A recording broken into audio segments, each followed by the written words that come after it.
During the lunar flyby today, Orion will provide astronauts with a full disk view of the lunar surface.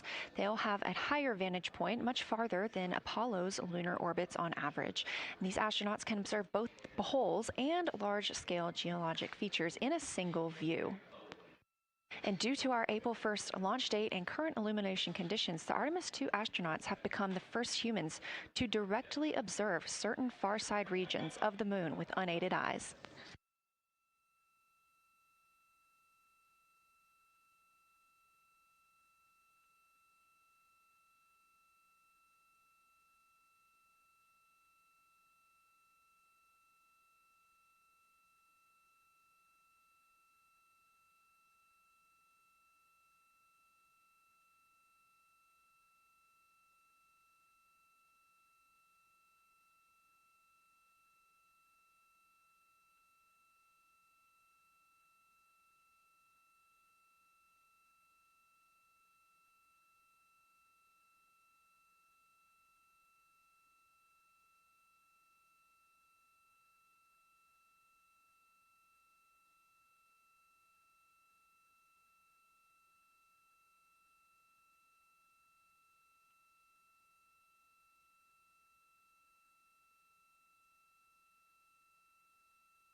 Great, thank you. You ready? Go. It's me. That's okay. How do I, is it all?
We are now 36 minutes until we see the Integrity crew pass the Apollo 13 distance record. And joining me on console, I have Julianne Gross, the Artemis Curation lead. Thanks for joining me today.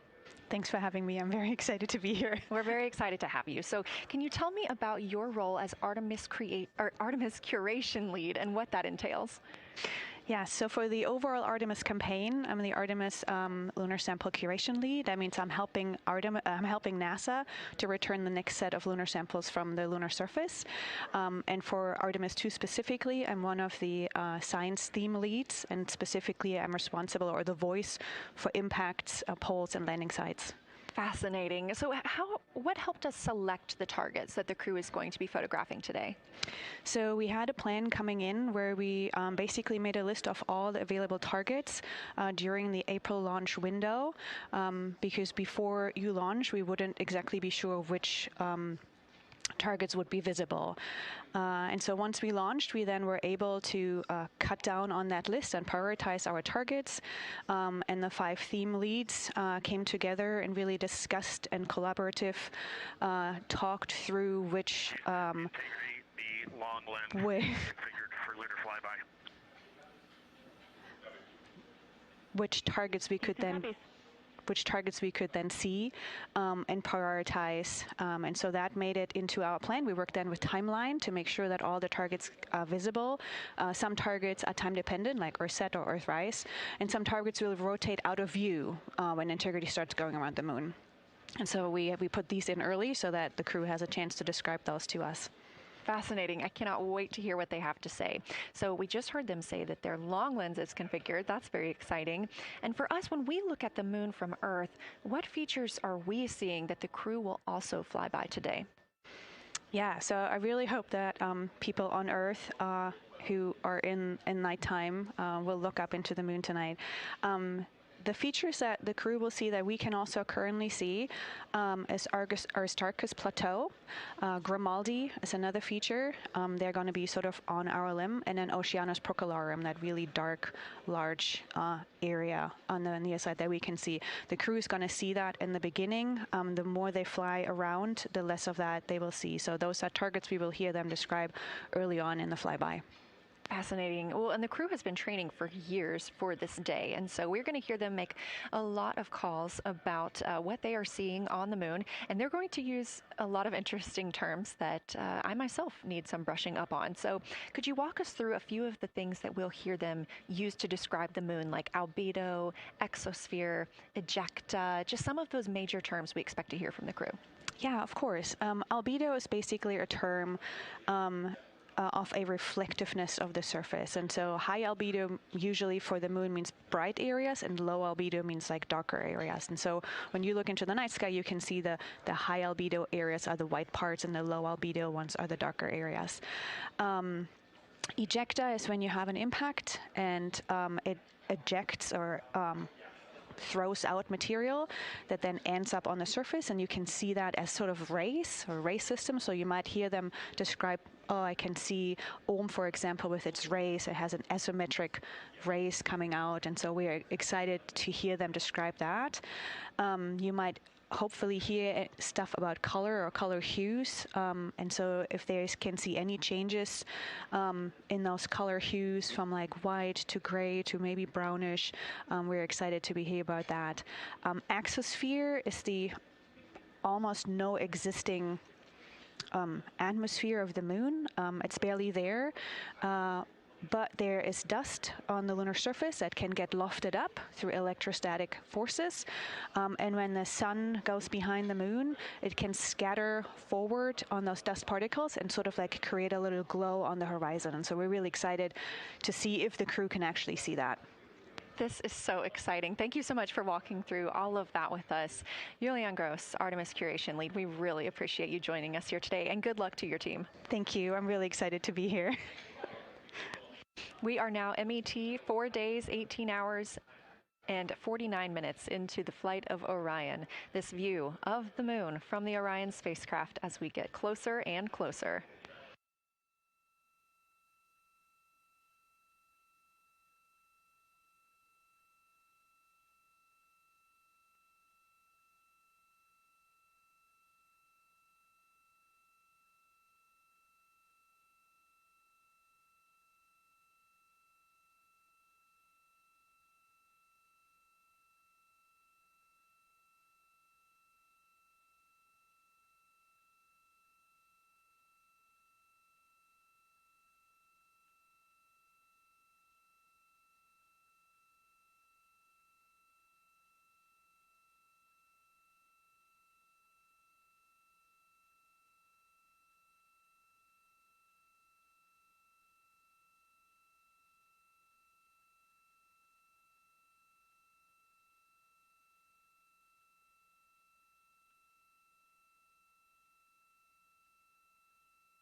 We're live here in Artemis Mission Control at Johnson Space Center in Houston, Texas, just about 32 minutes away until the crew surpasses the record set by Apollo 13 as the farthest astronauts to ever leave Earth.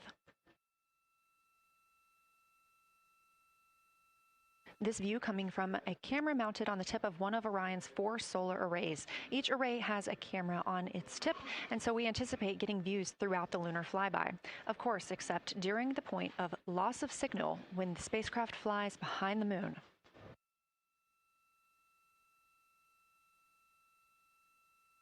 Inside the cabin, the crew are configuring the inside of Orion for today's flyby, making sure they have everything just where they want it to help them take the pictures that they are aiming for the science team here on the ground. Coming up in just a few minutes, we will have a pre-lunar flyby conference. During that Lunar Flyby Science Crew Conference, our science officer here on console, Kelsey Young, will be speaking directly with the crew members about their targets, about their goals for today, what they expect to see, and what we are hoping to hear from them.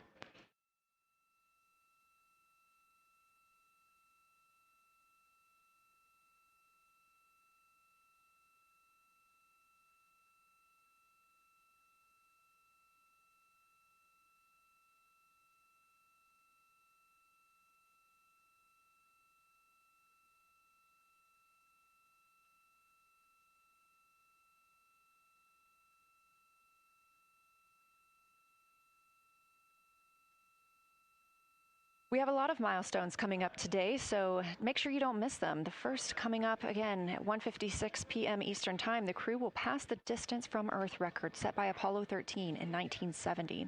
At 2:45 p.m., lunar flyby officially begins. The crew will have that time on their schedules to begin photographing and providing audio recordings of what they are seeing on the moon. At 7:02 p.m., Orion will make its closest approach to the moon, approximately 4,070 miles away. Of course, all of these numbers are going to have to be confirmed following the flyby. These are estimates, and we are working with orbital mechanics. At 7:07 p.m., Orion reaches its maximum distance from Earth, approximately 252,760 miles away from us all. At 8:35 p.m., the spacecraft will enter a solar eclipse. The crew will become the first to see a solar eclipse from the moon.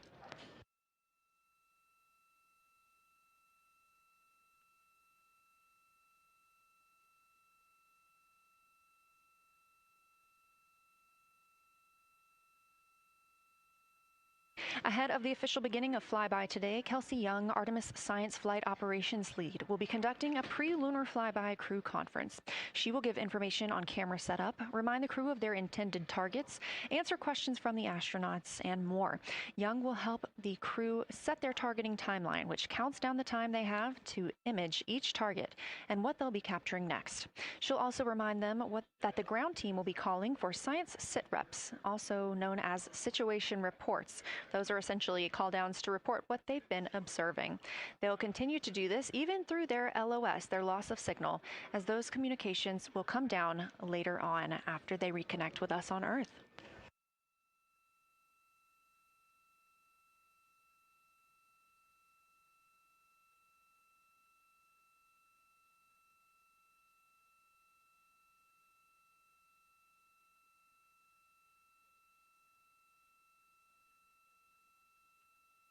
This view in the cabin, you can see the crew members are already using their cameras, getting set up, and they have dimmed the cabin lights to allow them better visibility outside of the windows and fewer reflections. Now, 28 minutes until they become the humans to travel farthest from our planet.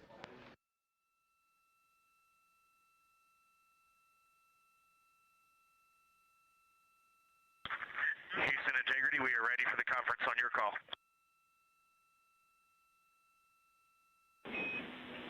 Houston is ready for the conference, passing you over to Science.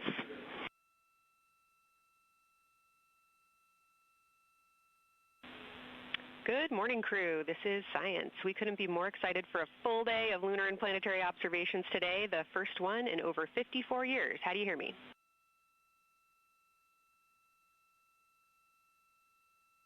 We hear you loud and clear, and Kelsey, you just got to know you're pulling us away from the moon right now, so let's go. Message received. I will keep it tight here.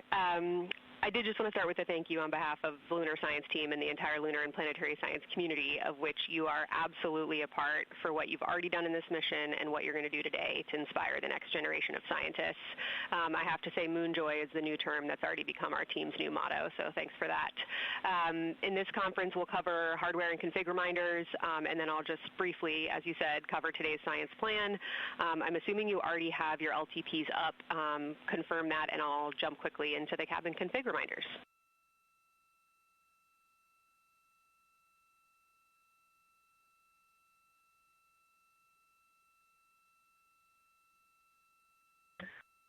Okay, we have the LTP up just to give you a sit rep on board. You've got Reed and Christina on one PCD, and Ike has his own, and Jeremy has his own. Copy that. That was going to be one of my questions for you, and I'll ask a question back. Is that the config that you and Christina plan to carry throughout the day for PCD use?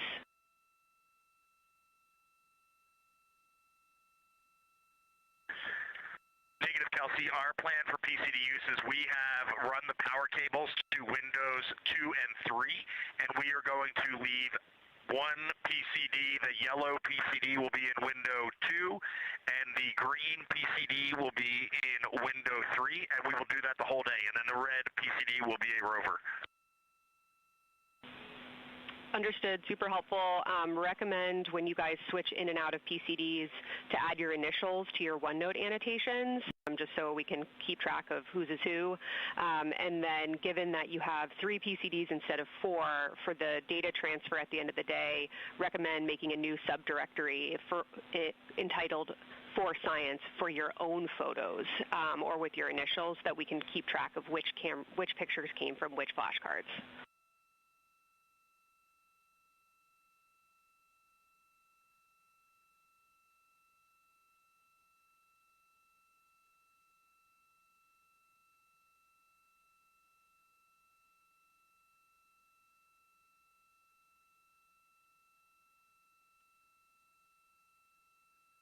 This view. So, Kelsey, I just want to here's what we're doing. We have community cards in all cameras on board, and then when each astronaut approaches their camera, the intent is they will put their card into that camera for photos and then put the community card back in at the end of the session. But just know it is harder to manage cards than we thought, and we don't want to miss science, so it might end up a bit more disorganized. Understood. Thanks for that essay. Just read the flashcard numbers down when you get a chance, and we'll follow your lead on the best thing to do operationally during the flyby. With that, I'll move on to Windows. So the window characterization DFTO you guys did a few days ago confirmed that window 2 is ideal for imaging, so no change to config of photographer in window 2, observer in window 3, and science sit reps in window 1.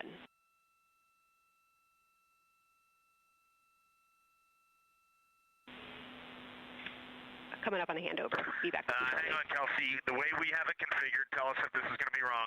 Window 2 is the long lens with a shroud. Window. As you heard, Science Officer called to the crew. We are now in a handover time period. We will regain communications with the crew very shortly. These are tracked, and we are currently on the Deep Space Network. This is the first time humans have used the Deep Space Network in over 50 years, given that we currently use the tracking data relay satellite systems in for the International Space Station.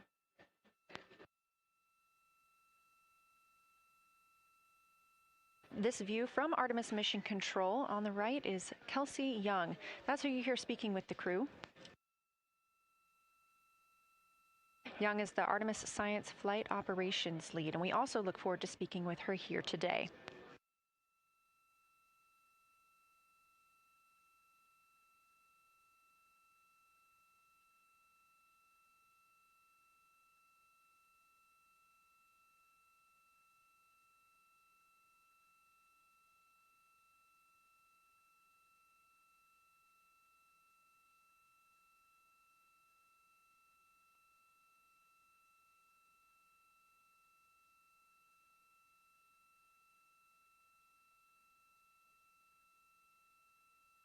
Again, we are just about 22 minutes until we reach the Apollo record. We are in a handover of satellites with the crew aboard Orion. The T-shirt shroud for the Z9 and solar, and then window 3 will be for visual observations, and window 4 is for floater. And thanks, Integrity, for that read. We had a handover during that time, so I'm going to have to ask you to give that read back on window orientation for the crew again.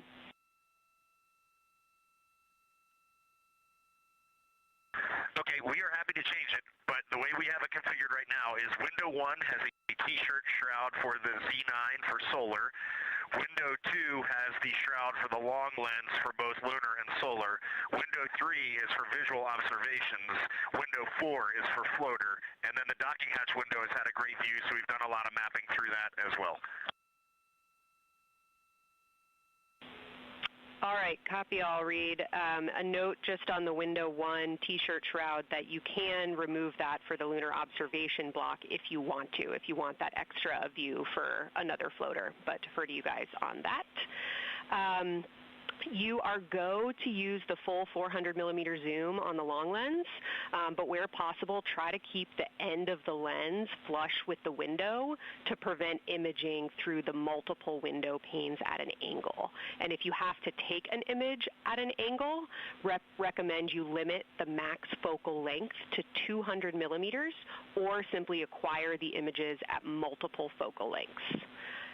Last imaging update as a result of the DFTO is that if you can take the images out of the left side of window 2 where possible, that is the best half the window. Understand that might not be possible with the shroud. Any other imaging questions from you?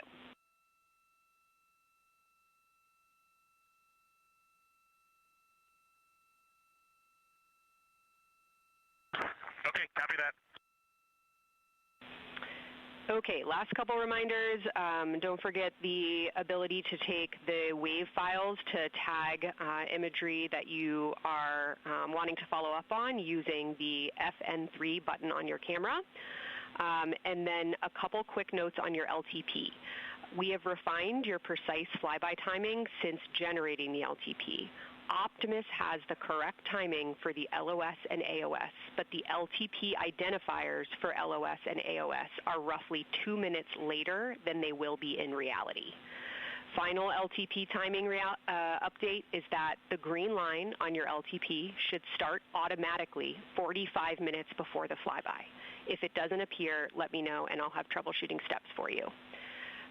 Last updates are on the eclipse, so only for that last hour today.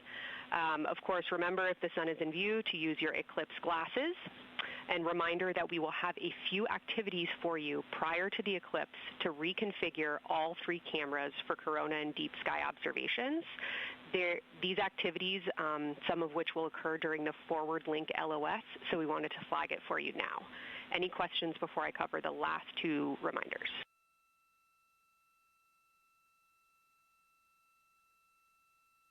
No, we have no questions on that. Last couple eclipse reminders, the sunset period and the first roughly 23 minutes of the eclipse will fall during that forward link LOS, but we'll still have a return link, and we're still looking forward to your science sit reps and observations during that time. And I do have a reminder for you on your preferred starting config for the eclipse in terms of role responsibility. Let me know if you want me to read that up or if you guys have that in your minds already. And if no other questions on config, I'll give you a few science-focused reminders.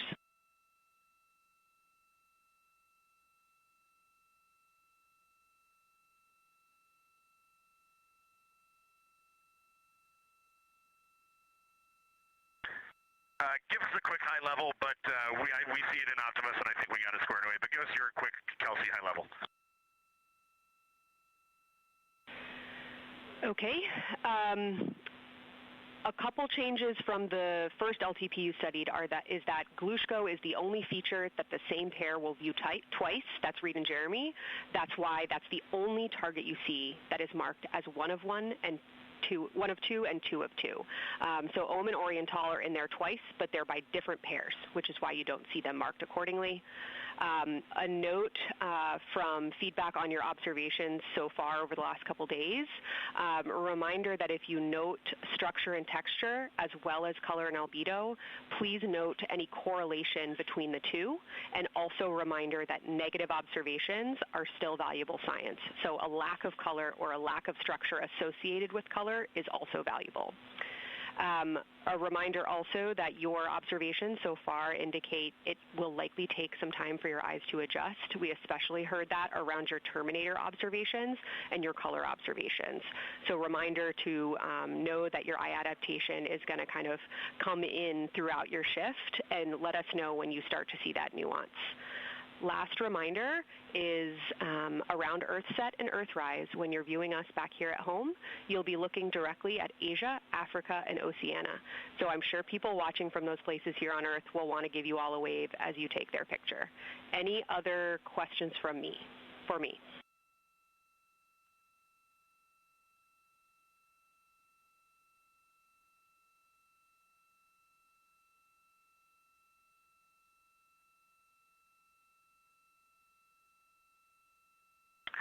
And Kelsey, hey, when you're talking window 2 left and right side, just can you say towards window 1 or towards window 3, and then we'll know that we are talking the same language? Absolutely. So I mean that the side of window 2 closest to window 3 is preferred for imaging.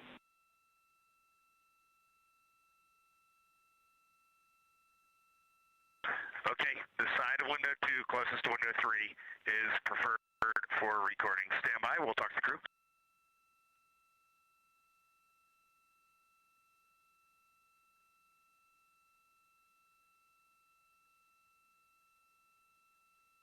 Again, we are in our pre-lunar flyby science conference with Kelsey Young. Kelsey Young is the Artemis Science Flight Operations Lead, speaking with the crew aboard Orion. They've been training for this moment for years, and this is their last opportunity to get some further pointers and information. Kelsey, for the T-shirt shroud, what window does the science team think will have the best view? Is it window 1 or window 4? The only time we're strongly recommending use of the window shroud. The T-shirt window shroud for the eclipse viewing. Which window is primary for Z9? Window 1.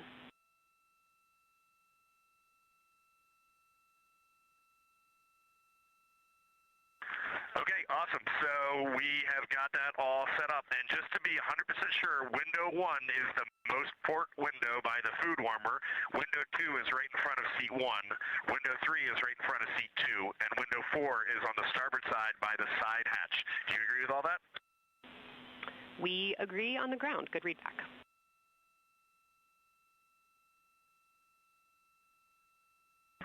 Okay, that's awesome.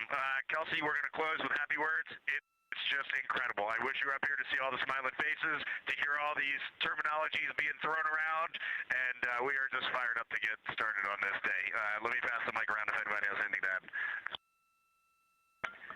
Kelsey, it's so great to hear your voice on the loops. I just want to channel everything that you guys are probably feeling right through my eyes and heart.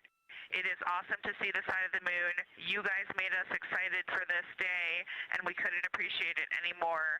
And we are ready to hopefully deliver on all the awesome training you guys have provided. I'll just add, Kelsey, it is blowing my mind what you can see with the naked eye on the moon right now. It's just unbelievable. Kelsey, and to the whole Lunar Science team, all of you, all the work you put into this, we're just grateful. Can't wait to get going. And thank you for the tipper, for Carol Crater, and for Integrity. We can see them, and we've imaged them, and can even see with the naked eye. Quite impressive. Thank you so much. Beautiful words, you guys. Thanks so much. And I got video of the science team right now, and they are all absolutely buzzing. Looking forward to today.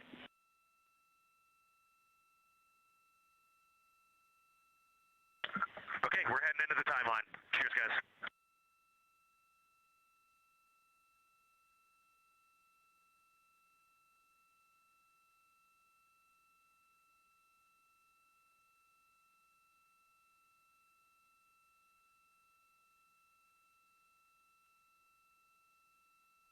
of the Pre-Lunar Flyby Science Conference with Dr. Kelsey Young. Young has served as the Artemis Science Flight Operations Lead, getting the crew ready. And we're live in Artemis Mission Control in Houston, but we are not the only room monitoring today's flyby. As you heard Young mention, in this same building and just down the hall, a multidisciplinary lunar science team supports the Artemis II crew in real time, including experts in lunar geology, impact cratering, volcanism, polar science, imaging, and visualization. There are two integrated facilities, and the first is the SIR, which is what you have right here. That's the Science Evaluation Room. They are embedded within Mission Control to provide science input during live operations like what we see today. Additionally, and not pictured, we have the Science Mission Operations Room, a back room that processes data, evaluates imagery, and supports rapid analysis. Our science officer on console in Mission Control Houston serves as the primary interface between the science team and the flight controllers, ensuring science priorities are represented during mission execution. Again, today, that's Dr. Kelsey Young, who will be speaking with the crew during the time they're behind the moon. We will be speaking with her once the crew is behind the moon and out of communication with Earth.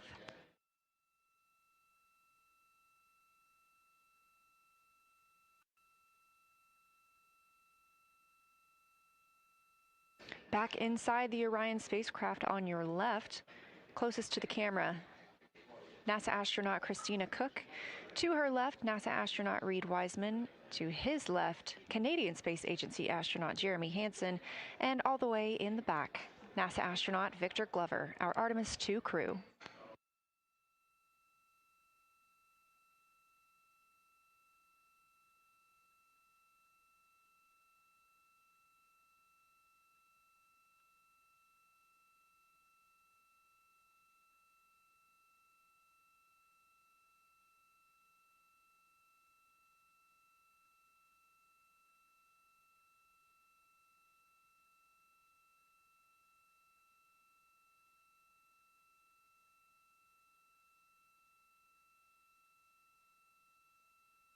We are now approaching 8 minutes until the crew surpasses the Apollo 13 record. Currently 12,599 miles away from the moon, 248,507 miles away from Earth.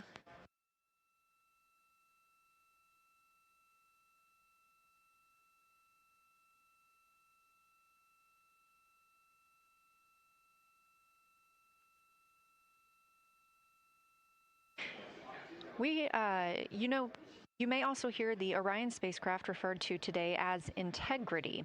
This was named by the Artemis II crew. It is Integrity crew, we have Reid's family in the viewing gallery. You're welcome to say hello.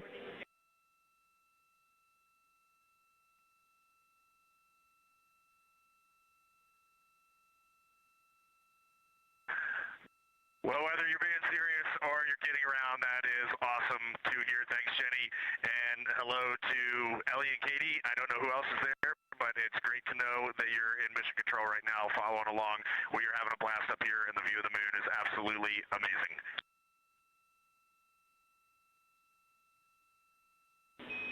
I'm seeing a lot of hearts come out of the viewing gallery and even more smiles. Thanks, Reid.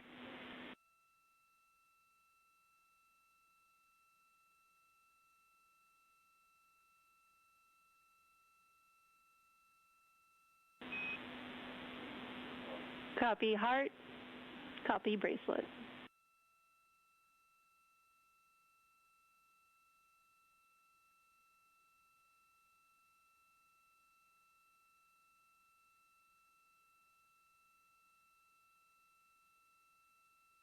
that call from Capcom Jenny Gibbons, Canadian Space Agency astronaut and Artemis II backup crew member, letting Reid Wiseman know that he has family here to support him today in the Artemis Mission Control viewing room.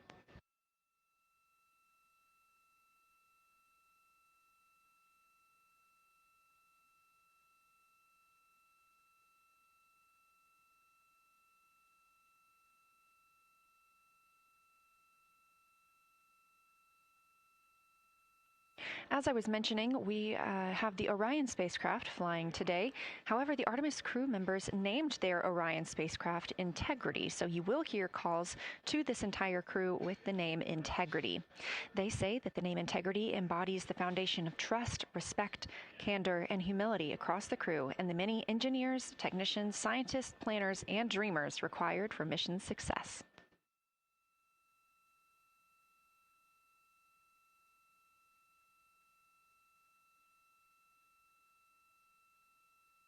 This view live from the outside of Orion as we continue.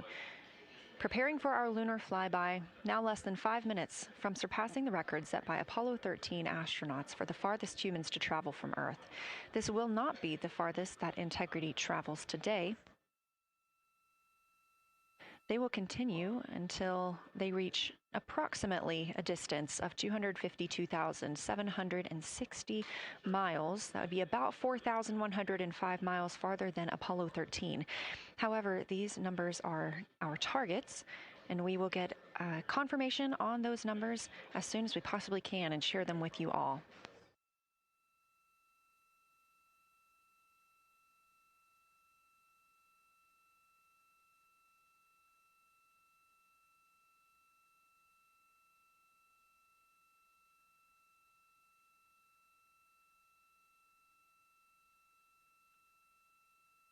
We talked a little bit about what to expect from the crew, whether that's taking photos or making audio recordings. To get a little more detailed, Reed Wiseman and Jeremy Hansen will be up first to capture imagery and record audio on the portable computing devices. You hear those referred to as PCDs, while Victor and Christina serve as the support members. The crew will switch windows and roles halfway through their shift, and 1 hour and 5 minutes later, Victor Glover and Christina Cook will be the next crew members at windows 2 and 3 to take photos and make annotations, while Reed and Jeremy take on those support roles. There are 5 viewing blocks, and the crew will swap out with each one. During 2 of the blocks, the 2 support members will also be able to enjoy their midday meal.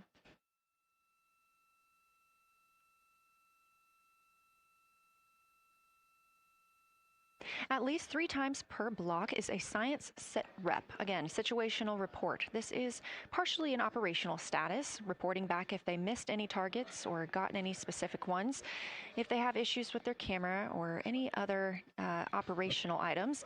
The other part is an actual description of the moon.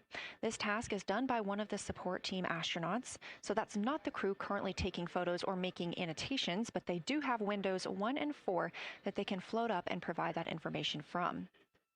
If you watch the entirety of the flyby, you'll also notice the crew will be photographing some targets multiple times to get observations in different lighting conditions.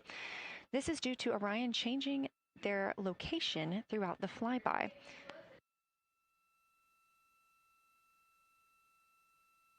What this crew will be able to capture in a couple of hours of the same targets in different lighting would take orbiters years to do because of solar and spacecraft positioning. This crew has studied the moon extensively, and they're also familiar with what the science team calls the Big 15. These are 15 features that they've memorized, so at any time, they'll be able to see 5 of those and help orient themselves and where they are around the moon. Those targets are diverse and complex in their geologic history, and observations of them could help answer some big-picture science questions.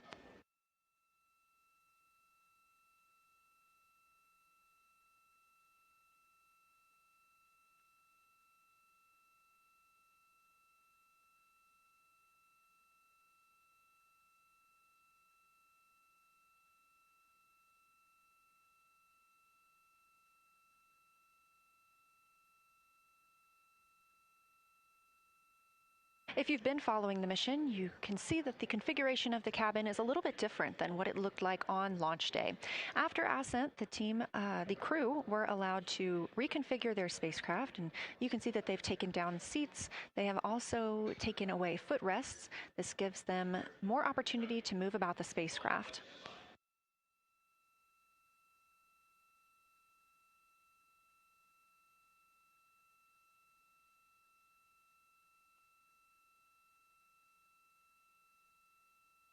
Orion itself has 330 cubic feet of habitable volume. That's about the size of 2 minivans and is 60% more cubic volume than the Apollo spacecraft. We are standing by for the Integrity crew aboard Orion to surpass the Apollo 13 record.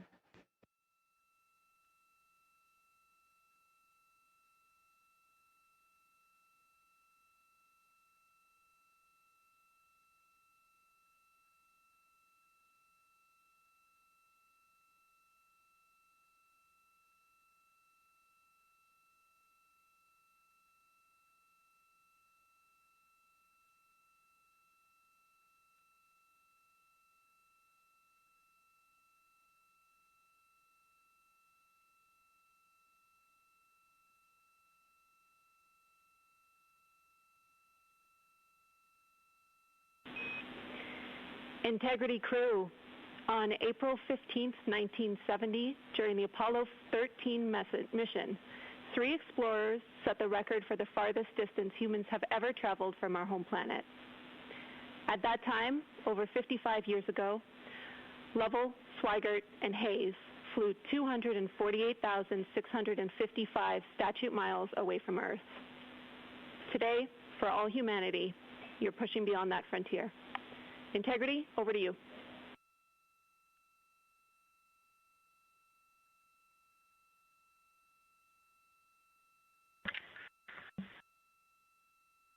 from the cabin of Integrity here as we surpass the furthest distance humans have ever traveled from planet Earth.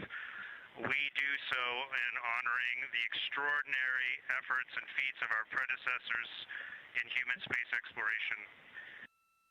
We will continue our journey even further into space before Mother Earth succeeds in pulling us back to everything that we hold dear. But we most importantly choose this moment to challenge this generation and in the next to make sure this record is not long-lived.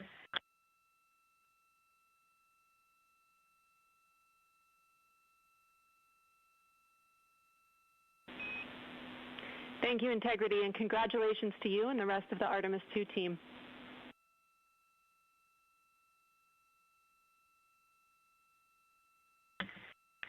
Thank you, Houston. We have a couple more things we'd like to take this moment for. Our science team helped us out with a couple of relatively fresh craters on the moon that have not been previously named, and our crew would like to propose a couple of potential names for those items or those areas. And we spent a bit of time this morning looking out the window, and we're able to see them now both with our naked eye and through the long lens, and so we feel this is a good time to send this down, and a special shout out to Kelsey for helping us with this. The first one we'd like to suggest is a named crater in honor of our great spacecraft, Integrity. And so if you were to look at Oriental on the far side and then draw a line straight up to Ohm on the far side, relatively in the middle is an unnamed crater, and we would like to suggest it be called Integrity in the future. And the second one, and especially meaningful for this crew, is a number of years ago we started this journey in our close-knit astronaut family, and we lost a loved one. And there's a feature in a really neat place on the moon, and it is on the near side, far side boundary. In fact, it's just on the near side of that boundary, and so at certain times of the moon's transit around Earth, we will be able to see this from Earth. And so we lost a loved one. Her name was Carol, the spouse of Reed, the mother of Katie and Ellie. And if you want to find this one, you look at Glushko, and it's just to the northwest of that, at the same latitude as Ohm, and it's a bright spot on the moon. And we would like to call it Carol, and you spell that C-A-R-R-O-L-L.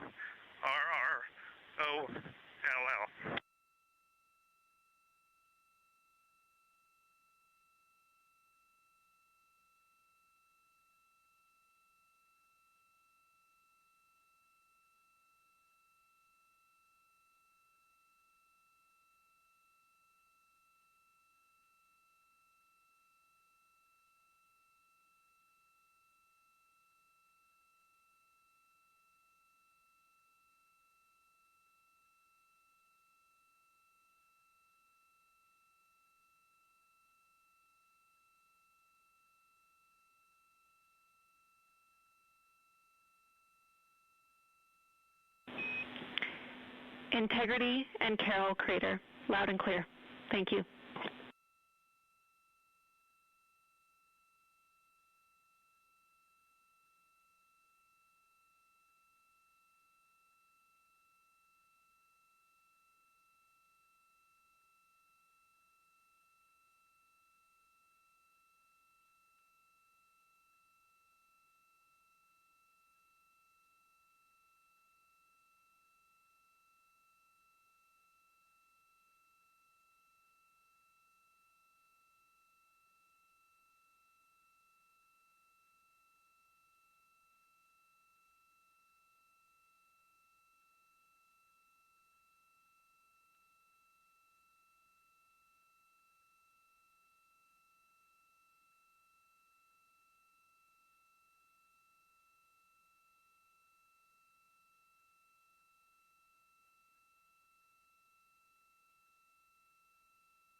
As the Artemis II crew passed the record set by Apollo 13 for the farthest humans to ever fly from Earth at 12:57 p.m. Central Time, 1:57 p.m. Eastern Time, Canadian Space Agency astronaut Jeremy Hansen shared. We're getting ourselves all put back together now, and we are going to dim the cabin lights and prepare for our science objectives ahead.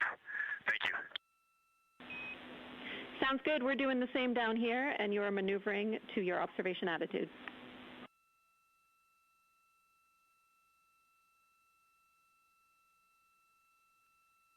As we pass that Apollo 13 record of the furthest humans to ever fly from Earth at 12:57 p.m. Central Time, 1:57 p.m. Eastern Time, the Artemis II crew shared some poignant words, specifically Canadian Space Agency astronaut Jeremy Hansen.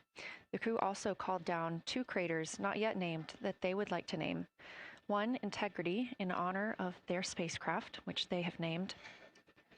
That's near the Ohm crater. Another near Glushko, which is a bright spot, named Carroll, in memory of Reed Wiseman's wife.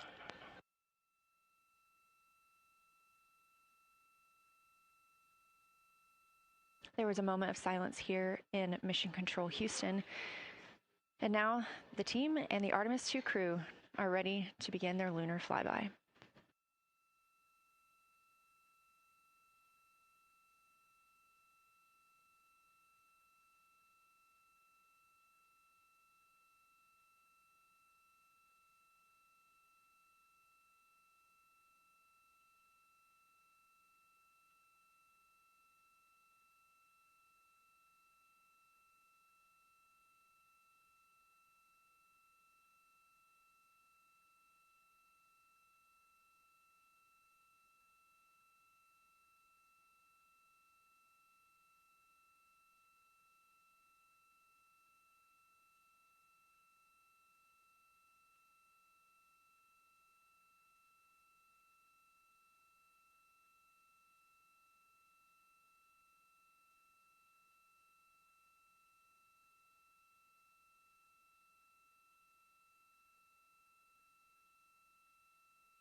We are 4 days, 19 hours, 31 minutes mission elapsed time of the flight of Artemis II, our 4 astronauts aboard Orion. Today is our lunar flyby day.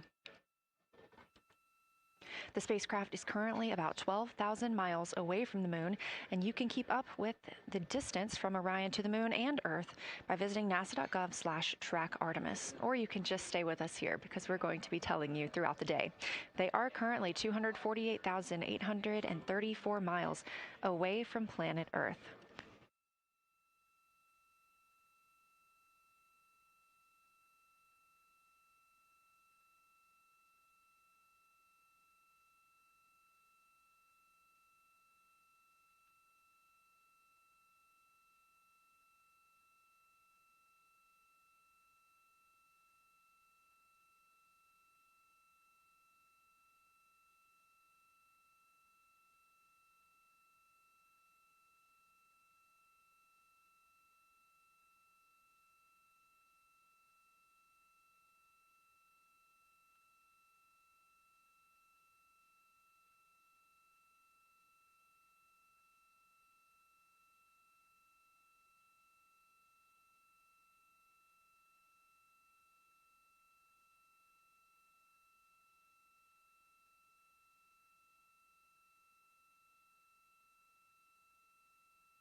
Coming up next on the crew's timeline today will be their cabin configuration portion.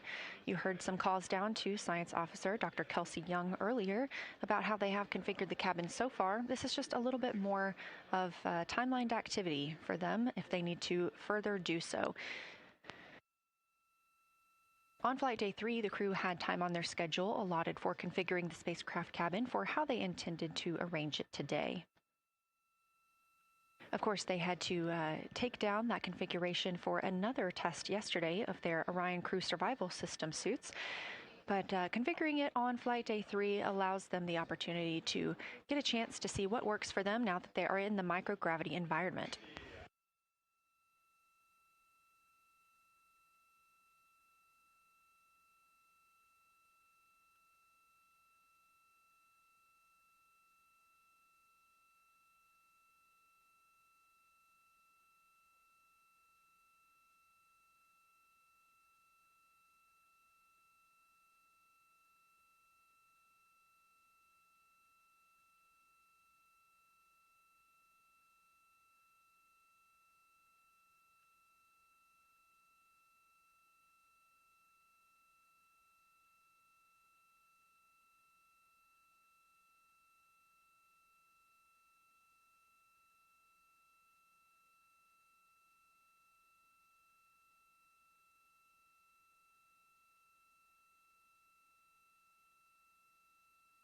Again, the crew is about to begin their cabin configuration portion of their timeline, though they have been working that already, as well as potentially during their post-sleep period this morning.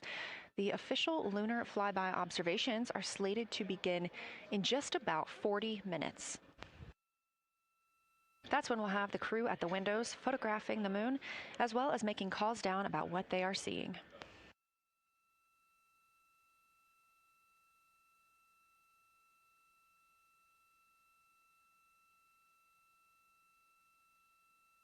Again, we are live here in Artemis Mission Control for the duration of the flyby. Currently, the Orbit 1 flight control team is on console. This room is staffed 24/7 from the time before the astronauts step foot on the rocket until the time they splash down and are safely recovered in the Pacific Ocean on flight day 10.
Again, this is Artemis Mission Control here in Houston.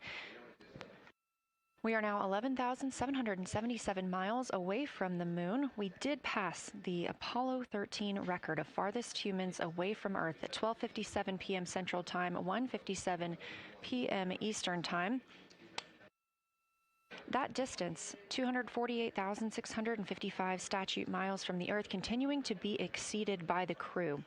They will reach their farthest distance from the Earth around 6:07 p.m. Central Time. At that time, they will be in an LOS, or a loss of signal, with us on Earth, as they'll be flying behind the moon.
As the crew gets into their cabin configuration preparations, we are joined by Dr. Sarah Noble, the Artemis Lunar Science Lead. Thanks for joining us here today. Yeah, it's quite a day. Yeah, we are very excited. I can only imagine how you guys are doing over there. So tell me a little bit about yourself and what your role is for Artemis II.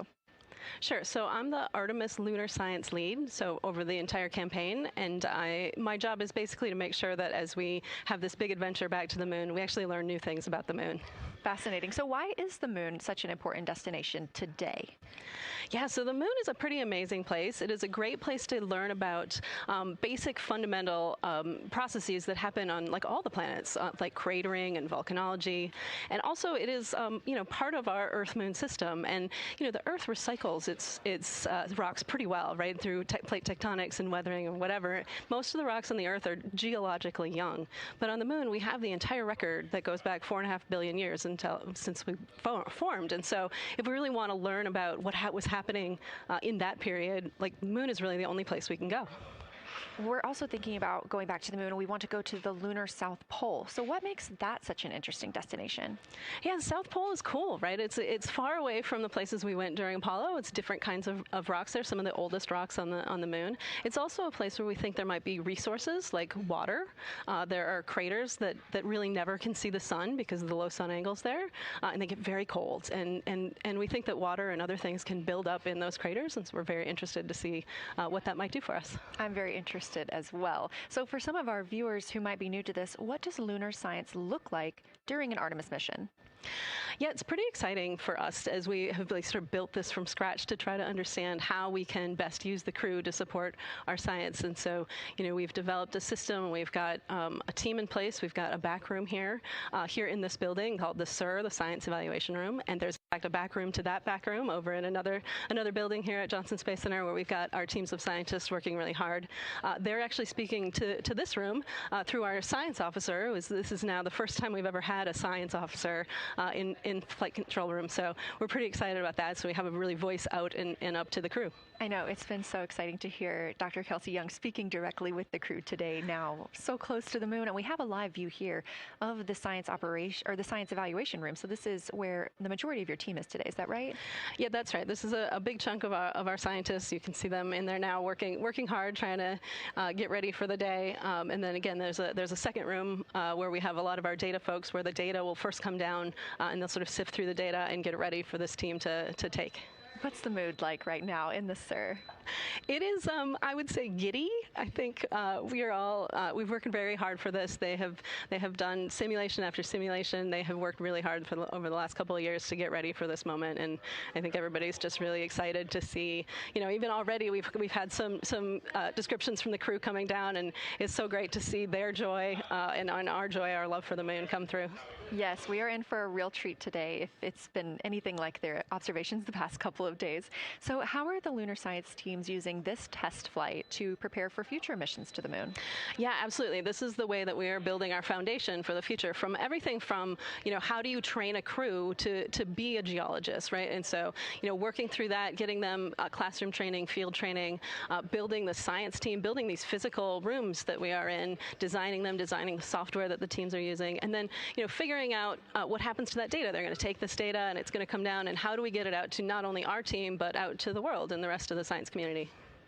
Yeah, that's a great point, because when you hear these crew members talk, you would never know that they're not geologists. Your team has trained them so well. They have been very good students. Who can blame them? It's a pretty great topic. One more question for you. How does the science that we're doing on Artemis help support long-term exploration, and including our sustained presence on the moon? Yeah, you know what? We have a saying in the Science Mission Directorate that science enables exploration and exploration enables science, right? So you need the scientists, because we are the ones who are the experts in, landing site and doing analysis of landing site and making sure we can find a good place to land, to understanding the properties of the soil so we can, design our systems to manage that, understanding the radiation environment, keeping our astronauts safe, all of these things, right? But, in return, you provide us with opportunities where now we're going to be able to collect this data and collect samples and deploy our instruments and all of that. So it's a symbiotic relationship. That makes perfect sense. Well, Dr. Sarah Noble, Artemis Lunar Science Lead, thank you so much for joining us here today. Best of luck to you and your team, and I hope that you get to enjoy today too. Thank you so much. We are now getting closer and closer to our lunar neighbor. This live view coming from the Orion spacecraft and a camera mounted on one of its solar array wings.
for camera serial numbers.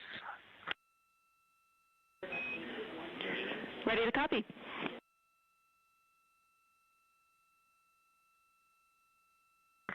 Hey Jenny, these are card numbers for the various positions.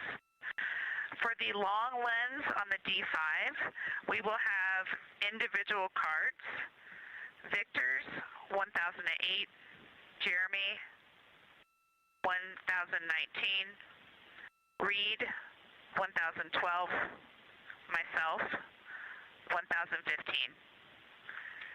For the Z9, we will have one card that is dedicated for today, serial number 1007.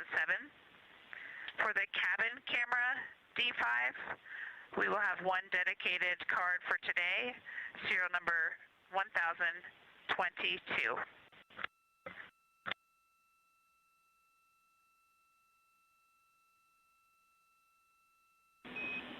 All right, Christina, we copy all. Thank you.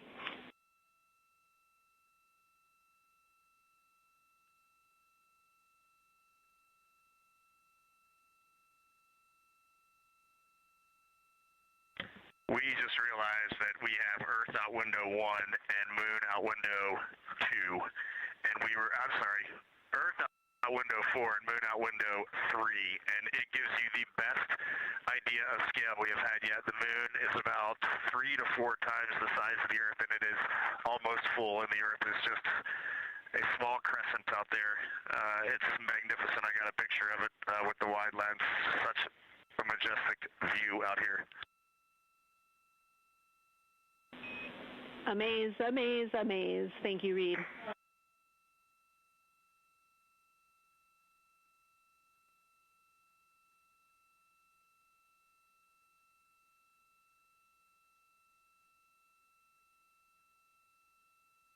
Those are some of the communications we're excited most about today. Commander Reed Wiseman calling down their view right now, obviously a little bit different than what we can see from the solar array camera. They are looking through the windows of the Orion spacecraft, able to see at the same time Earth and the Moon. You also heard NASA astronaut Christina Cook calling down some of the cameras that they will be using today. The crew is in that cabin configuration portion, and we expect the lunar flyby observation period to start just about 20 minutes.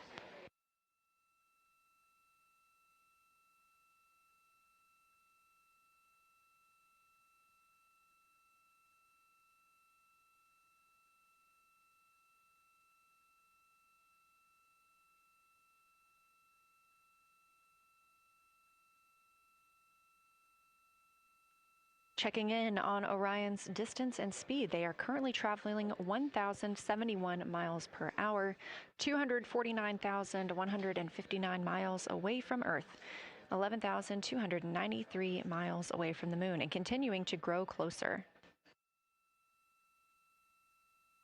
At closest approach to the Moon today, the spacecraft will be just about 4,070 miles away from the lunar surface.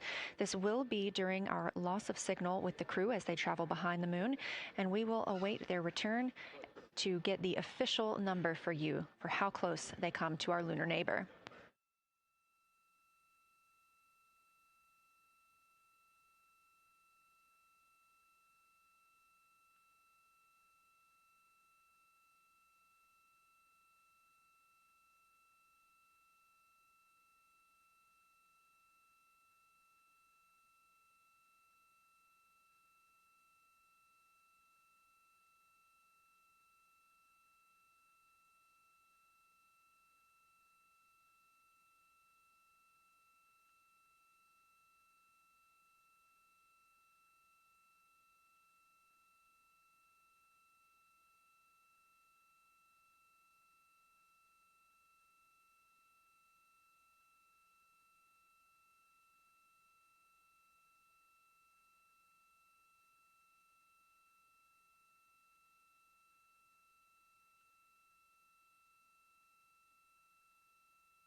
Inside the cabin today, the Lunar Targeting Package is the primary tool guiding the crew observations and consists of two key components.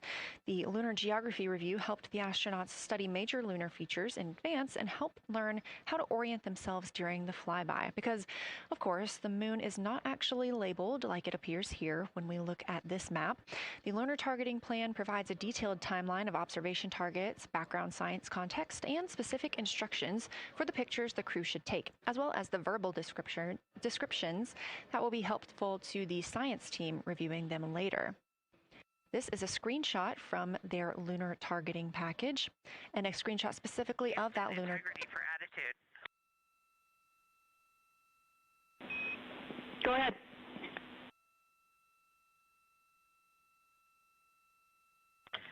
Hey, Jenny. Understanding we are in final attitude now for the lunar flyby, would it be possible to pitch the vehicle down 5 degrees? That would allow us to get the D5 long lens flush and have the least amount of window distortion.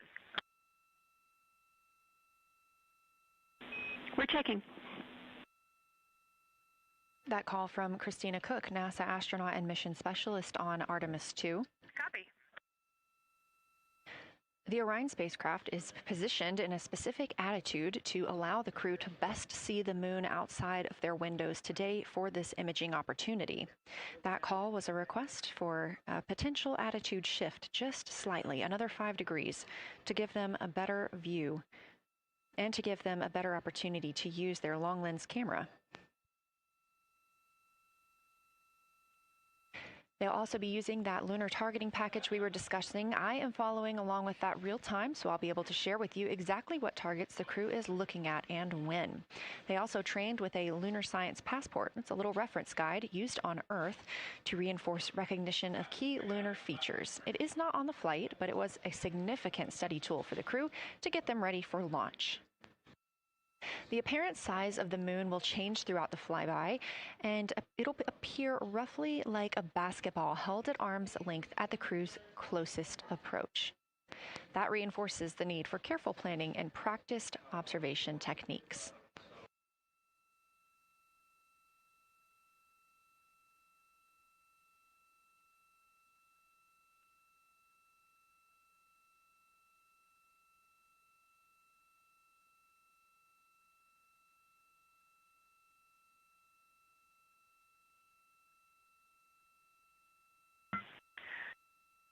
Houston, integrity for timeline. Go ahead.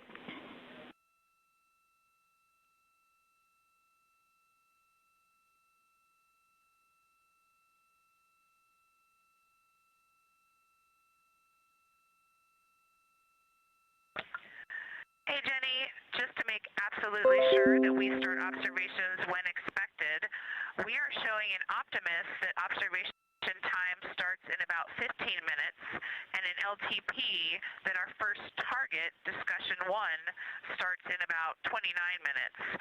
Can you confirm you'd like us to start discussion 1 in 29 minutes at 1900 GMT?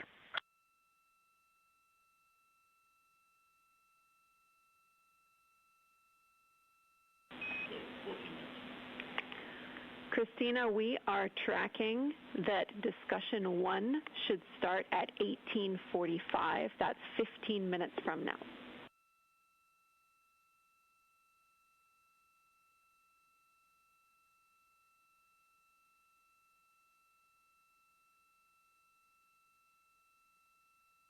Okay, copy all. It may be a granularity issue with LTP, but understand that we start that observation in 15 minutes, and I bet when we get there, the green line in LTP will match the start of the white band for discussion 1.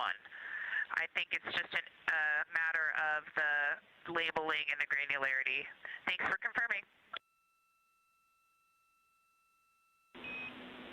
Copy, and we'll look into that a little bit more on our side as well.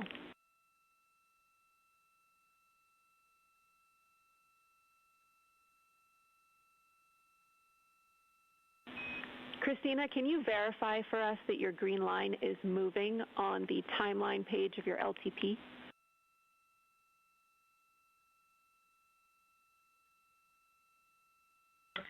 Stay firm.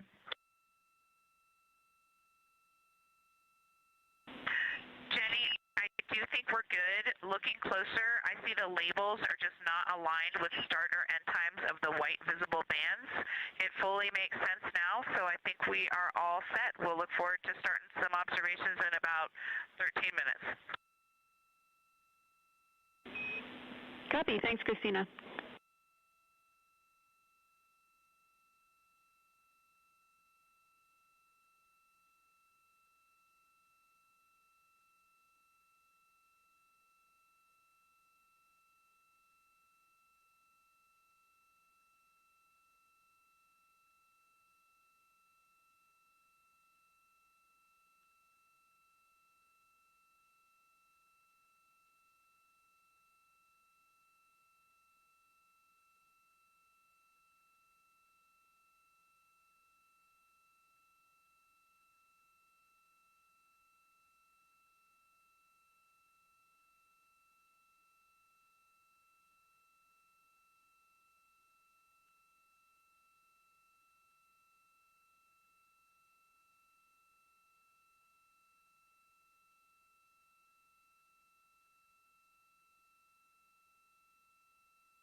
As you heard discussed, we are expecting the crew's observation time period to start in about 10 minutes.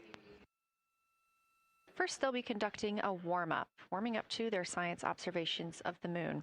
They'll be discussing with each other, helping each other orient using the major landmarks that they've studied, asking what is familiar. If we roll left, port 5 degrees, that would get the moon closer to the left side of window 2.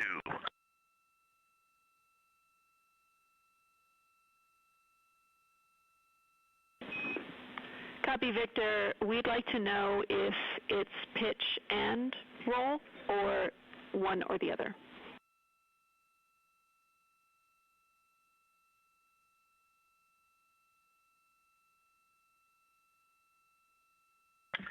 Jenny, we actually thought you already put the pitch in. Had the pitch been put in already? No, we need a little while longer to talk about it.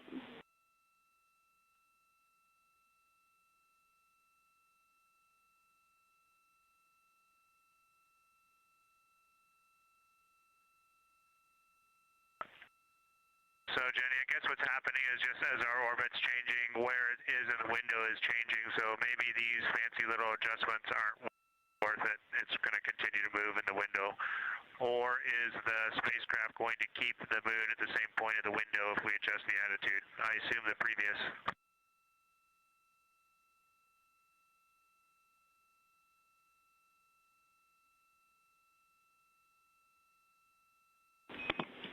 Right now, we are pointing the center of the window to the center of the moon with 2 degrees of deadband.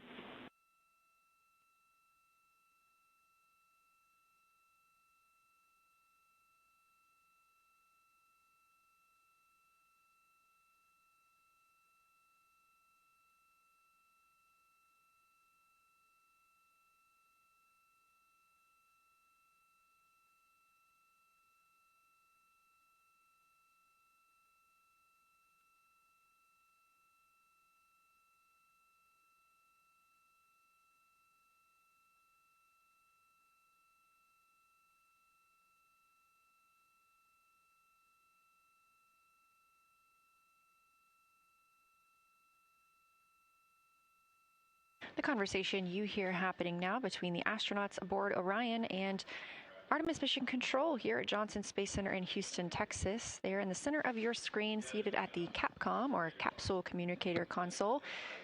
That's Jenny Gibbons, Canadian Space Agency astronaut and Artemis II backup. She was also the lead Capcom for Expedition 63 aboard the International Space Station.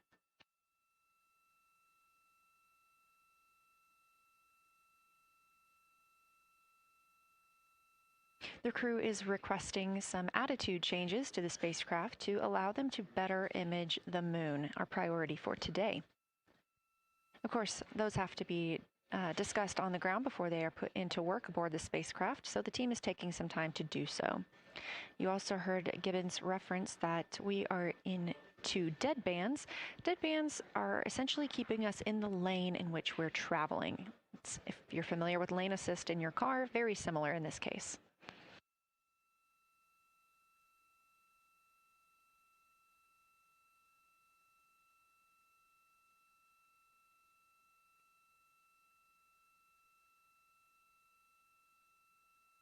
We are now 10,870 miles away from the moon, traveling 1,066 miles per hour and 249,390 miles away from Earth. Again, we recently surpassed the Apollo 13 distance record of farthest humans have ever traveled. And upon calling down some words during that milestone, Canadian Space Agency astronaut Jeremy Hansen noting that he hopes that this record that they are setting today is soon broken by future explorers.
This is Artemis Mission Control. We are standing by for the beginning of Lunar Flyby. Expecting that to start in just a few minutes when the crew will begin a warm-up discussion, preparing for the day. They will be capturing images along while discussing what they find familiar about the moon and what looks unexpected to them.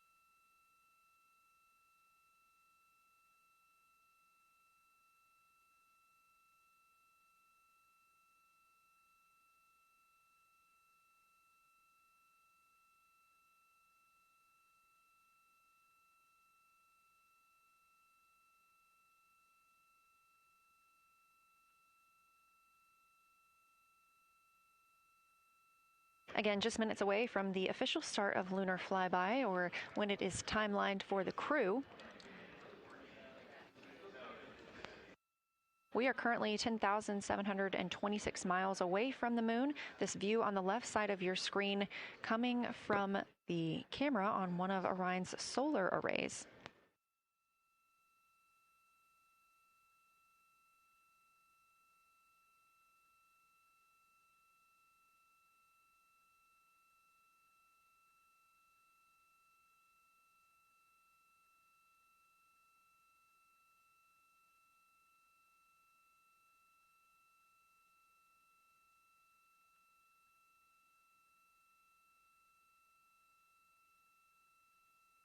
Other conversation points while the crew are getting ready for their flyby today.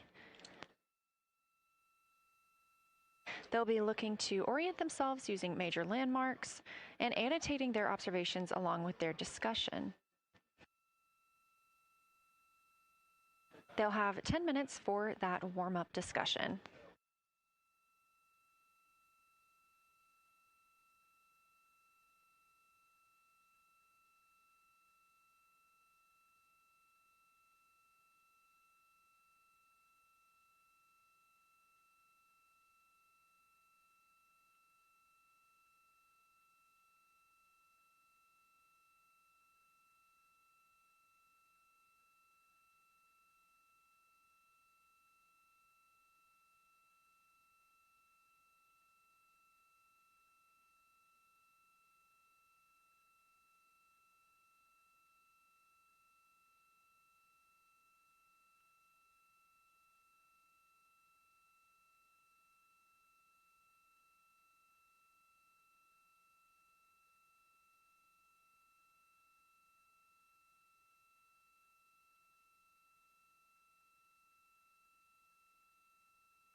Houston integrity. We have two folks at the window deep in discussion talking about all of the awesome features that they're seeing. We just had a huge moment realizing that Hertzsprung is about the same size as our incredible Oriental. We're really excited about this target that's kind of new to us. We're orienting on things like how we talk about albedo, finding some of the prevalent things that we're used to from all of our training, and just overall taking in this view. We also are noticing that the moon is still getting noticeably bigger as we go, even when you're watching it continuously. It's great to see these two guys get warmed up. We love the report, Christina, thanks. And you nailed it on why we added Hertzsprung. As you'll see in the prompts, we're looking for comparisons to the comparatively much older Hertzsprung compared to the younger Oriental. Great words.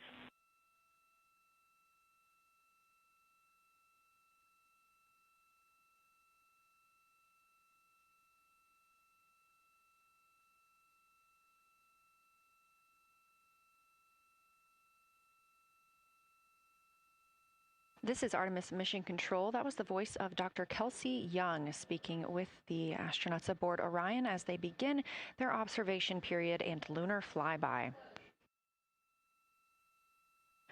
NASA astronaut Christina Cook reporting their view of Hertzsprung Basin. The team here is looking for centered images of the basin at a full zoom, and they're hoping that the astronauts can image and describe the inner and outer rings. This is considered a degraded basin with a floor, rings, and ejecta compared to a younger Oriental basin.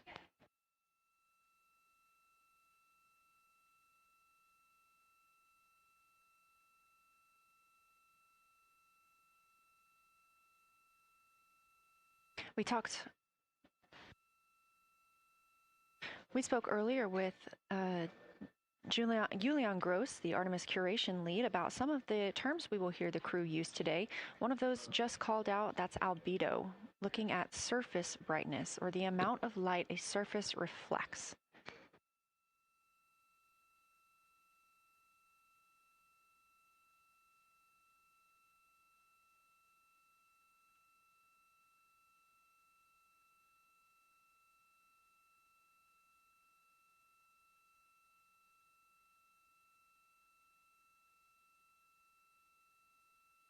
A few more terms that we hope to hear today during the crew's sit reps or situation reports include embaying. This refers to one feature that surrounds another. That usually is a higher relief feature. Houston Integrity, one report from the crew at the windows. We can actually see the moon and Earth at the same time right now. It's interesting because the Earth looks way brighter, so the Earth itself seems to have a much higher albedo than the moon. We think this is independent of our eyes focusing because, of course, the Earth is much smaller than the moon in our view, so you could think that your eyes focus for the darker sky, and that it means that it only has apparent brightness more than the moon, but since we're seeing both in the same view, we do think that this can be inferred as the Earth as a whole has a higher albedo.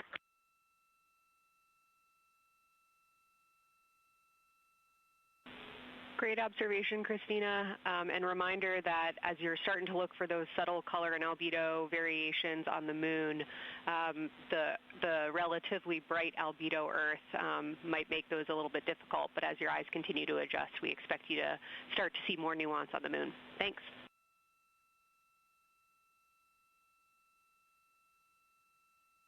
Great call. Thanks for the reminder.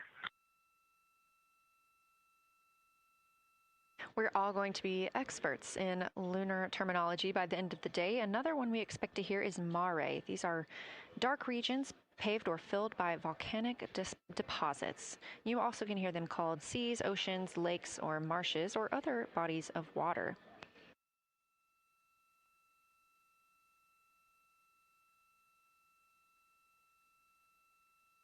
Again, we are live in Artemis Mission Control, but on the right side of your screen, that is the Science Evaluation Room, team members who have been preparing for this day for years.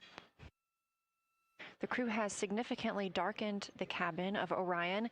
This allows them better views outside the windows and fewer reflections from inside. They reported being able to see the moon and the Earth out the same window at this time. We are really hopeful to get those photos. Right now, this view on the left side of your screen coming from a camera mounted on one of the solar array wings on Orion outside the spacecraft. The crew is equipped with 80 to 400 millimeter zoom lenses.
The team continues their warm-up discussion. I should say the crew members aboard Orion continue their warm-up discussion. However, they are about to be prompted to move on to discussion number 2, which is near side and far side.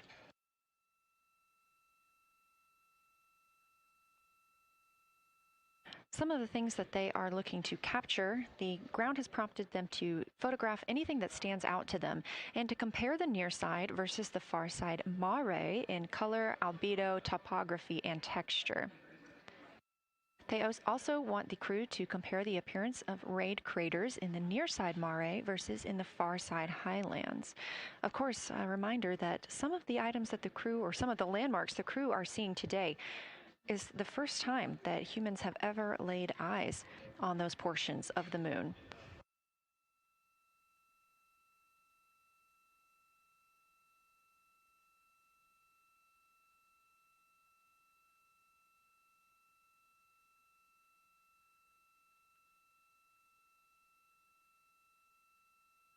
In the targeting package, there are a few reminders of the crew.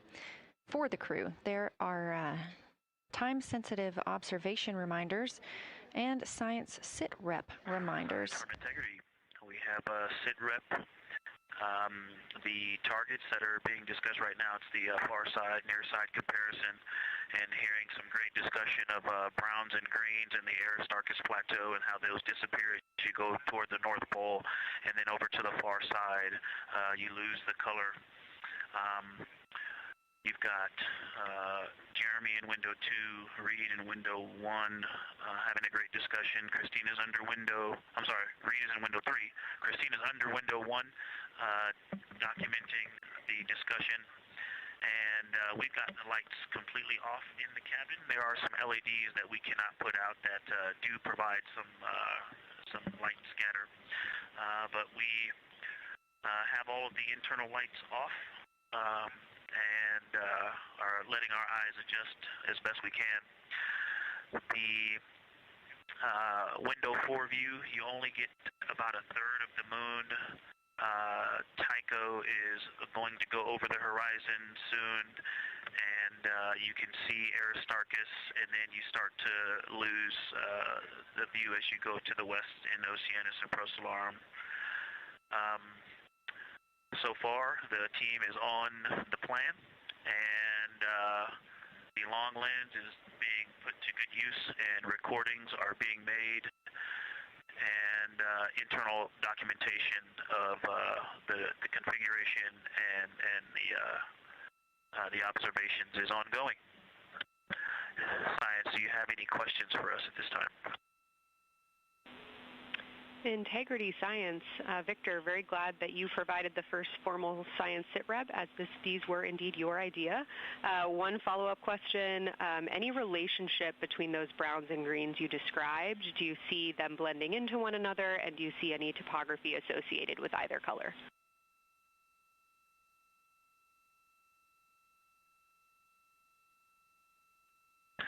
I don't want to bother the window team. I just heard that, overheard that, and so I'm sorry I don't have that detail yet. I will eavesdrop and see if I can pick that up.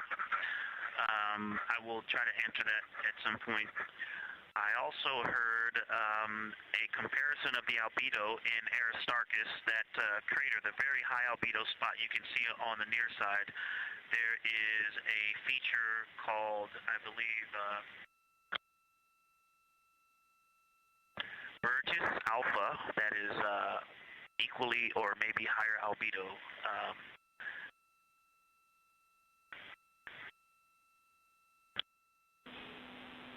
I apologize for the gaps. I'm trying to listen and talk at the same time, but I will try to get some more information to correlate those colors from Aristarchus for you. Understood, Victor, and good call to not bug the window team. Really like the brightness comparisons to Burgess A.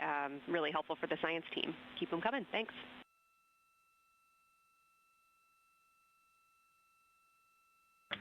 I also heard a discussion about the albedo of Grimaldi being a 10, and how many of us, when we were a little further away, saw that as the darkest albedo, and that the bigger mare off to the to the east was still dark, but maybe a 7-8. We still think that, but you are seeing color variation, albedo variation inside of Grimaldi as well, and that even on the west side there's still a very dark part of it. but it is still the darkest. It is just not as uniform as it looked when we were farther away. We're starting to differentiate the striations of albedo inside of Grimaldi. Copy all, Victor, and you read our mind. Superlatives like darkest, biggest are really, really helpful for us, so keep those coming.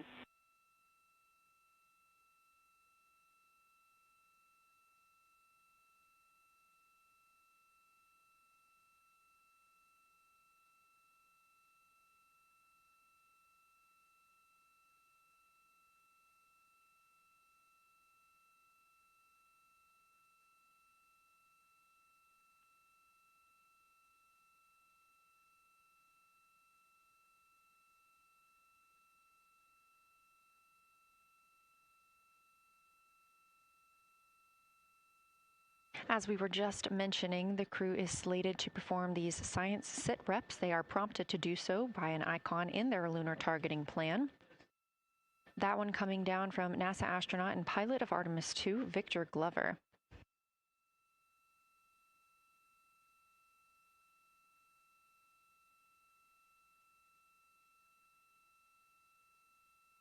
As we discussed, the Capcom is usually the only person in the room speaking with the crew, the capsule communicator. However, today, the science officer, Dr. Kelsey Young, she is the Artemis Science Flight Operations Lead, is speaking with the crew during the flyby to ask any questions that the team may have.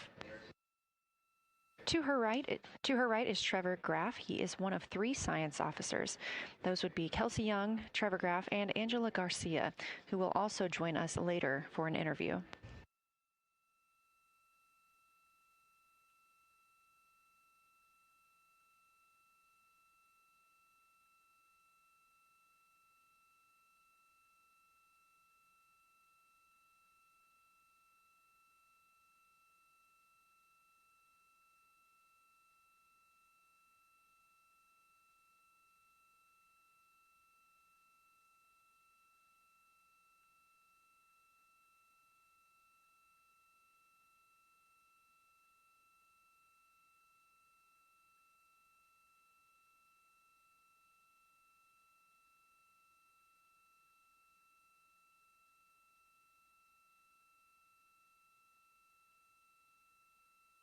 And Houston Integrity was able to, Science Integrity was able to get a view out of window 1, which is a beautiful view. I can see the entire moon that they're looking at.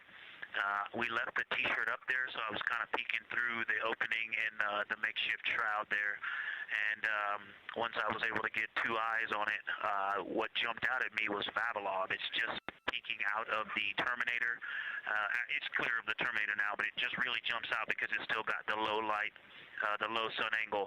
And so where the, Vavilov has that impact over the top of another crater, where the 2 craters intersect on the eastern edge. So on the side closest to Oriental, where the 2 crater rings intersect, the shadow there is the highest peak in the interior of Vavilov, and so you can see that terrain is, there's some real variation in the terrain there, that there's a nice peak where those peaks intersect, where those rings intersect, and we'll get a picture of that. Love the description, Victor, especially the comparison and relationships you just described about topography. And if it's easier for your observations, do feel free to remove the T-shirt shroud from window 1.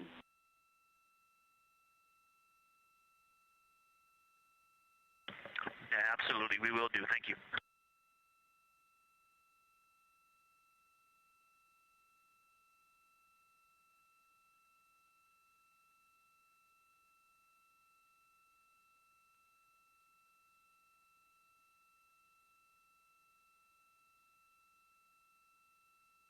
Those calls coming from NASA astronaut Victor Glover. As we discussed, the crew is working in pairs at the windows.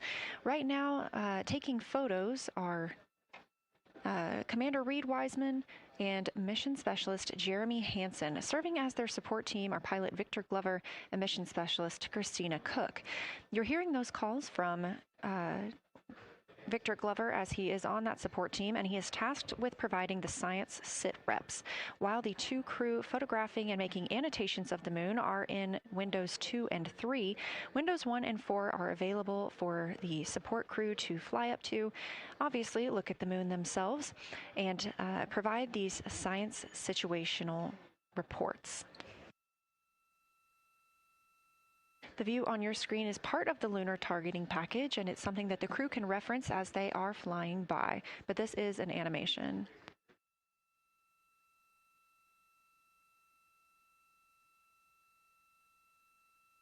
You also heard Glover mention Oriental. Oriental is a major feature that the team is interested in today, and it's known as the Grand Canyon of the Moon. Until this mission, the Oriental Basin had never been seen in sunlight by human eyes. Oriental Basin and its surrounding ejecta could fit within a straight line distance from NASA's Johnson Space Center, where we are at today, to Kennedy Space Center.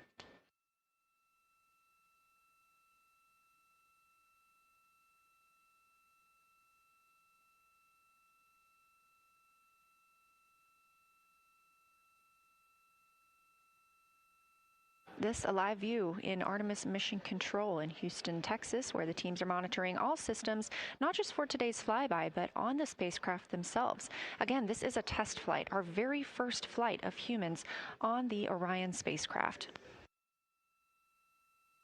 This team has been this team has been monitoring the entire time of the mission, as well as we have been live the entirety of the mission, and we will be continuing to do so all the way through splashdown and crew recovery from the Pacific.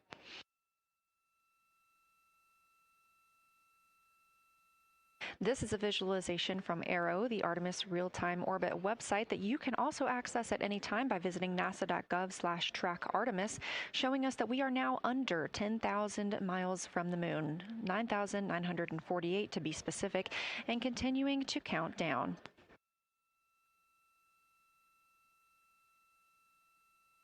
Again, our closest approach to the moon today should come about 6:02 p.m. Central, 7:02 p.m. Eastern. However, we will be out of contact with the crew at this time as they begin transiting behind the moon. At that time of closest approach, the distance from Orion to the lunar surface will be about 4,070 miles. Of course, these are estimates at this time, and we'll be sure to provide you with the official numbers once that closest approach has been reached.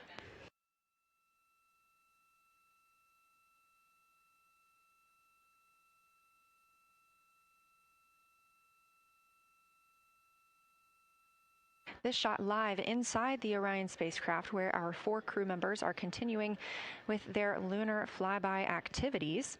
They have just begun those activities really about 20 minutes ago, so we've got several hours of moon view opportunities. This is still a live view inside that capsule. However, you can see just how dark they have turned down the lights. Actually, they've turned them all the way off.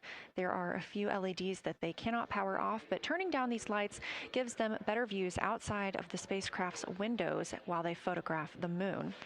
This also prevents any reflections from inside the spacecraft bouncing up on the windows and interfering with their photography.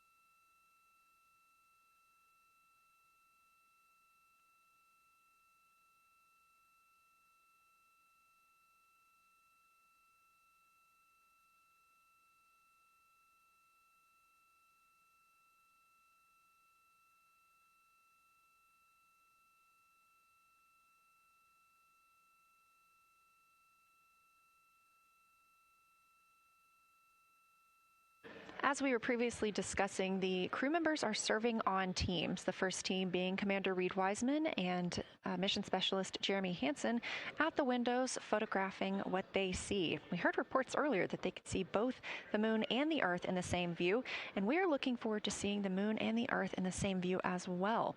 That Earth set coming up in just a few hours. While Wiseman and Hansen are at the windows photographing, Glover and Cook are serving as support crew. They are able to assist with cameras. They are also providing those situation reports, letting us know how the team is working inside the spacecraft, what they're seeing, and how they're feeling about it.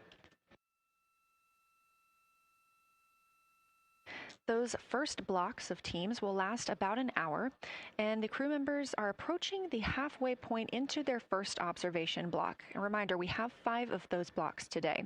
So they're approaching this halfway point during which the crew at the window will switch roles.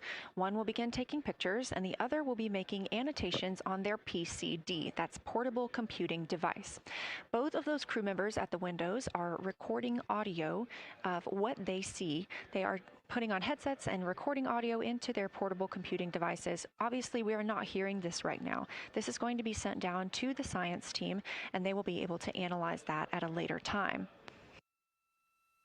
What we are hearing, though, and will continue to hear, are those science sit reps a few times every block. Once this block is complete, about 40 minutes from now, we will have the teams switch. That means pilot Victor Glover and Science integrity, looking out of window 1. I think I may have misreported earlier saying that it was Tycho going over the horizon. That was Copernicus I was referring to. Apologies. It was Copernicus is what is farthest bounding to the east, and that is now like on the horizon or just past it. And Korolev is now a few degrees from going over the horizon. And then, next it'll be Aristarchus Plateau. And so on the west, we are getting a much better view of the Terminator. It looks like we have about 80% illumination of the moon. And Vavilov and 1 Vavilov diameter to the west is where the Terminator is right now. And so other features are starting to peek out there. The center of the illuminated part of the moon is, to the lower part is Oriental. And just around Oriental, a lot of light structure is starting to show up. A lot of high albedo, similar to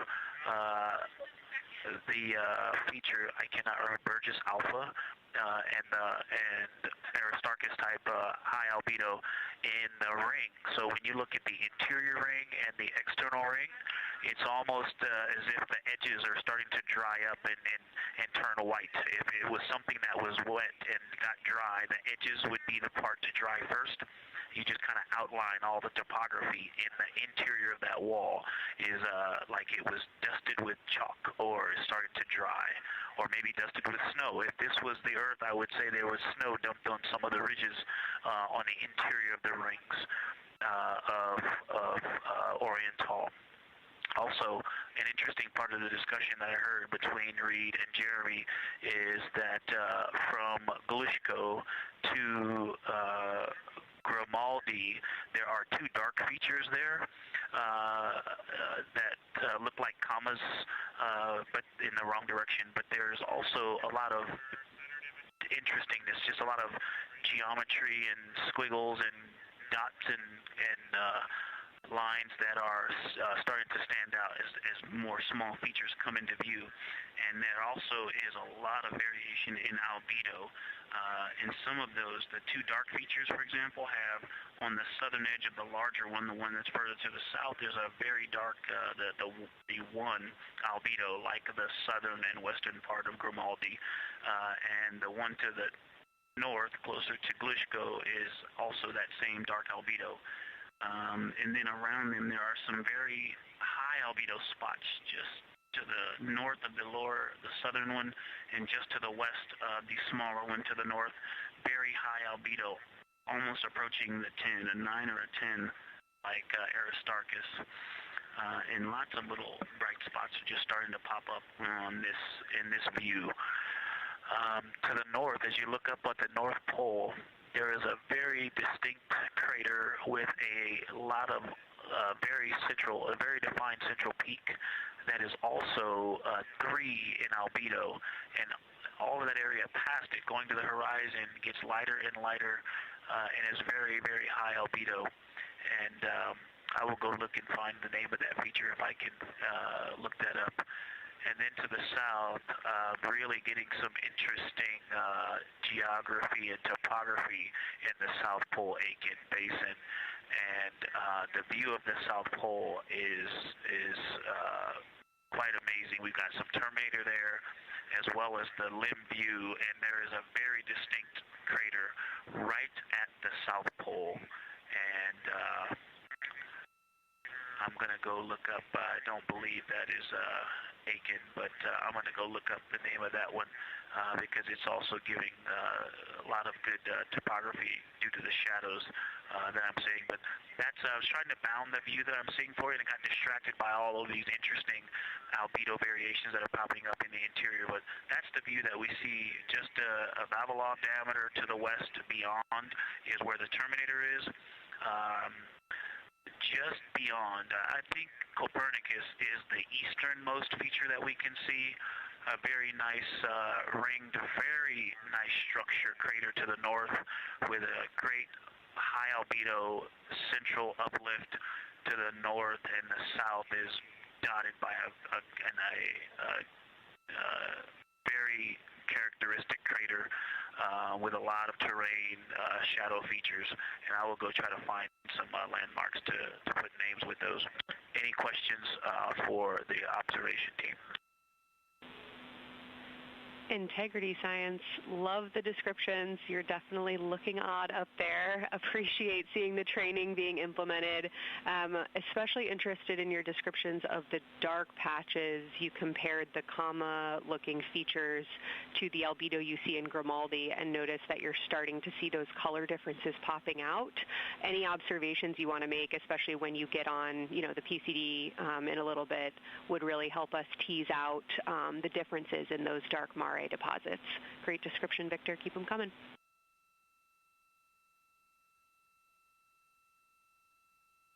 Absolutely will do, and I know you've got descriptions on both of the window observers right now as well. Keep them coming.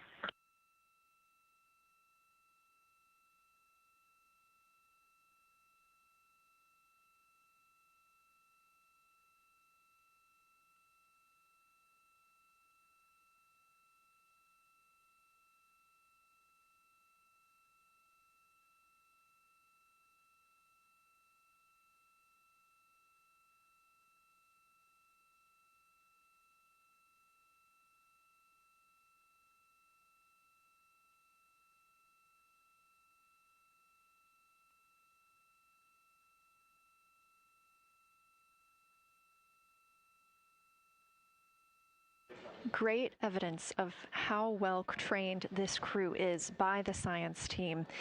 NASA astronaut and pilot of the Artemis II mission, Victor Glover, calling down a situation report, noting several different features on the moon and such descriptions, even saying that it looks like snow on some of the peaks. Obviously, we do not expect that to be snow, but referencing that as some of the lighting on how it looks to the Artemis II crew from their current position.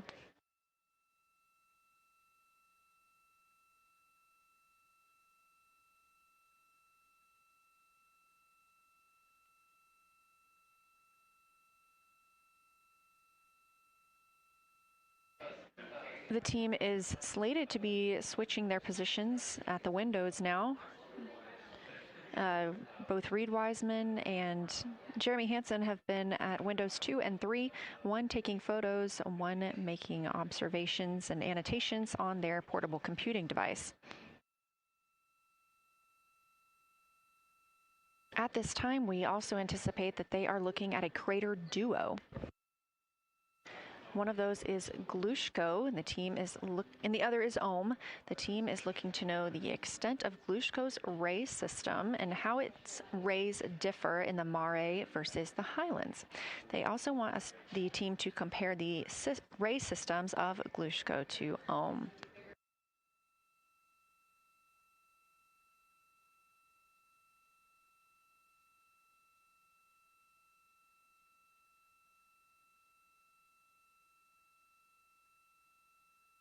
Ohm is considered a young crater.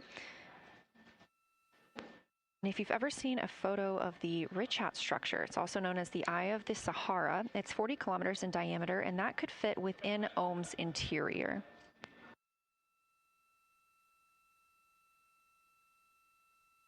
The team is specifically interested in descriptions of that ray visibility, including the color, albedo. Remember, albedo is the brightness or the surface reflection, and the reach.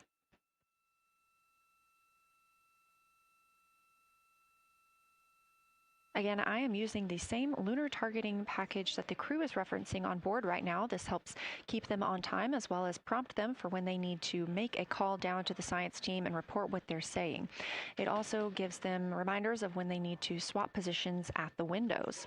Additionally, I'm using the Artemis II Lunar Science Passport developed by Amber Turner and the Artemis II Lunar Science team. Now, this passport did not fly with the crew, but they used it extensively as a study guide here on Earth.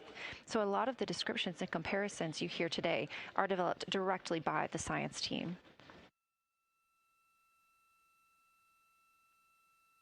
We are now 4 days, 20 hours, and 43 minutes. Science, integrity, that crater to the north, that is, it's like we've got one in the north that looks like just a textbook crater, and one on the South Pole as well. The one on the north, I think, is Pythagoras. And what I wanted to highlight about that is it is either a very distinct central uplift or just a very defined area of high albedo. If a majority of the crater, especially the floor of the crater, is, say, an albedo of 5, this center, and gosh, only a tenth of the diameter of Pythagoras is an albedo of 2, maybe 3, but it is very bright and it stands out. And then between that crater and the actual, what is the horizon from here, there seems to be another crater right on the horizon, and right on the edge of that is another patch of that albedo. It seems to be between the two craters. It's hard to tell from this grazing angle, but there is another spot just further north beyond Pythagoras. Between the two, I can draw a picture of this one and show you where that very high albedo, again, another 2 albedo surrounded by 5 and most of the area bounding it.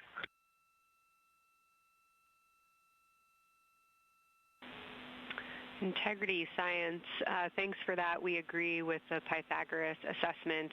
And as a follow-up to your previous report, the SIR had questions about topography comparisons between the North Pole and the South Pole of the Moon, if you're willing to provide words on that.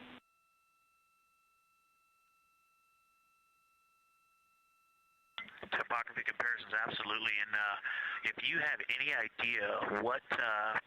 if you draw a line between Pythagoras and the western edge of the outer defined ring of Oriental, it intersects a beautiful textbook crater on the south. I would love to know the name of that. The topography differences, now the South Pole has a little bit of a benefit that it has more of the terminator, and I can see a little more shadowing there, but there's a nice crater right at the South Pole, so that's the main thing defining the topography there. Seems to be quite a bit of elevation change. I can see some very jagged shadows, a 90-degree just to the west of that crater at the South Pole. I can see a very distinct change in the shadow directions, indicating, I don't know, a very high wall or a very deep canyon just to the west of that. And in the north, it seems to be that from sort of the edge of the mare that's dark, which is maybe 1 Pythagoras diameter south. If you draw a ring about that, maybe the top 7 degrees of the moon, and just draw a ring around that, the near side is an albedo of 5 and looks quite smooth from here. And then along the same edge of the mare, the edge of the mare that kind of Grimaldi's just outside of, Glushko is just outside of, Carroll Crater is just outside of, and you start to see the stark differences between the darker 7/8 and the 5s and 6s, the 4s and 5s. If you follow that line up to the north, that line is also where the change in topography happens at the North Pole. The line defining the light and dark on the edge of the mare that you can see from Earth. Draw that line, roughly the midpoint of all that, straight to the North Pole.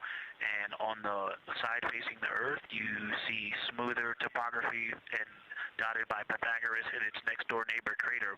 And then on the far side, you see a lot more cratering and a lot more topography. And again, the far side has the benefit of a little terminator there, but I am seeing a variation in the topography. It seems to be more jagged and a more challenging place to find a place to land and to even traverse in the south, all around the South Pole. And at the North Pole, it seems to be, it would be more challenging to translate on the far side of the North Pole compared to the near side of the North Pole around Pythagoras. Copy all, Victor. You really help paint a contextual picture of what you're looking at. We really appreciate the way that you're guiding us into the areas you're seeing by drawing comparisons between recognizable features. Thanks for that.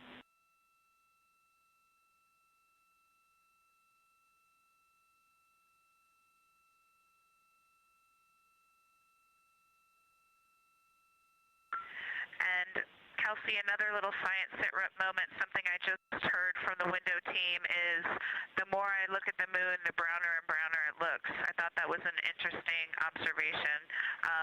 The 2 observers have been on timeline, no hardware issues. They did start to talk a little bit about another feature that you'll hear more about on the recordings that they call the handprint. That was at the end of their Glushko and before they moved into their current target. They thought that was worth chatting a little bit more about. And they're preparing to switch after this. Houston copies and concurs.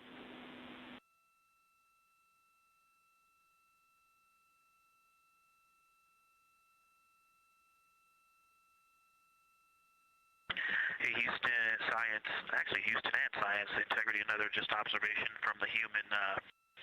My eyes have shifted a little bit since I've been up here. I've been wearing my reading glasses to look at the PCD. Well, this is a very taxing event on the eyes, looking out the window and seeing the very bright moon, then coming back inside to the dark cabin and trying to work cameras and microphones and logistics and lunch and those kinds of things, and then looking at the PCD, which is dimly lit. It's just been an exercise. It is a difficult thing to manage it. I'm up and down on the glasses and then having to wait as my eyes adjust when I come back in. As soon as I look back into the cabin from looking out the window, I can feel my eyes adjusting, and I just have to work through it as they adjust. Appreciate that report, Victor, and know that we are prepared to read you up targets from the ground if that would give you the ability to keep your eyes focused on the moon and not having to swap between that and the PCD. Just let us know.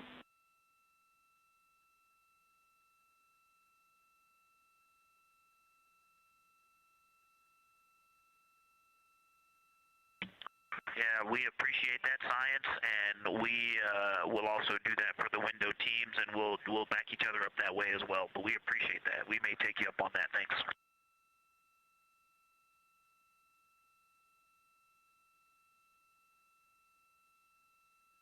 Continued detailed descriptions from the Artemis II crew aboard Orion Again, this is a test flight, the first time we've flown humans aboard this spacecraft. So every detail, even that it's difficult to look outside the window and then back at the PCD, that portable computing device, every single detail is appreciated as we prepare for future missions. Glover also mentioned that he is now wearing his glasses now that he's in space and that his eyes have shifted a bit. This is something that happens when our astronauts go to space.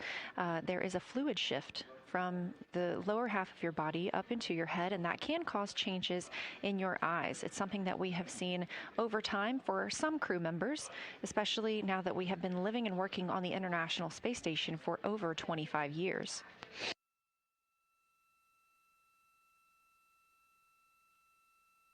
Again, it's clear that these Artemis II astronauts have undergone extensive lunar science training, including classroom instruction, fieldwork, and high-fidelity simulations.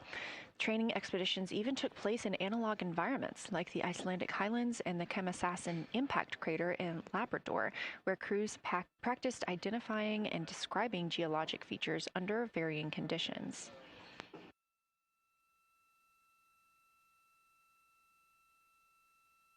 Additionally, here at Johnson Space Center, Orion mock-ups were used to rehearse crew choreography, including three-dimensional space management with an inflatable moon globe to simulate the flyby. And while on Earth, the crew also used that small lunar passport that I mentioned with descriptions, photos, and prompts to help them study the features we hope they'll see.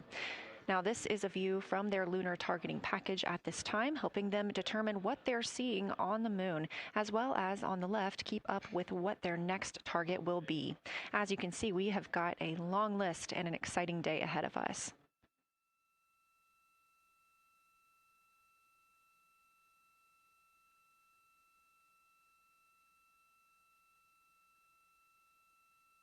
It's now been 4 days, 20 hours, and 53 minutes since Orion launched atop the Space Launch System rocket from Kennedy Space Center in Florida with our 4 crew members aboard.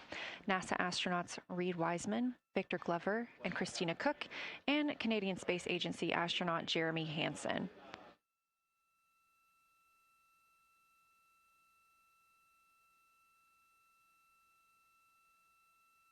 The Artemis II crew passed a major milestone today when they passed the Apollo 13 distance record at 12:57 p.m. Central, 1:57 p.m. Eastern. That Apollo 13 distance record was 248,655 statute miles from Earth. And Houston, another observation, whole moon.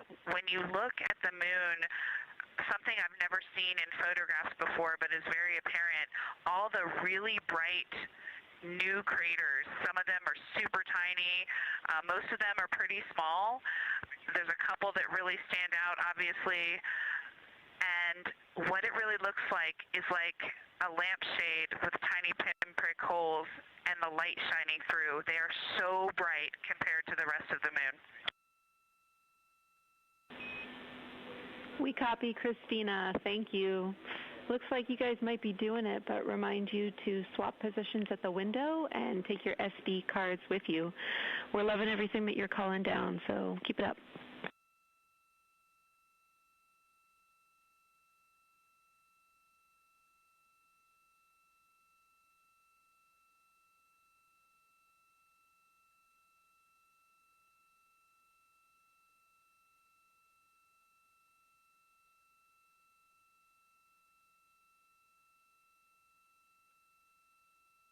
Again, Orion previously surpassed that the Apollo 13 greatest distance from Earth by humans. That was 248,655 statute miles from Earth, and Orion now 250,294 miles away from our home planet.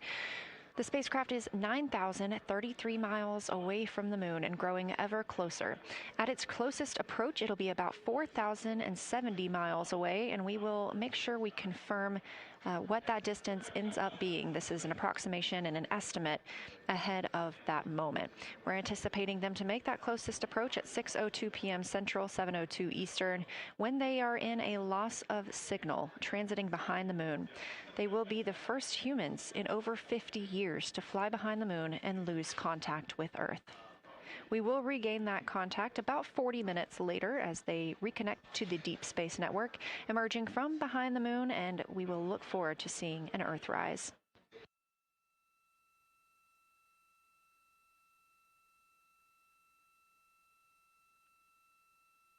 Again, the crew is currently in their position swap portion on their timeline.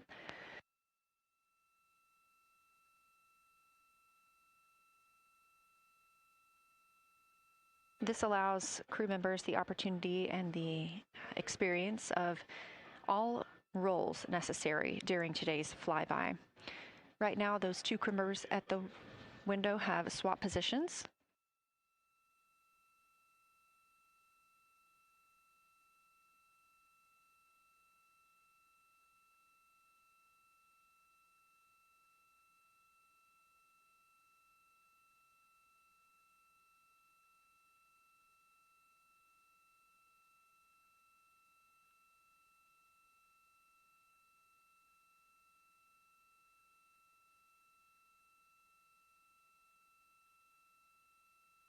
Again, the crew at the windows swapping positions. Right now, that crew is Commander Reed Wiseman and Mission Specialist Jeremy Hansen, while Victor Glover and Christina Cook serve as their support flyby crew members. That's why you are hearing Victor and Christina during those science situation reports. Those voices will change in about 30 minutes when they take a turn, taking photos and making annotations while at the window.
Houston, integrity.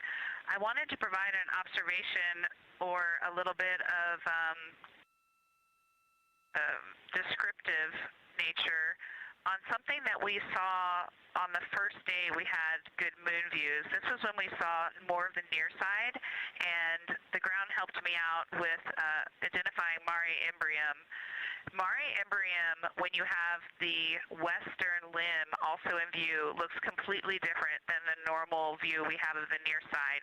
It is the most striking feature of the western limb view that we had.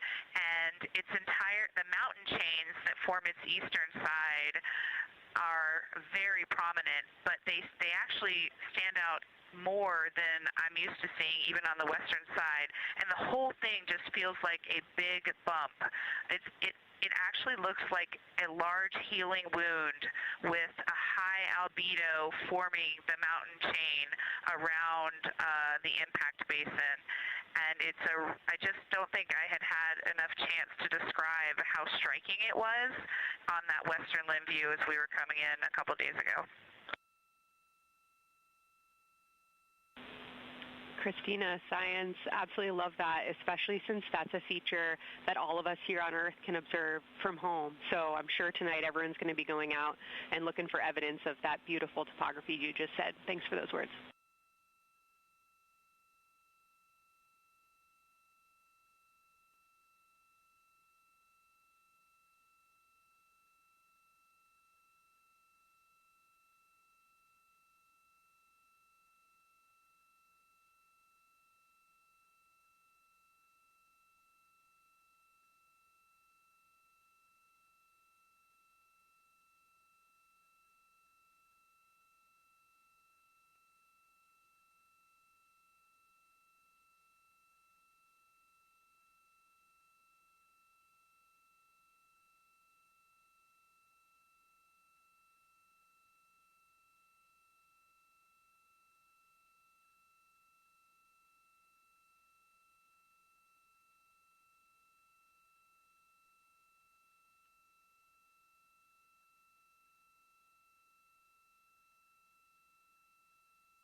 The view on your screen coming from Orion, a camera mounted on the spacecraft's solar array wing. Toward the right of your screen, the near side is the hemisphere we see from Earth. That is identifiable by those dark splotches, which are ancient lava flows. Science integrity. A question and a comment. Question is it possible that we're seeing a Schrodinger basin from this vantage point in the Terminator at the South Pole? And the comment is the rays coming out of Ohm are less distinct. We are not seeing the bright rays coming out of it, but the sort of 9 o'clock wedge that is formed by the change in albedo from the interior portion that is to the northeast to the surrounding lighter mare that's 270 degrees to the west. That 90 is very distinct and interior. You got some great descriptions from the two at the window about the colors in there, but in that darker part, in that wedge, you've got some really interesting color, even though the rays, the distinct difference in the albedo almost look like rays, but it's not the rays coming out, it's the just change in that albedo. Integrity science, that is very intriguing, those color rays coming out of Ohm rather than sort of albedo. And as answer to your question, we do not think you can see Schrodinger. It's in darkness as of now. But thanks for that Ohm description, and it sounds like the pair at the windows got great descriptions that we're definitely going to dive into tonight.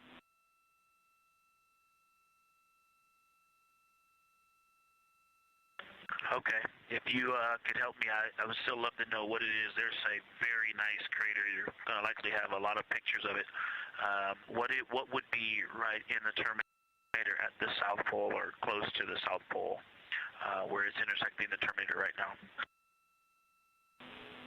Yeah, Victor, we're assuming you're talking about, kind of if you're looking at the Terminator, it's basically like 70% down from the North Pole. Is that where you're looking?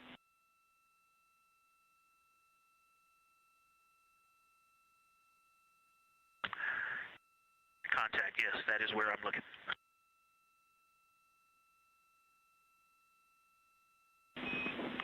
Integrity Houston, that is an enabled caution for wastewater dump required. We have hit our limit. As expected, no crew action.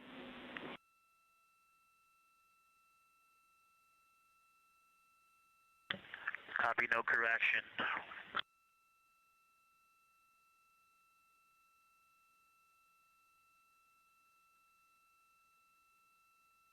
You are.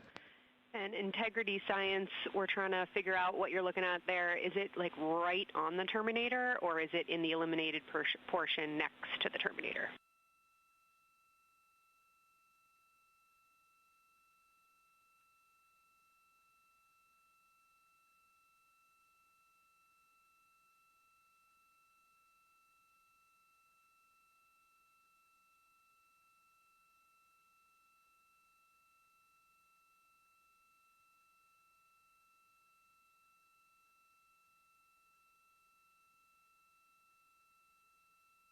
While we wait for a response from the crew, the Terminator is that difference between day and night, or brightness and darkness, that you see on the moon.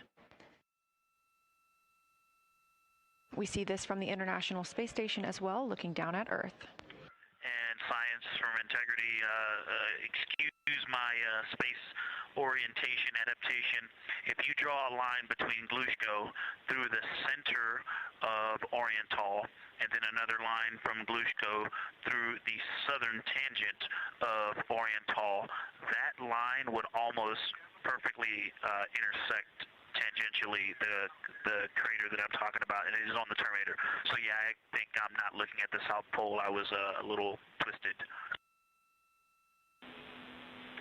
That line description was really helpful. I have eyes on the SIR right now, and they are actively discussing lunar geography. We will be back with you shortly.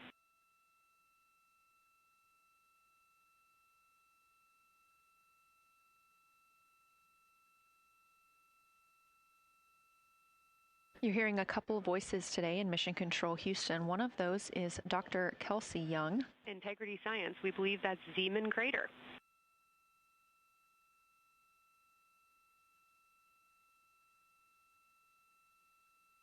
Oh, I floated away from the speaker. Say it again, please. We believe that that is Zeeman Crater.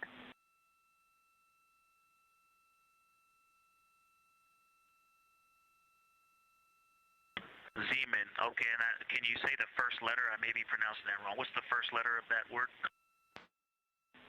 Zulu. It's Z-E-E-M-A-N.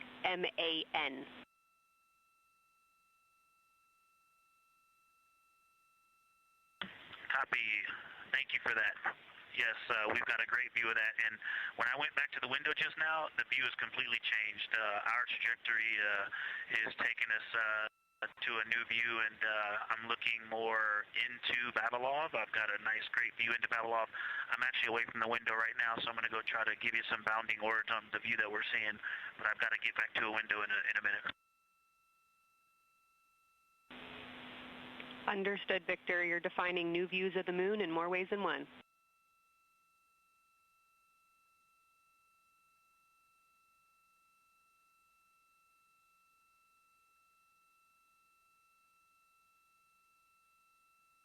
Again, when you hear calls down to science or from science, that's Dr. Kelsey Young, the Artemis Science Flight Operations Lead here at a console in Mission Control.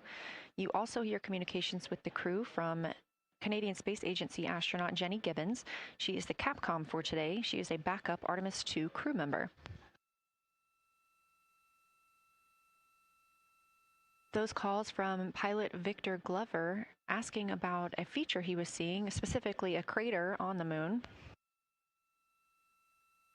Meanwhile, the team here in the science evaluation room was actively working together to determine which feature he was describing.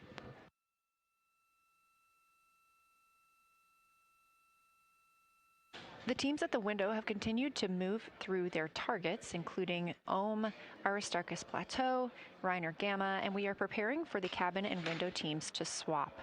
That's when we'll hear more from Reed Wiseman and Jeremy Hansen when they take on these support roles, while Christina Cook and Victor Glover are at the windows photographing and annotating.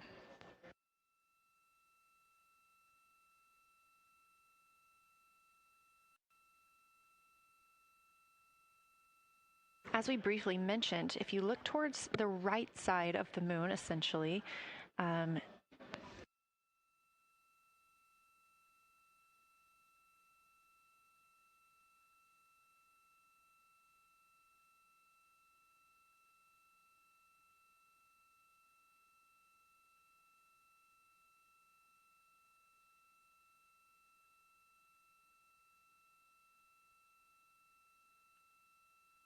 this live view coming from a camera outside the Orion spacecraft, and if you look on the right side of the moon where you see those dark patches.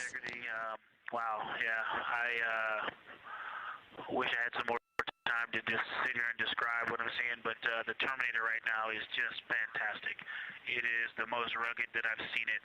From a lighting perspective, there are little islands. There are islands of terrain out there that are completely surrounded by darkness, which indicates some real variation in terrain. Up to the north, there is a very nice double crater. It looks like a snowman sitting there, in the 5-10 degrees below the pole in the Terminator. And then on the southern edge, there's almost like a hole. Looks like a hole, and it's the diameter of Vavilov size, just blackness, and then a wall of bright, and then it goes back to the black beyond the Terminator. So there's it looks like there's just a gigantic hole right there, 1 Vavilov diameter east of the Terminator. And as you go south, the Terminator is not a nice smooth arc. It's just jagged. There's almost a 110-degree turn in the shadow as opposed to the nice smooth arc, again indicating some really interesting variations. And I'm sure we'll get some photos of that. And then one of the craters further to the south of Vavilov, maybe halfway down to the South Pole, is not only looks like just a deep hole, and then there's like 2 island rays pointing off to the west and north that indicate very high ridges and very very deep canyons coming up out of that crater. So again, just some really interesting visual illusions going on with the shadows there. Like I said, they look to be islands out beyond the terminator because some of the things, gosh, maybe even a Vavilov diameter into the terminator are catching sunlight on the peaks up to the north and to the south. It's very, very interesting to see.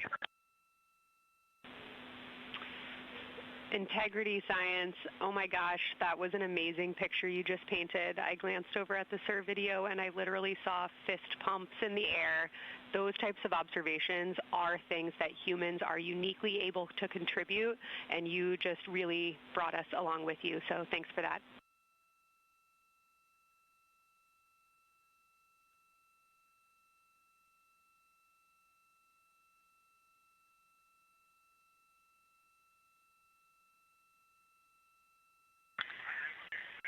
That's awesome, Kelsey. Did you get a sit rep updating you on a slight change in logistics for PCD use? Christina, this is Houston. We did not, but we will take it now.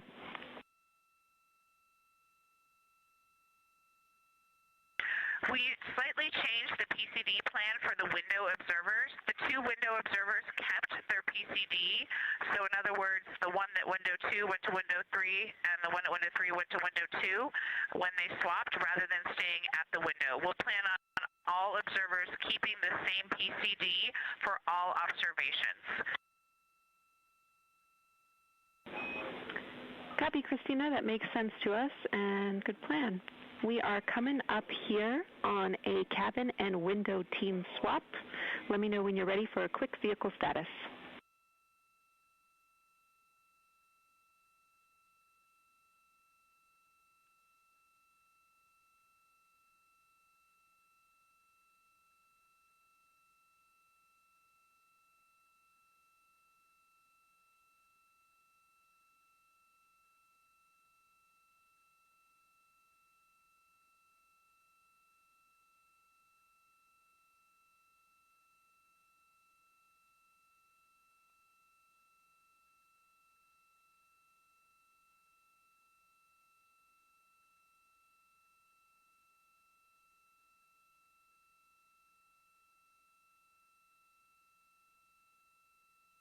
As you heard, science. Houston, go for the vehicle system update.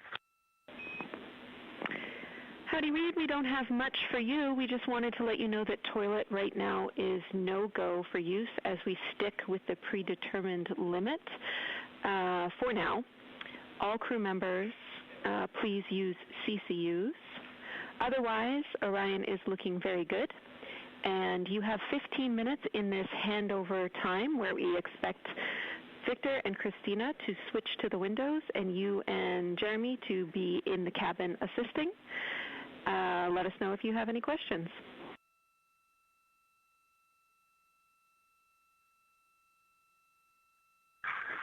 No questions at all, and they're in the swap right now. The first thing I'll tell you, I floated up to the docking hatch window and just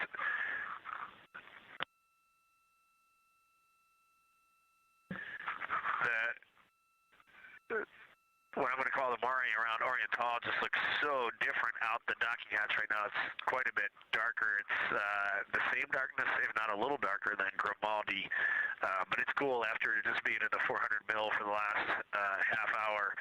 Looking up close, I got pictures of everything Ike was just describing on the Terminator. It really is a fascinating Terminator. And then Oriental just looks so dynamic right now. It's very three-dimensional out the docking hatch compared to what I was just looking at through the 400 mil. We love it. We are getting a sneak preview from one of our SAW cameras at what you're looking at, and we see some of what you're describing. We cannot wait to see your photos. Thanks.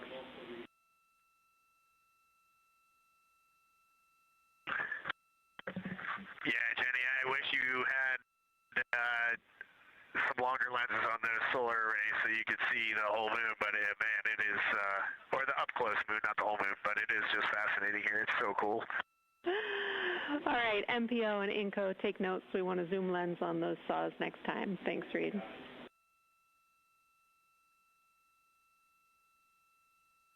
Affirmative.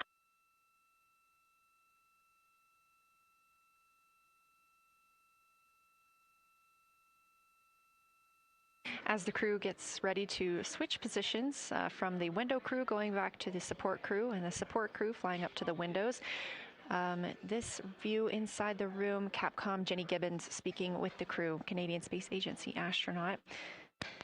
The crew has continued to provide excellent descriptions of what they are seeing on the lunar surface. In this picture, or in this live view actually, from Orion and a camera mounted on its solar array wing, if you look at the dark portion on the right side of the screen, those are visible from Earth. That's considered the near side. Those are ancient lava flows from a time early in the moon's history when it was volcanically active. And if you look towards the left, there's that dark, large crater that appears to the left of those lava flows. That's Oriental Basin. It's about 600 miles wide, and it straddles the moon's near and far side. And this mission is the first time that humans have ever been able to see this with their eyes in the daylight. Again, you hear conversation about that terminator. You have a great view of that as well. That's the difference between light and darkness on the moon. Victor Glover explaining that as a very jagged looking terminator due to the peaks that they're seeing and the craters that they're seeing as they prepare to cross over the far side.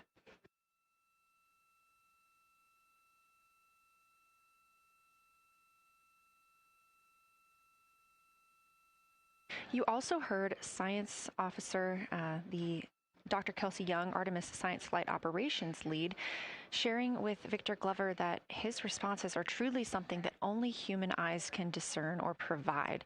So we've previously discussed how having humans observing the moon on this mission is being combined with lunar robotic data to help us maximize what we know about the moon. So part of that data comes from the Lunar Reconnaissance Orbiter, or LRO. This orbiter provides the robotic foundation that makes Artemis II lunar science possible. LRO has been orbiting the moon for 17 years, which makes it the longest operated lunar orbiter in history. And it's also the only American spacecraft dedicated specifically to lunar science and exploration. Artemis II lunar observations are designed to complement data like the detailed surface images from LRO. So while LRO provides those detailed high-resolution maps of the moon's surface, the Artemis II crew adds human observations that focus on regional context and relationships between features, giving scientists a larger geologic picture. Now, this combination of robotic and human observations strengthens lunar science. LRO delivers precise and repeatable measurements over long periods of time, while the Artemis II crew contributes real-time visual descriptions and context that robotic instruments alone cannot provide. The best description I've heard while preparing for this mission is to compare the difference in looking at the moon with your own eyes on Earth and trying to take a picture with a camera. The camera truly never does it justice, and it's much easier to describe and perceive what you're seeing with your own eyes than to take a photo. These Artemis II astronauts can rapidly scan wide areas and adjust their focus in real time, as well as describe relationships between features. The crew will also observe the same regions multiple times under changing lighting conditions during the flyby and provide perspectives that would take robotic missions years to accumulate. During the Artemis II mission, LRO is also attempting to observe some of the same lunar features that the astronauts are studying. Collecting this data simultaneously highlights how different instruments and human eyes provide complementary information about the moon. This LRO data plays a direct role in preparing for future Artemis missions. Its measurements of topography, surface temperature, composition, radiation, and lighting conditions are used to assess hazards, identify safe landing sites, and locate potential resources such as water ice near the lunar South Pole. This mission, Artemis II, represents the point where years of robotic preparation are paired with human exploration for the first time in the Artemis era. So together, LRO, the Lunar Reconnaissance Orbiter, and Artemis II are demonstrating how NASA moves from mapping the moon robotically to exploring it with humans. We are laying the groundwork for future Artemis missions and sustained lunar operations. A check-in with Orion. We are now 4 days, 21 hours, and 22 minutes into the flight of Artemis II. our crew aboard the Orion spacecraft. We are now 8,153 miles away from the moon, 250,742 miles away from Earth. The spacecraft is traveling at 1,030 miles per hour.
Houston, the professional science update giver is now in seat 2. That is where Victor is, and Christina is nestling into seat 1 with the long lens, and we're just getting ourselves oriented here.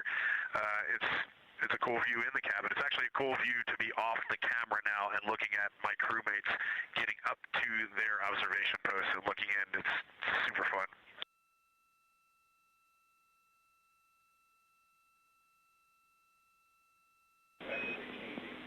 Copy all, Reed. We like it.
As we heard confirmation from NASA astronaut and commander of Artemis II, Reed Wiseman, they are now switching positions of the support teams and the observation teams.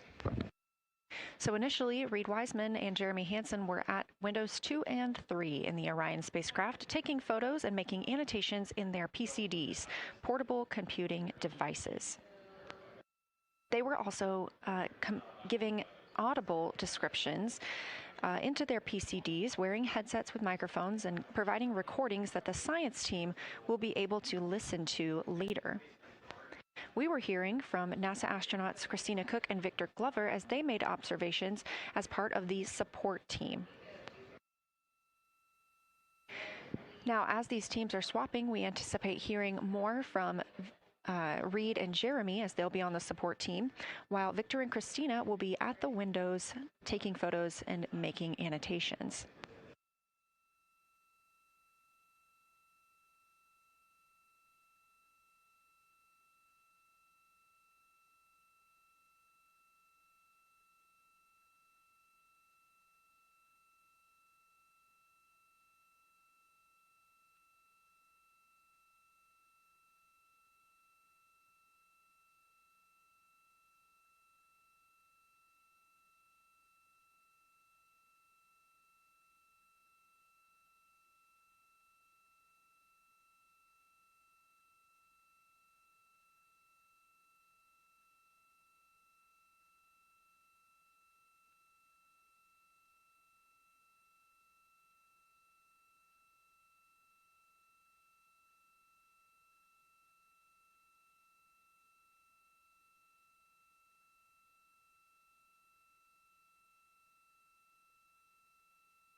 Mark.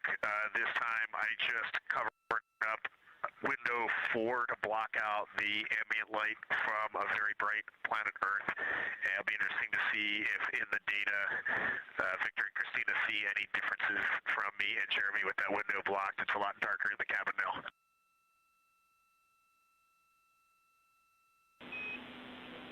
Copy, Reed. We're taking note, and we'd be curious too.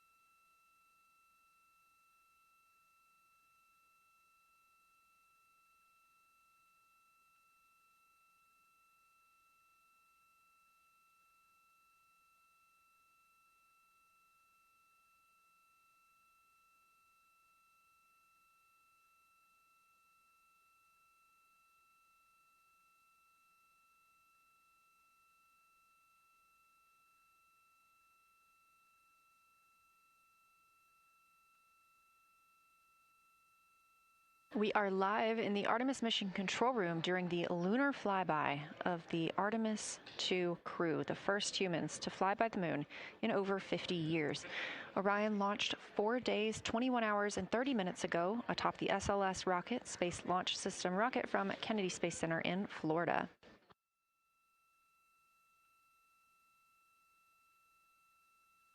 Our 4 crew members inside the spacecraft are transitioning their positions. The cabin and window teams have swapped. Currently at the window, we have Victor Glover and Christina Cook, NASA astronauts, and serving as support, Reed Wiseman and Jeremy Hansen.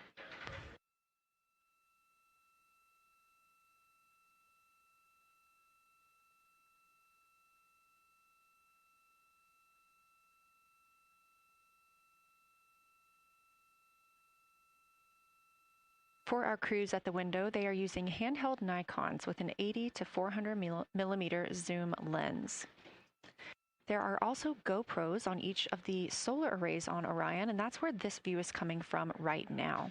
We have an interior camera of the crew as well, but they have dimmed the cabin lights. They've actually turned off the cabin lights to allow them to better see outside of the spacecraft. This also helps prevent any reflections from lights inside the spacecraft reflecting onto the windows while they are photographing the moon.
We talked a little bit about the views and the cameras being used on the Orion spacecraft.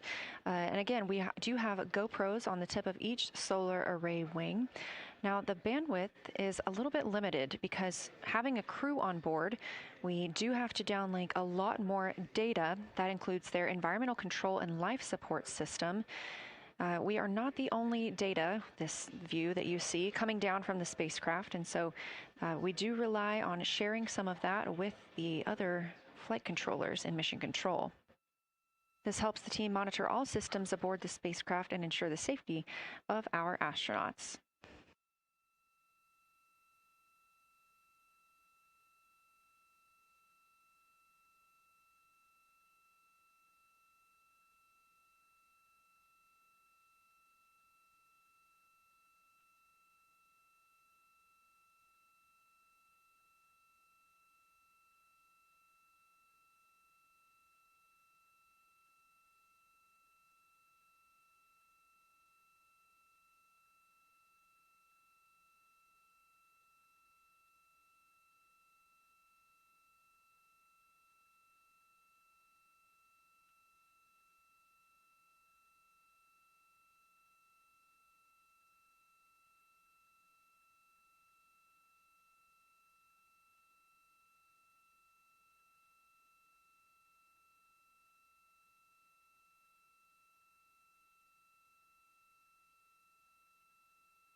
We are standing by for a situation report from the crew aboard the spacecraft. They've been imaging the whole moon.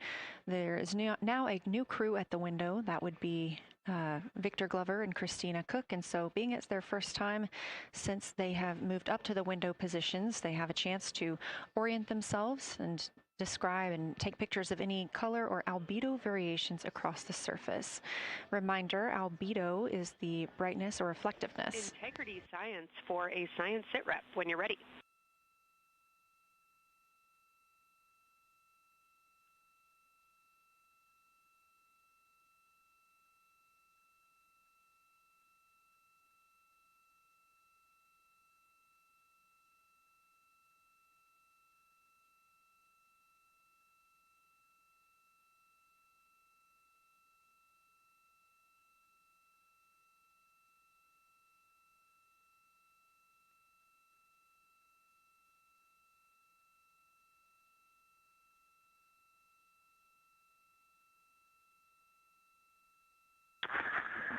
Houston Integrity, we have no external view of the moon right now for the floating crew members, so my only science sit rep is that we have Victor in window 3 doing observations and Christina in window 2 with the long lens.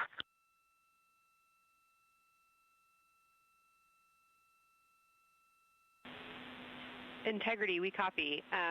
Are the shrouds still on windows 1 and 4? And if so, would you consider trying to get a view through one of those windows?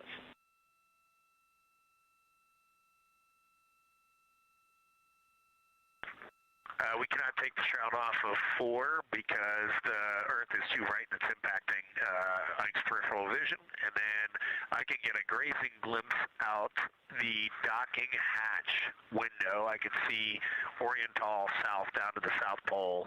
And the primary thing that I see from Oriental right now is just the long trenches that come out. And, you know, when you come out the north side of Oriental, the ejecta kind of boulders across the northern half of the far side. But coming out the southern half of Oriental, I just see those large, here they look like gorges. They're almost like rain when it comes down the Grand Canyon and fingers off into the desert, kind of what it looks like. Also, Burgess Alpha is extremely bright. It's the brightest thing that I can see.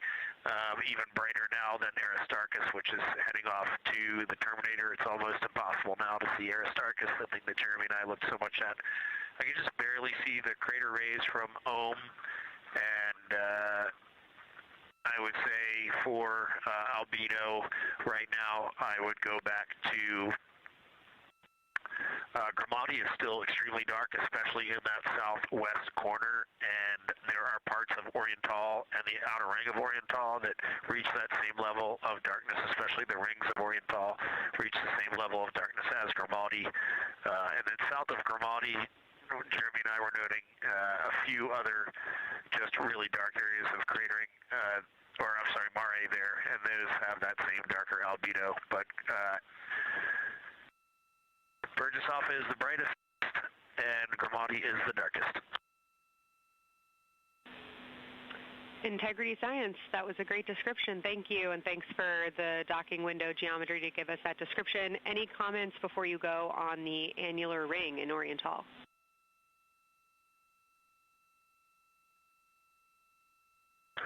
The annular ring, which I think everybody kind of describes as like a pair of lips or a kiss on the far side of the moon from here, is very circular in nature. The northern part of it is wider, darker. The southern part is much lighter.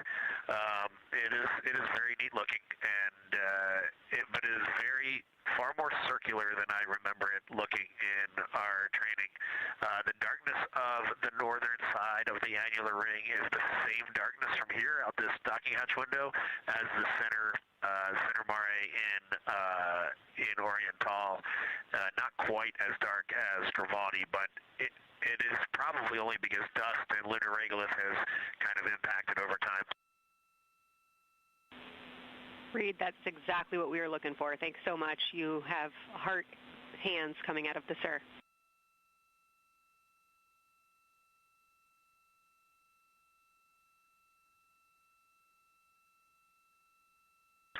Say that again, Kelsey.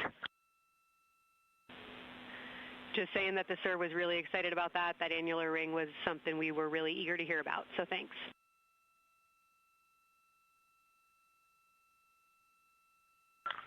Yep, you bet. And now Victor and Christina are moving on to Oriental. I got them situated over there a little bit late.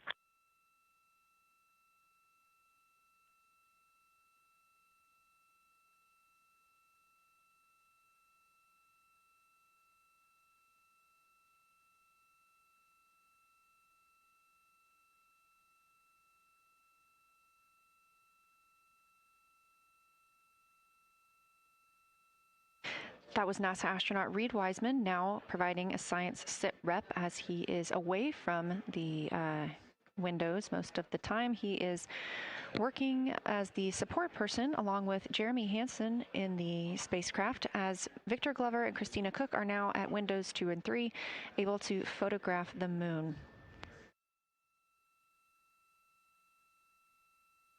Christina and Victor are also providing recorded information to their portable computing devices, that's their PCDs, and the science team will have access to that at a later time.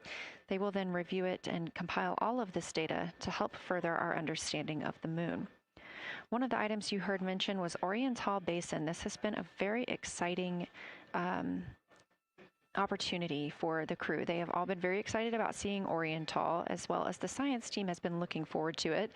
It is known as the Grand Canyon of the Moon, as we discussed earlier.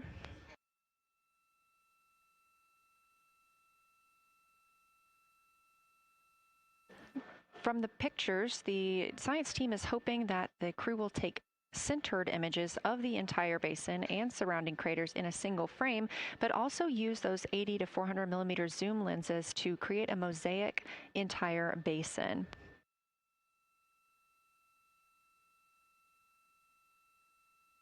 With their unaided eyes, the science team is hoping the crew will describe southern dark annular ring, which you heard Reed just describing, as well as any color, albedo, texture, or topography across the mare patches and ring mountains.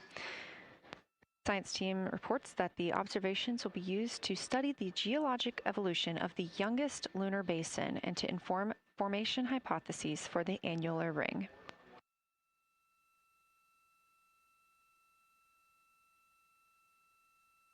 And again, another fun fact about Oriental is the diameter is the same distance between Johnson Space Center, where we are today, and Kennedy Space Center, where the crew launched on April 1st.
This live view from the Orion spacecraft on the Artemis II mission, now 7,373 miles away from the moon, 251,130 miles from Earth.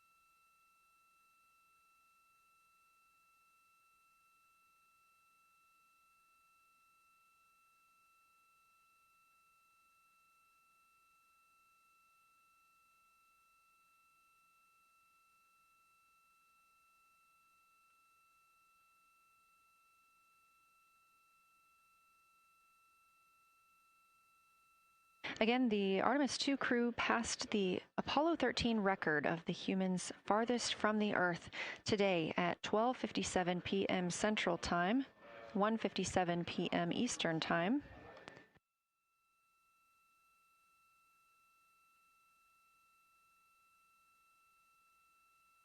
That distance set by Apollo 13 was 248,655 statute miles. We have clearly passed that, and we expect to pass that by about 4,105 miles. That will be when the spacecraft reaches its farthest distance from the Earth. It could be around 252,760 miles, but again, these are approximations and our targets, and we will make sure to report back the final numbers once we have them.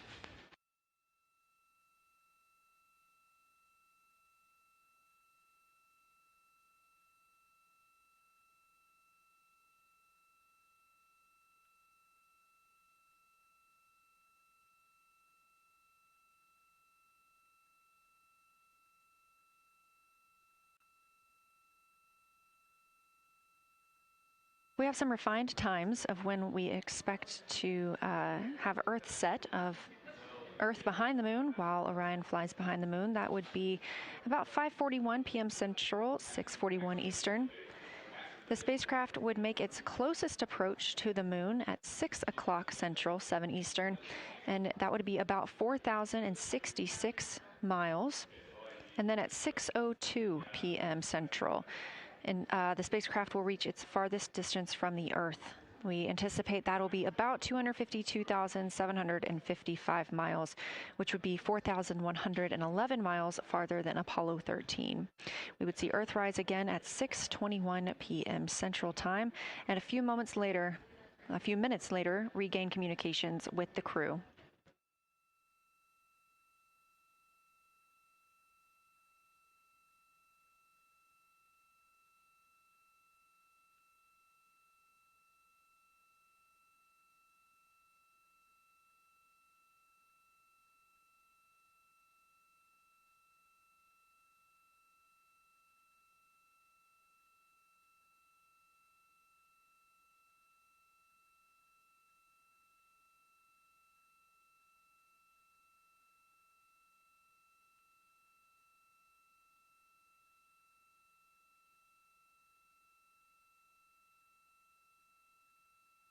Currently aboard Orion, Victor Glover and Christina Cook are the two team members conducting lunar flyby observations, meaning they are using the Nikon cameras to photograph the moon, and their PCD, or the portable computing device, to conduct annotations. They are both recording information that will be downlinked to the science crew, and tomorrow morning the science team will have a conference with the team while the information is so fresh. They'll be speaking with the crew about their observations and their data collection.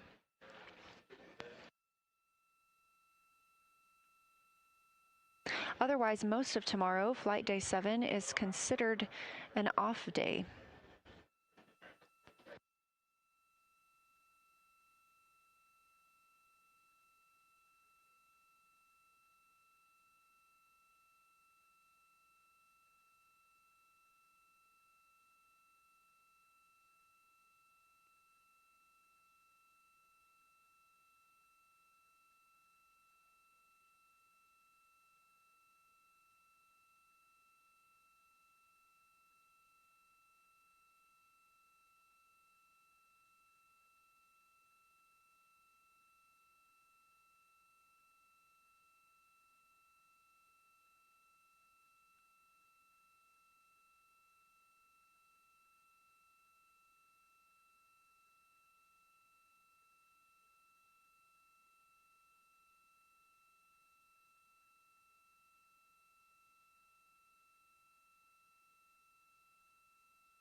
We are on flight day 6 of the Artemis II mission, the first time in more than 50 years that humans will observe the moon directly, providing a critical opportunity to practice how lunar science will be conducted during future Artemis missions.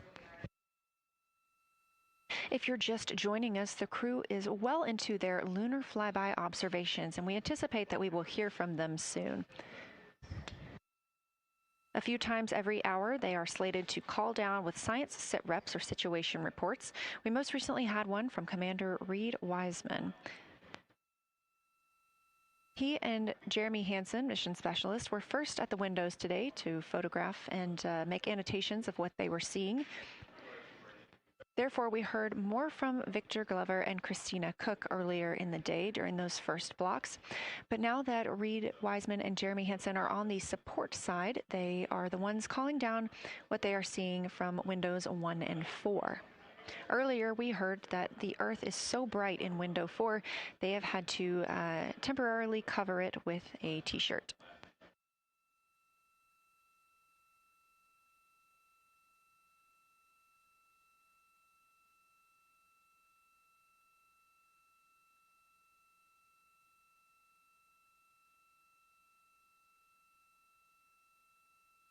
The moon preserves a near-continuous record of solar system history that has been erased on Earth because the moon doesn't have an atmosphere. So things that we experience on Earth, like weather or plate tectonics, don't really apply. So the lunar surface retains evidence of ancient impacts, volcanism, and solar activity that scientists can study today. And studying the moon helps scientists understand how planets formed and evolved, how the moon influenced our own planet Earth's history, and how the sun shaped conditions across the inner solar system. The moon also serves as a unique platform for studying the broader universe. Artemis science is designed around questions best answered by humans, working alongside robotic systems, combining decades of robotic lunar data with real-time judgment, context, and adaptability that only humans can provide. This mission, Artemis II, is serving as a proving ground for lunar science operations, which allows NASA to test how science is planned, executed, and supported during a crewed deep space mission ahead of our future Artemis flights.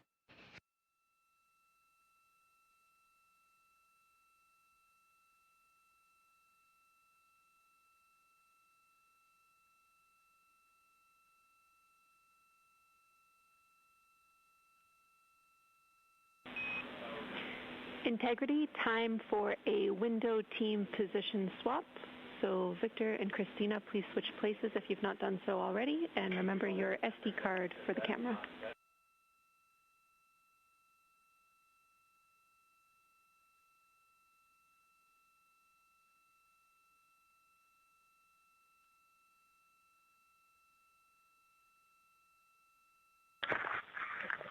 We're in the swap right now. They're wrapping up their last comments, and they'll switch over and change cards from the long lens.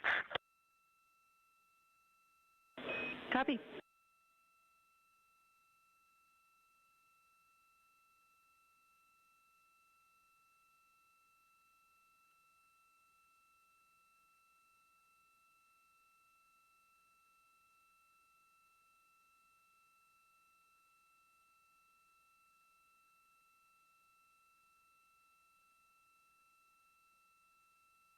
As you heard in that call, it is now time for the team members at the window to swap positions. That means Victor Glover and Christina Cook will be switching roles. One of them has been photographing the moon with a Nikon with an 80 to 400 millimeter zoom lens, while the other was making annotations on their portable computing device. And both are recording audio that the science team will be able to listen to.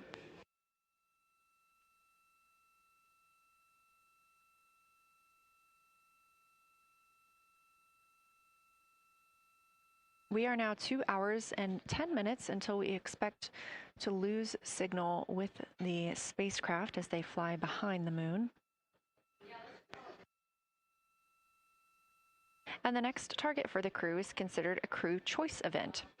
They have the option to focus on any regions or patterns or features that interest them. The science team has asked the crew to capture pictures that illustrate their choice, as well as at different zoom levels, and to describe why those certain features or regions caught their eye.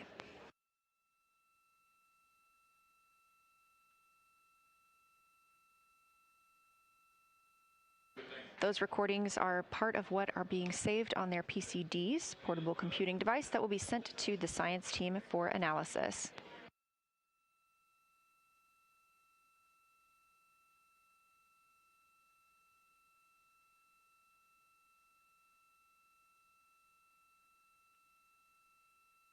The crew has been allotted 8 minutes for this crew choice event, and it's also a time for a scheduled sit rep or situation report. So we expect to hear them calling down what they are seeing soon.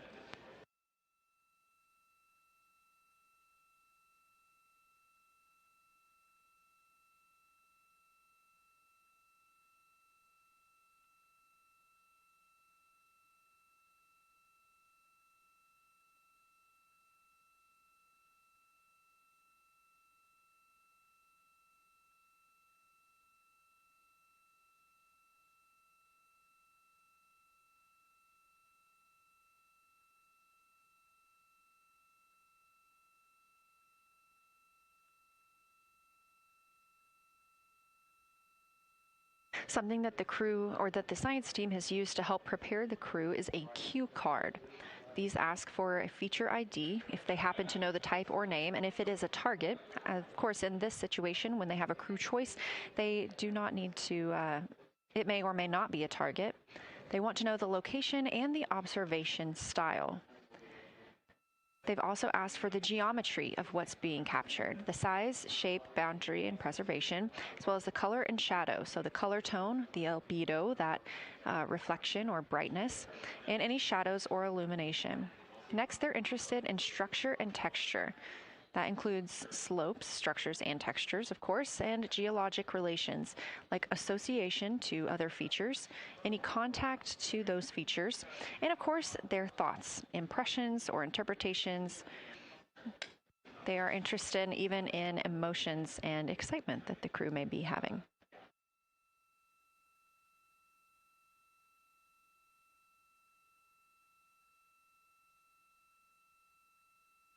This flyby day has been practiced in many ways, even in sims here in Mission Control Houston. The team also conducted some field work, learning how to look for specific geologic features. They also photographed a large globe, and the science team helped them determine which features they would be targeting and how to look at those.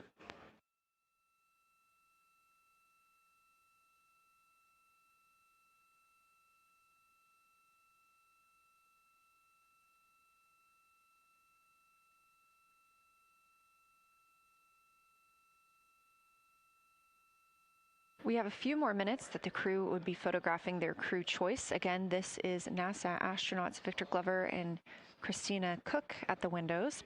They will then move on to another discussion portion. This is for the far side albedo, that reflectiveness, and color that they are seeing. We heard earlier about some browns seen on the moon, which is very interesting, especially here from Earth, where we are just seeing whites, grays, and maybe even black at some points. When they get into that discussion for far side albedo in a few minutes, the theme is looking to know how that color and albedo is, what those variations look like across the far side.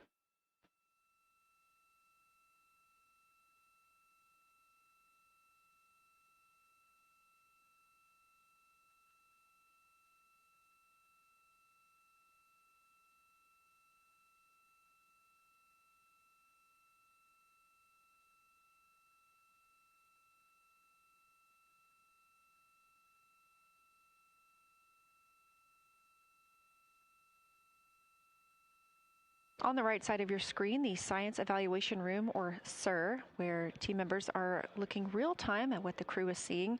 And even earlier, we're... Houston Integrity, you ready for science zero? We'll take it.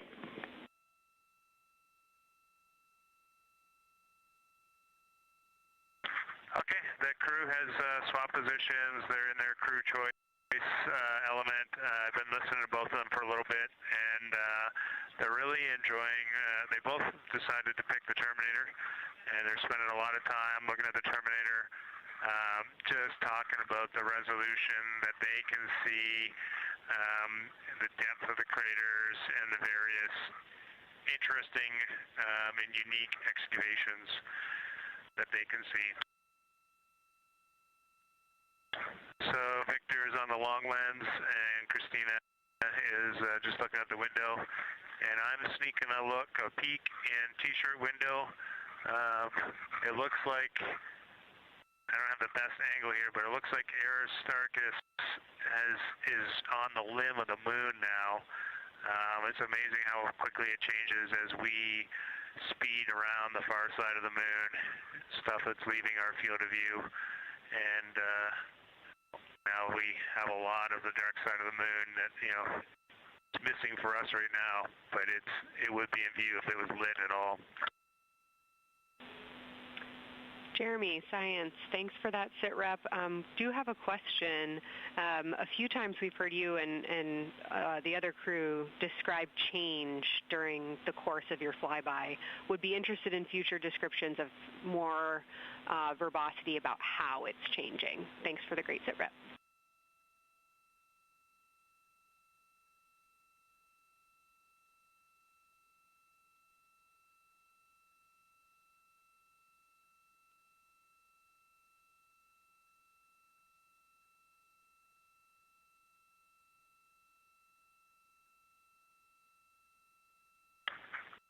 Yeah, Kelsey, sounds good. We are definitely keeping an eye on that.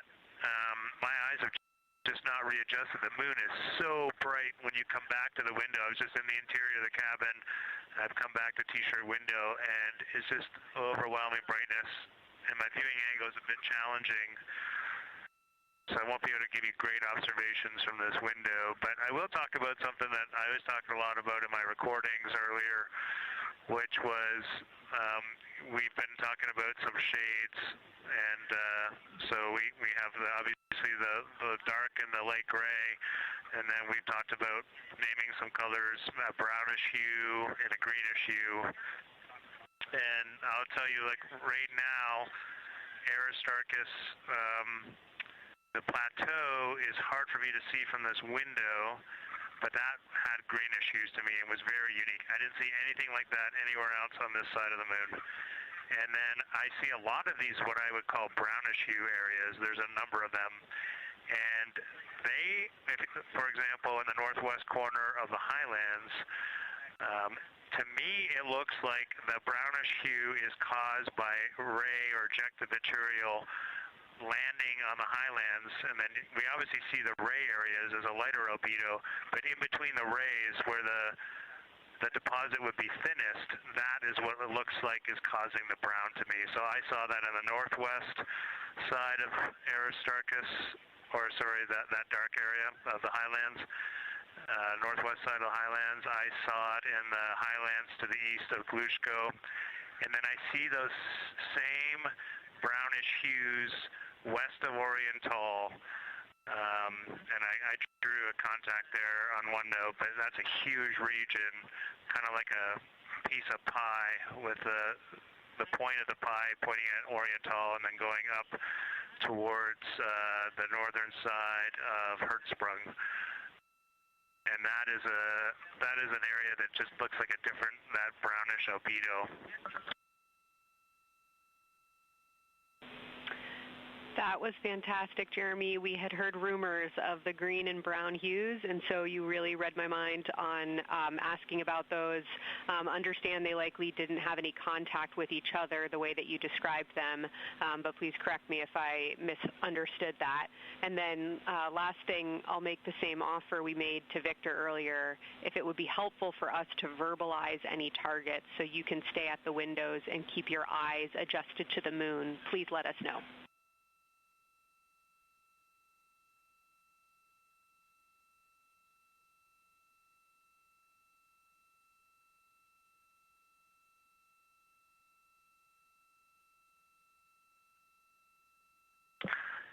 If you got something you want us to look at, Kelsey, you can send it on up.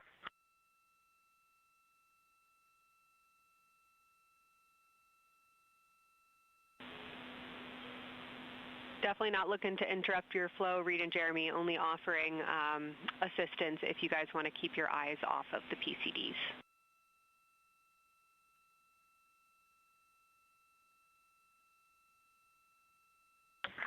Oh, I see what you're saying, okay.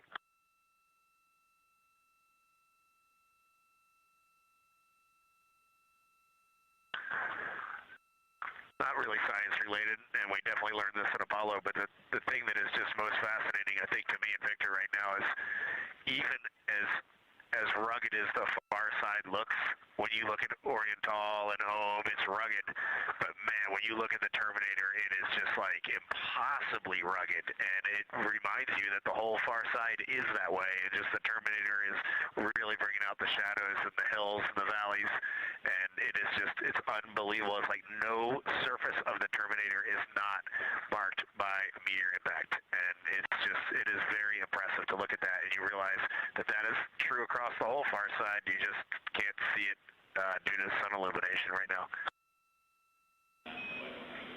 Reed, Houston copies, and we were commenting on the same thing. Even from our view, the Terminator looks absolutely alien because there's just so much texture in there that we're just not used to seeing. So thanks for sharing that with us.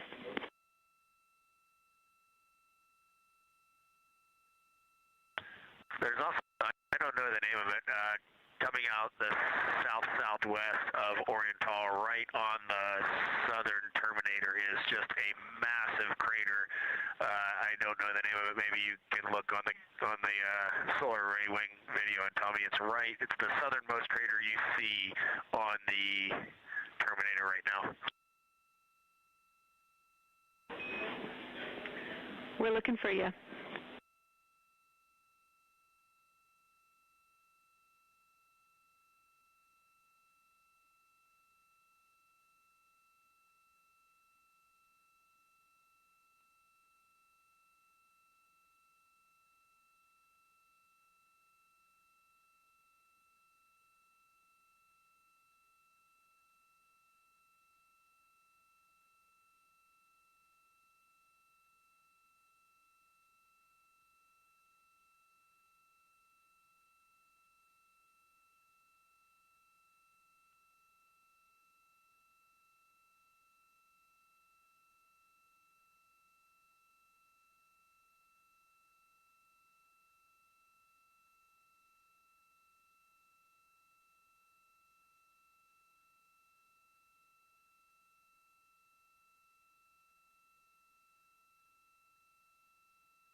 We're loving that picture. Thanks for showing us. And Reed, as an answer to your last question, we believe that that is Chebyshev crater.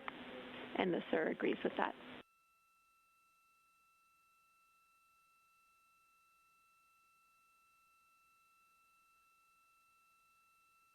Okay, that picture I was just showing you is an 8X iPhone out the docking hatch for the high grazing angle. It's just amazing. We love it. Thank you.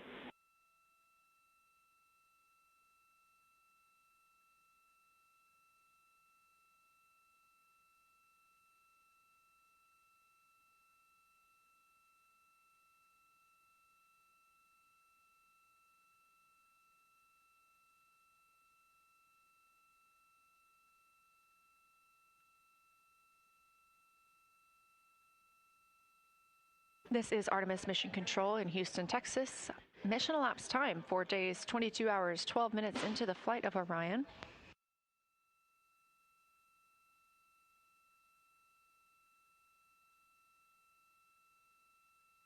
This is Lunar Flyby Day for the crew aboard the spacecraft.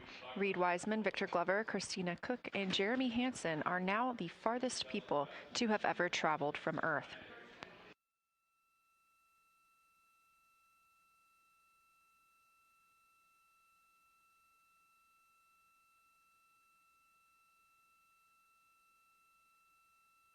This a live view from inside the spacecraft. They have turned off the lights so they're able to see outside and photograph the moon better with no reflections from inside. And for a very brief moment there. Integrity Science, thanks for those iPhone views. It's helpful to see what you're seeing.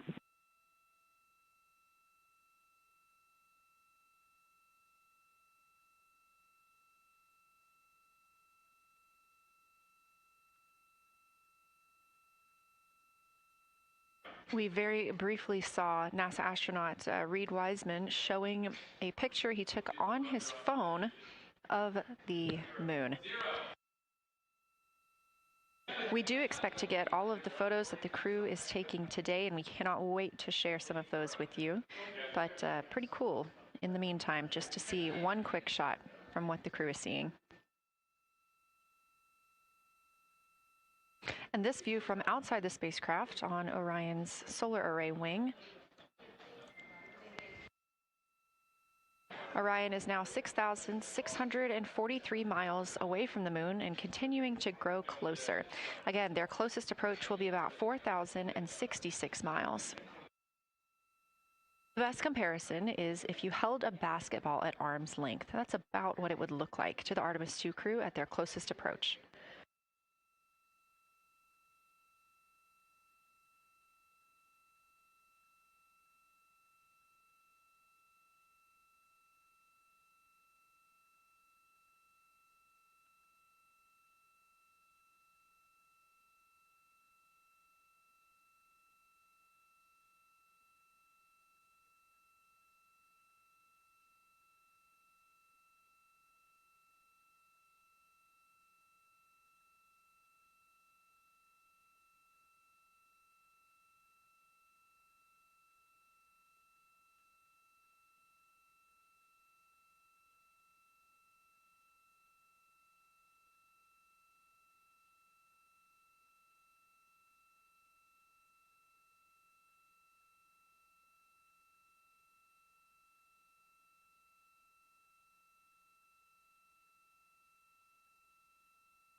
This view showing at the very top, a camera coming from Orion, continuing their flyby of the moon. We have 3 more flyby observation blocks after the completion of this one. Down on the bottom left of your screen, that's the SIR, the Science Evaluation Room, where team members are continuing to work through all of the targets that the crew is photographing today, and they've helped identify some of the craters and some of the other items that the crew has seen on the moon's surface. Down on the right is Artemis Mission Control here in Houston. Those 2 rooms down at the bottom are just down the hall from each other.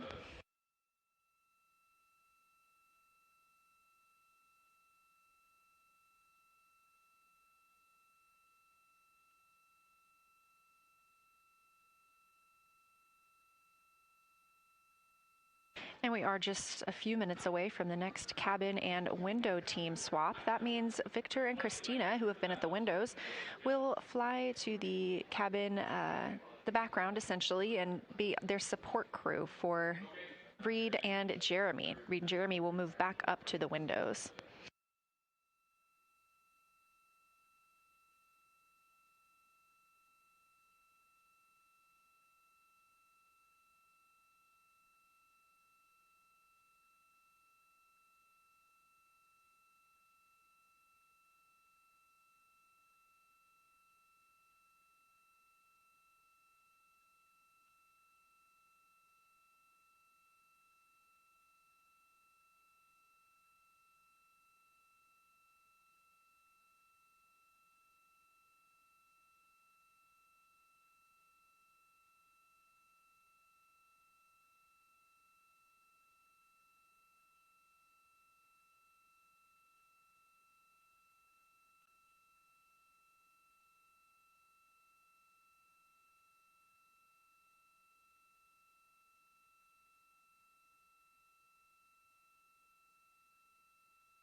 crew is continuing their discussion portion of the flyby in the lunar targeting package, where it says far side albedo/color. They are looking.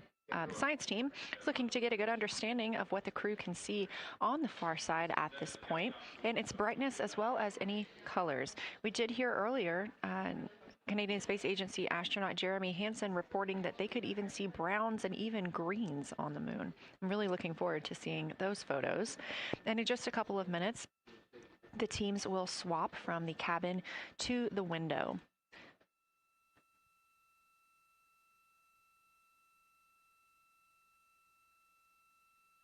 Another rundown of just how this flyby is choreographed inside the spacecraft today. So these activities have been timelined, and there are these 5 blocks of time during which the crew is going to be observing the moon from Orion's windows.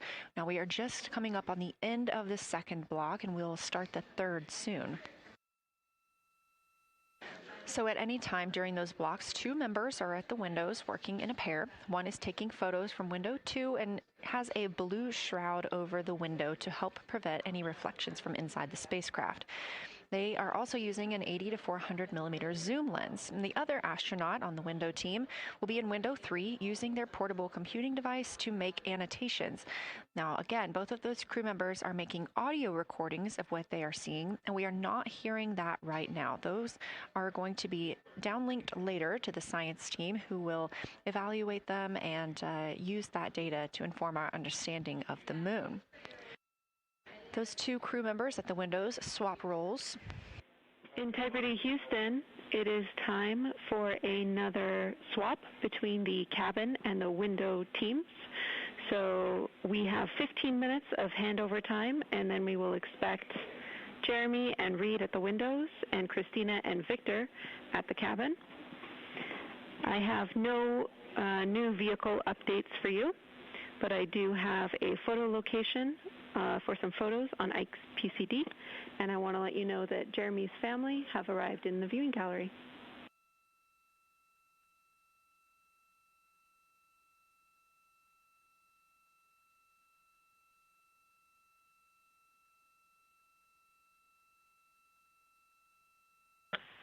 Okay, Jenny, we copied most of that.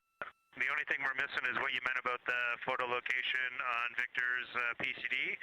And hello to my family. I think that must be Catherine and Devin that are there. And I'm glad they made it into the viewing room. And we copy. It's time for crew swap. The A team's coming out of the windows and the B team's going in. Okay, copy. All I meant to pass for Victor's PCD is that there are some late load photos that were requested that are now in his favorite photos folder. And you're exactly right. We have Catherine and Devin here. They give you a big wave, and they're super excited and happy to see part of what you're seeing.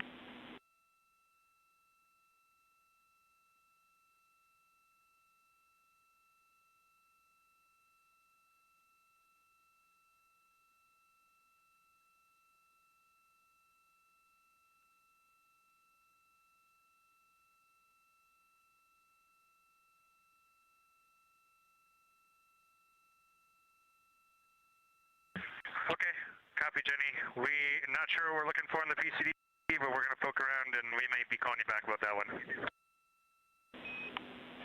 All right, that's no problem, and it's unrelated to flyby.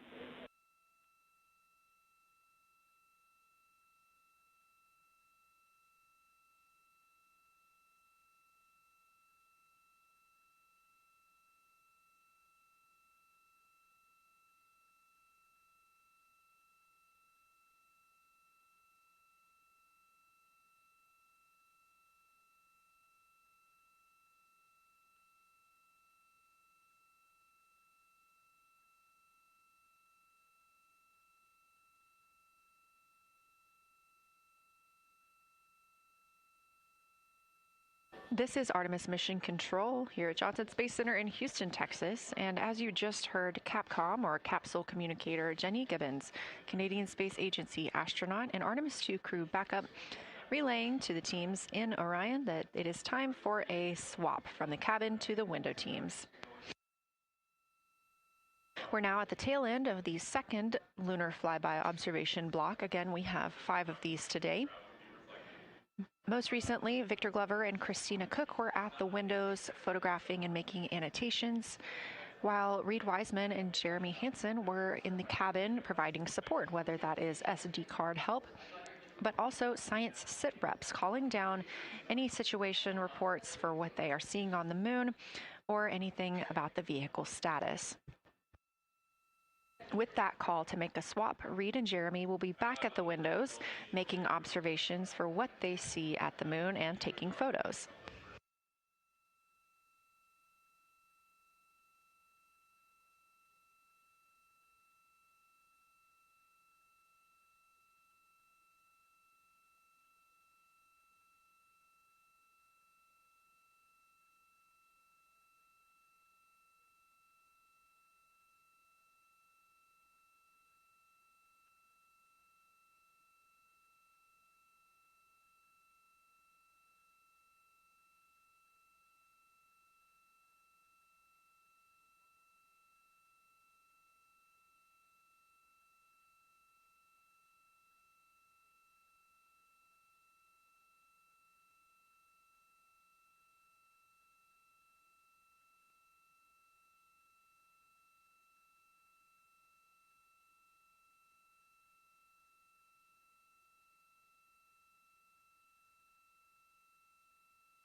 Again, you're watching live coverage of NASA's Artemis II.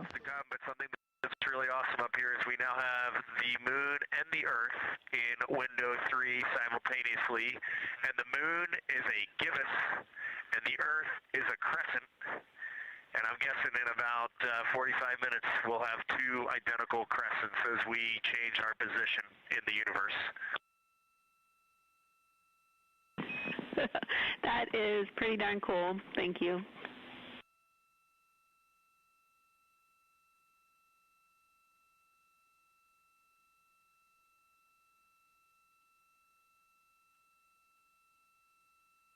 That's the Artemis II crew, the first astronauts to fly by the moon in more than 50 years, reporting that when they look out of window 3, one window, they're able to see both the Earth and the moon at the same time now.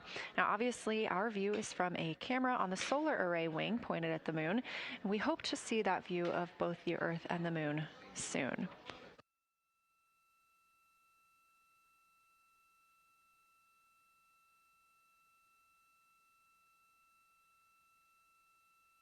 Some upcoming times for what you can expect. In about an hour and 40 minutes, we will have Earth set. And during that time, we will have a view of Earth going behind the moon. Shortly after, just a few minutes later, we will lose signal with the Orion spacecraft. This is tracked as it is going behind the moon and out of reach of the Deep Space Network. At 6 o'clock p.m., the spacecraft will make its closest approach to the moon at a distance of about 4,066 miles. At 6:02 Central, the spacecraft will reach its farthest distance from Earth at about 252,755 miles. Of course, these are approximate, and we will make sure to provide you with the final distances once those are confirmed. At 6:21 p.m., we will have Earthrise from the Orion spacecraft, but we will not have communications with the spacecraft until 6:25 p.m. Central, when we expect to acquire signal with them after they've emerged from behind the moon.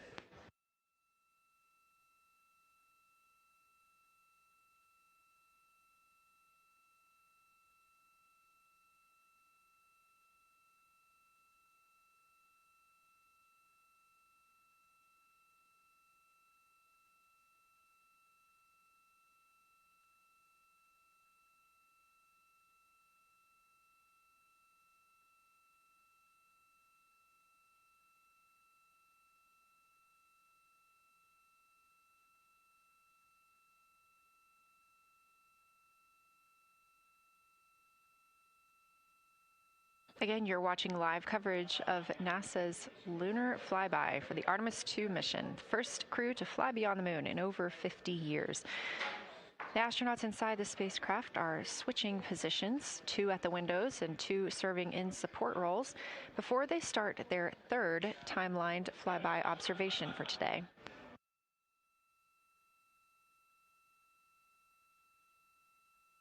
We've heard great calls from the crew so far describing what they're seeing, all well trained by the science team here on the ground.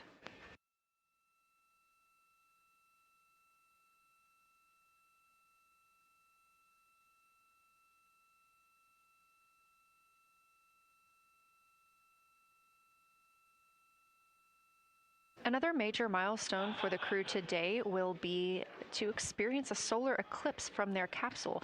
No one on Earth will experience this solar eclipse. To the astronauts, this will look a lot like a total solar eclipse on Earth, except the moon will be huge compared to the sun. Whereas if you're standing on Earth and looking at a solar eclipse, the moon and the sun appear to be about the same size in the sky. As the moon begins to cover and then uncover the sun, the astronauts will see a partial solar eclipse, so that's before and after totality, and during that time frame they will have to wear eclipse glasses so they can safely view this phase. They also intend to capture images of the sun's corona during the eclipse. This is a rare glimpse at the innermost corona that will only be captured by the astronauts' cameras. During the eclipse, we also look forward to the crew members describing what they will see, which includes unique light features like the shape and size of the corona and potentially even lunar dust. At the same time, Venus, Saturn, Mars, and Mercury will be near the sun, so they may be able to identify what part of the sky they're looking at. This can help train future Artemis astronauts on what part of the sky they're seeing, which is useful knowledge in challenging situations when they may need to rely on that information instead of instruments for navigation and orientation. That eclipse window will last about an hour, and it'll happen near the end of the day today, closer to 7:35 p.m. Central, 8:35 Eastern.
As you can see in this live view from Orion, the spacecraft is maneuvering around the moon, and the views of the moon have changed since we started our broadcast.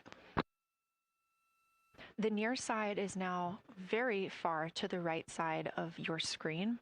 This is the side that we can see from Earth. That darkened portion are ancient lava flows.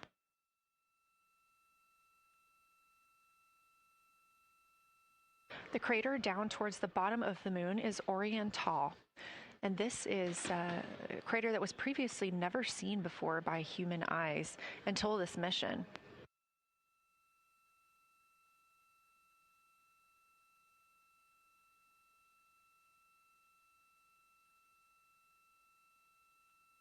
Everything to the left of Oriental is considered the far side. And this is what we typically do not see from Earth.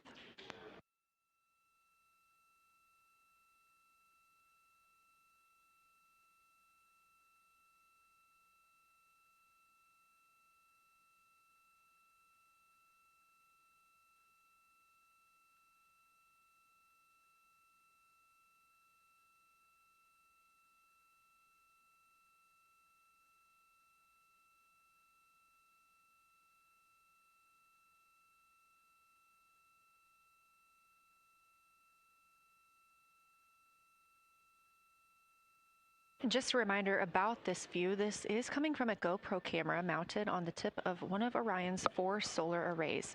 Each solar array has a camera mounted on it, and the bandwidth is limited due to we have a crew on board, and this is our first flight of crew aboard the Orion spacecraft. So having a crew means we have to have an environmental control and life support system.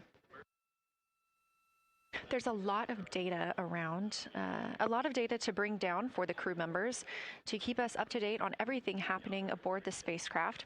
So we have to share our bandwidth when it comes to imagery and data.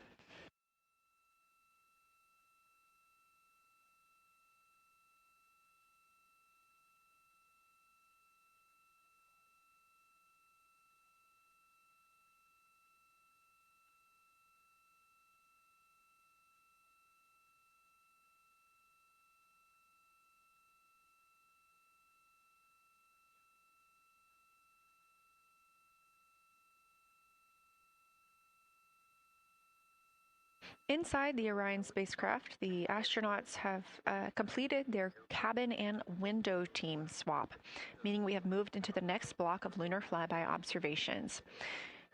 Jeremy Hansen and Reed Wiseman are now back at the windows, taking photos and making annotations. About halfway through this block, they will switch positions at the windows and will be prompted by the ground to do so.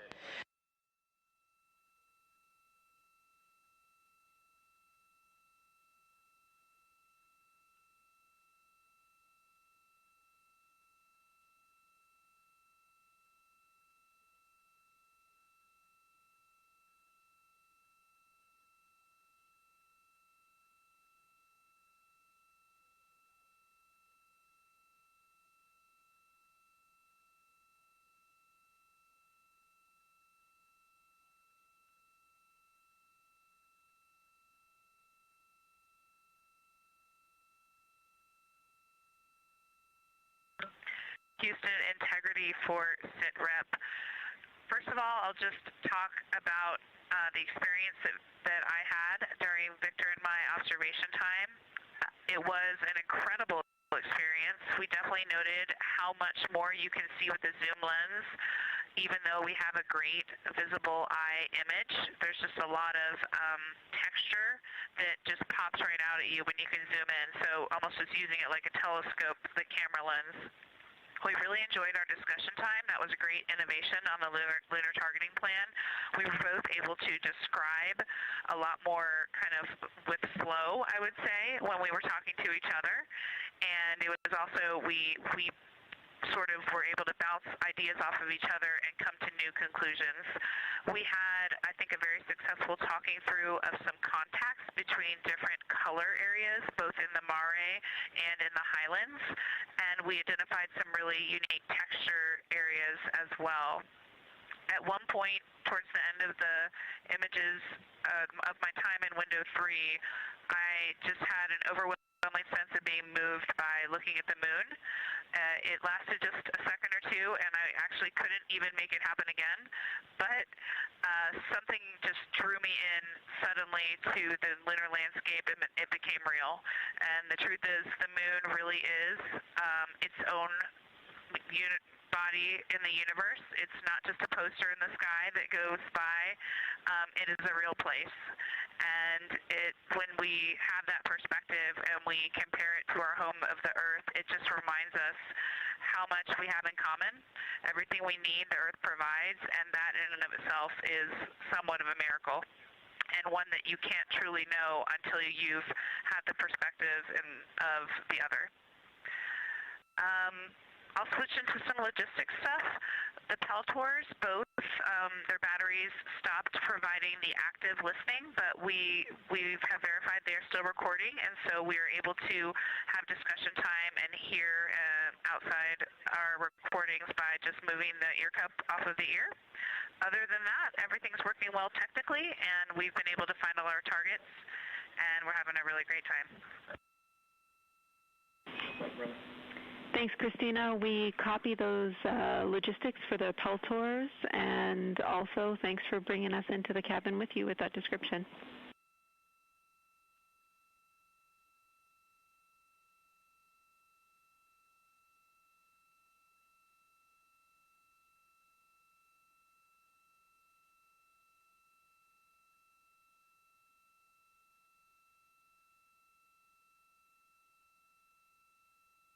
Right on time.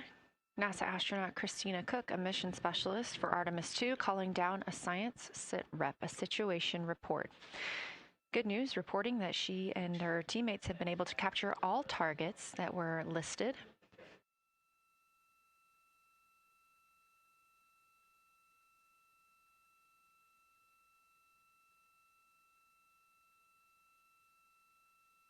Christina also gave a vibrant description of just how it feels to be there and to see the moon up close and not just something passing in our night sky. Currently, the team members at the window are Reed Wiseman and Jeremy Hansen. Meanwhile, Integrity cabin team for window shroud.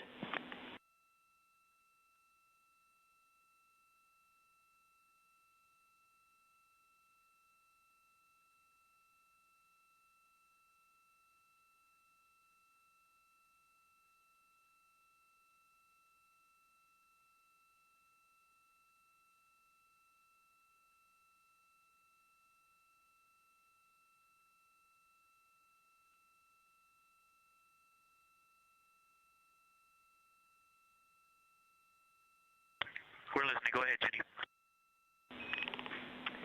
Hey, Victor, we have a temperature constraint on the windows, and the shroud might be getting us close, so we just want to check on the state of window 4's shroud, whether you believe it's still necessary because maybe things have changed with our viewing, and if so, we would like to request to have the shroud removed.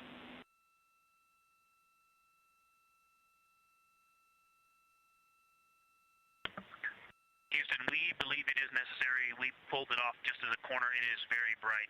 It definitely would affect our night vision and maybe comfort. But is there a time? Can you tell us when we would have to take it off by?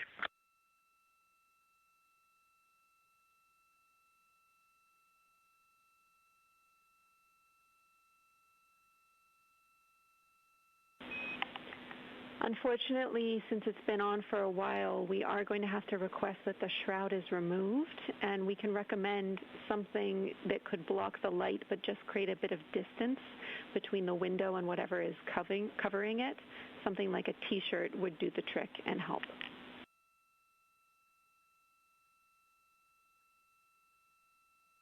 Okay, we're removing the shroud, and we'll make it work. Thanks.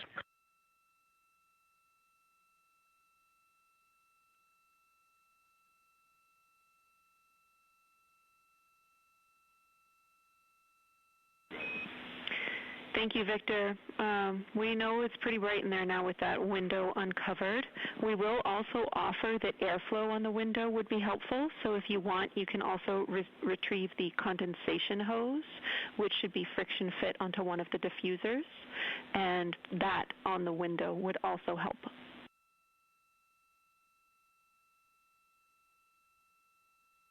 We can easily point a diffuser at the window, so we're going to start with that, and it's pointing at the window now.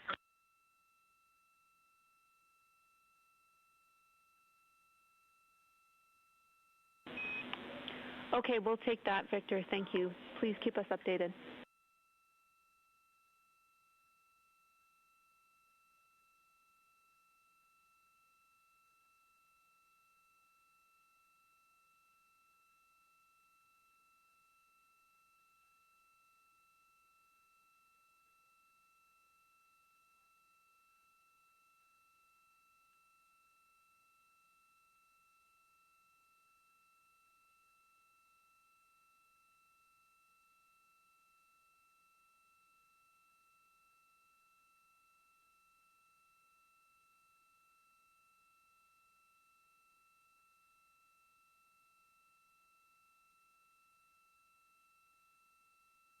That call from Capcom Jenny Gibbons, CSA astronaut and Artemis II crew backup, to the crew aboard Orion, letting them know that they will need to remove the window shroud they had placed on window 4.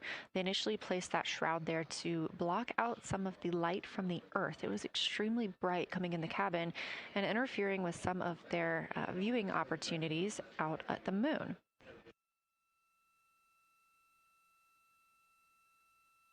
This was a request from ground teams to ensure that they are protecting other systems, and the crew has been offered the opportunity to use something else to cover the window.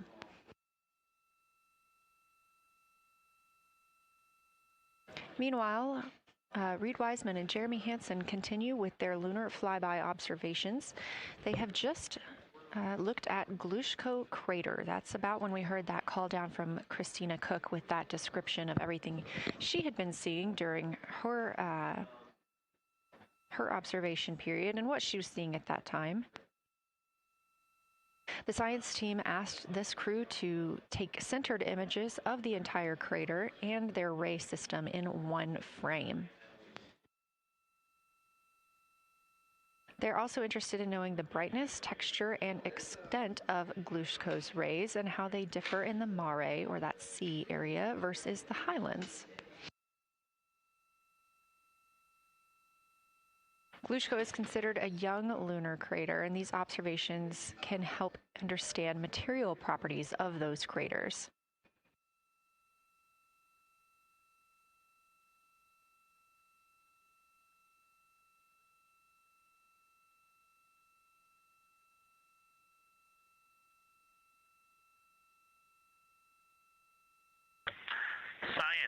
Integrity. First, I wanted to start off with connecting with what Christina said, that it was very moving to look out the window. I had the unfortunate sequence to start looking out the window and then moved to the long lens, and it was hard to speak looking through the zoom. Because I went straight where Christina went, and I was walking around down there on the surface, climbing and off-roading on that amazing terrain. I also want to underscore something that she said. As we continue to explore, when we actually do go down there to the surface, I know for safety reasons that we would never send someone alone, but I just want to really emphasize how important the discussion time was. When we started to talk, we not only got better science discussion, we got better human connection, and so doing this as a pair, we just learn and grow together, and that's just super important, so thank you for adding that to this plan. Reed just passed me a note that the Oriental Basin annular ring has a similar albedo to the center, but a different color. It has more brownish tones in it, and he said it's very distinct now that he's been staring at it. Victor, thank you. You got a cheer from science there, and we all just went on that moonwalk with you, so highlighting how important it is to talk about these things. I also want to let you know that we have Deanna Glover with us in the viewing gallery. She's all smiles.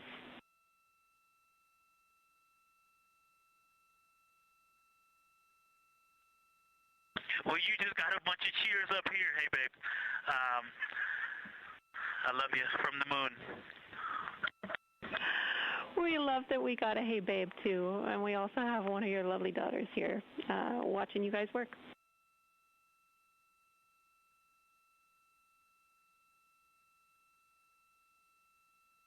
Thank you guys for doing that and for supporting them through this. And to all of you, Genesis, Maya, Joya, and Corinne, I love you. And Deanna, I love you. I'm glad you get to be there.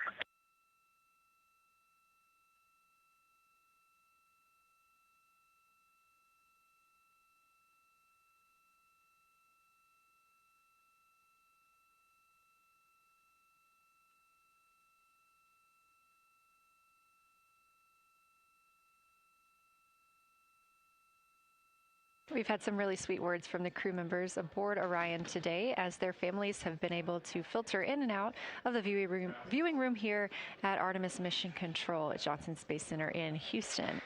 Victor Glover also giving a great science sit rep and just a description of how it must feel if you were down on the lunar surface while he was looking through that 80 to 400 millimeter zoom lens. He also expressed how important it was to be able to talk through that real time with Christina Cook and stressed the importance of that on future missions, that it not only made their discussions better, but also more human. Glover and Cook are in the support roles right now, not taking photos or making annotations at the windows, but they are also encouraged to have their midday meal at this time.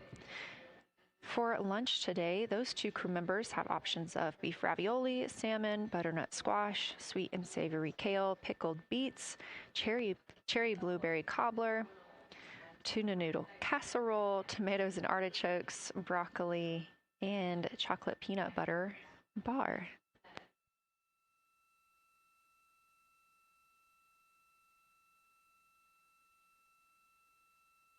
Once Glover and Cook return to the window portion of their flyby today, Reed Wiseman and Jeremy Hansen will get into their midday meal.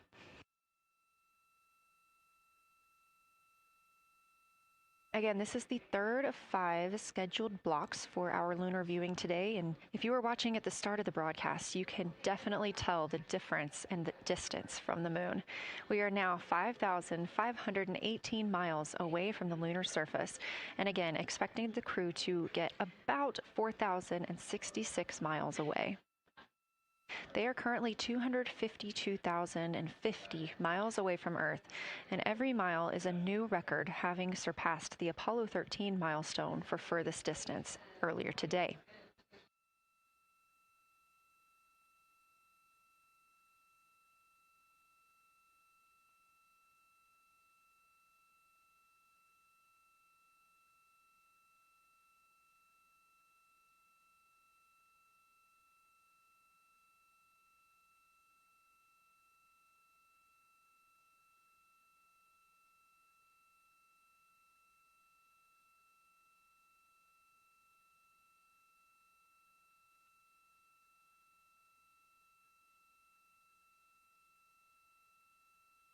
If you look down to the bottom right of the moon in that darker looking area, that is Oriental Basin. We have continued to lose views of the near side. It is just barely visible over towards the bottom right side of your screen. And then you'll also hear later about that terminator. That's the line between light and darkness while on the moon. It is really exposing some of those craters at this time.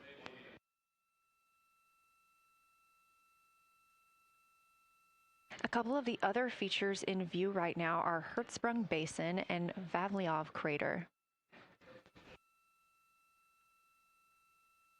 Hertzsprung Basin is nearer to the center of the moon, closer to that terminator line right now, and Vavilov Crater is just on the outskirts of it, closer again to the terminator.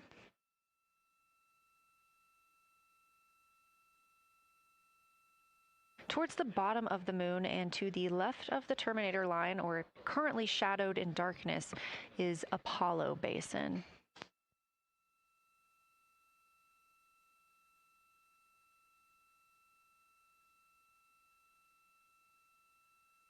Science from integrity. Let me find out how far we are from the moon right now. But our view is about a third of the moon is in eclipse. That beautiful terminator is out there calling to me. We're 4,691 miles from the moon. And what looked like in the terminator about a third of the way up from the southernmost part of the terminator looked like a dinosaur print if one was running to the northwest. Now is clearly a crater with a bunch of craters around it. And that terminator, I can only see about half of it. I'm looking through the docking hatch window right now because we have the Z9 in window 1. But that terminator has moved. I guess I've been using Vavilov the whole time, so it's gone 2 more Vavilov craters to the west, and so a few more features are starting to peek out into the sunlight there with that low sun angle, and so you still have ridges and valleys showing up very clearly, a very jagged terminator, and a few islands of light out there with some high elevation shining in the sunlight in that darkness. And on the eastern side of the moon, let's see, Grimaldi appears to be one of the farthest east features, and that is maybe 5 degrees from being right on the limb and going off over the horizon. It is interesting, just looking at Oriental, that my first impression of it is all of the dark areas appear lighter, which I think makes sense because it is now facing, well, it's still relatively the same to the sun, but my angle to it is different. So I'm looking at it from a little more, even further to the side as we pass it. But all the darker features appear to be just a little bit lighter from this vantage point. The darker ring structure in the outer and inner ring and the interior, as well as the annular ring portion, everything seems to be just a smidge lighter at this point. Thanks for that description, Ike. Any additional words you can provide on Oriental would be wonderful, as that is such a high priority target for us. And while I have you, as we get closer to target 15, which is the Terminator target, if you can find Zeeman Crater again that you were looking at earlier, everything to your left of Zeeman would be getting into the South Pole Aiken area to help you orient yourself.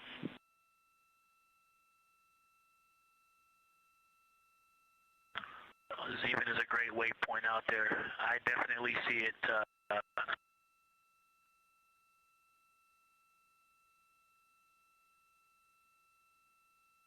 Yeah, Zeeman is very easy to find, and that is awesome. Thank you for pointing that out. Feel free to do that as often as you think of things. Let's see, looking back at Oriental. Okay, another thing, after looking through the zoom camera, man, you guys are smart. You probably did this on purpose, but after looking with my plain eyes and then going to the 400 millimeter zoom, now looking at it, I see the cliff face as if you were standing in the center. That inner and outer ring have definitely some real terrain to them, and now I can see that as terrain. Now that I look at it even with my naked eye, I can tell that there's a lot of elevation and that, like I said, a cliff face on that eastern edge where all the darker deposits are. And it's just the scale now. Looking at it from far away, before it seemed like flat with color painted on it, but now that I look at it, I can definitely see that there is, different depositional characteristics, and so the darker is some other material, but there's also some shadowing going on because of the cliff face that is a part of that crater wall. Great description, Victor. Thanks, and really interesting to hear now the distinction between shadow and color. Before I let you go back to other observations, you mentioned that Reed saw a browner hue to the annular ring than the rest of Oriental. Are you seeing that from your vantage point?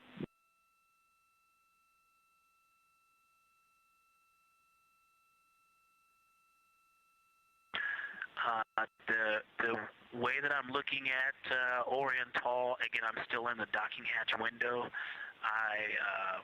There's like a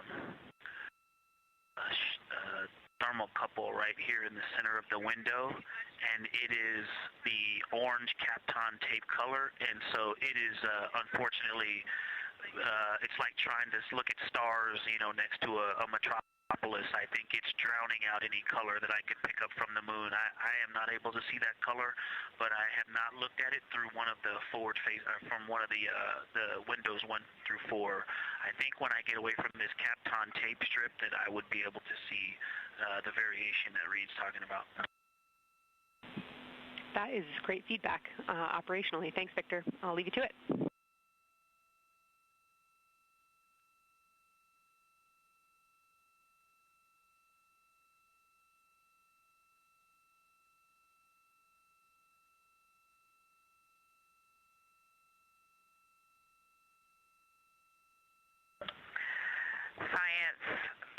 Integrity with a question from the window team.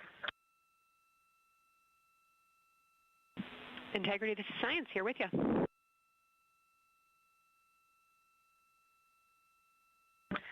Yes, they have a question to help inform a theory that they're sort of tossing back and forth. What is older, the Mare seas of the near side or Oriental?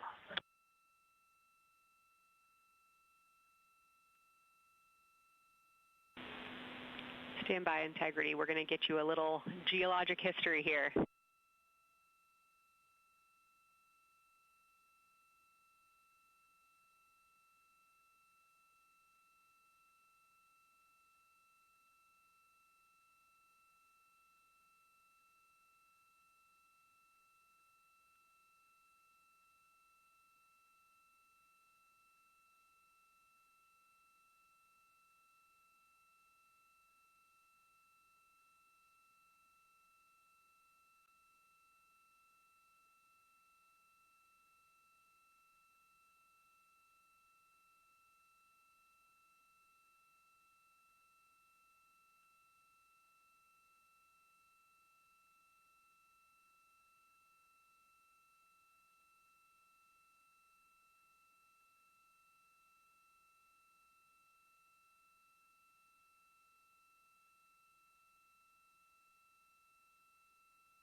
Integrity Science back with you for some lunar volcanism when you're ready.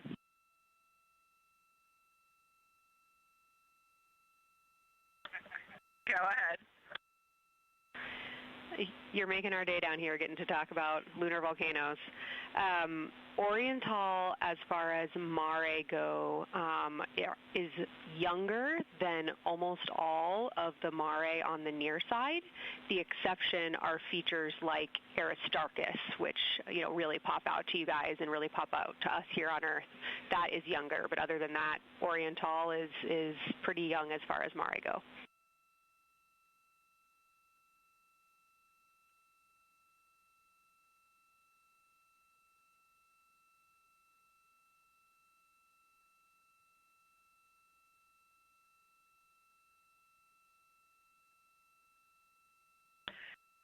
And Kelsey, thanks for that. We love lunar volcanism too.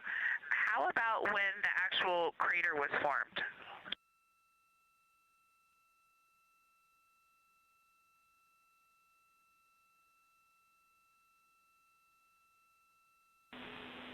Yeah, we're going to get you an age for Oriental, and while we're getting that, Christina, can you, maybe you've heard the window team talk about the sort of contacts around Oriental, but because that material is so much younger, if anything pops out to you about physical relationship between that and surrounding terrain, we'd love to hear it.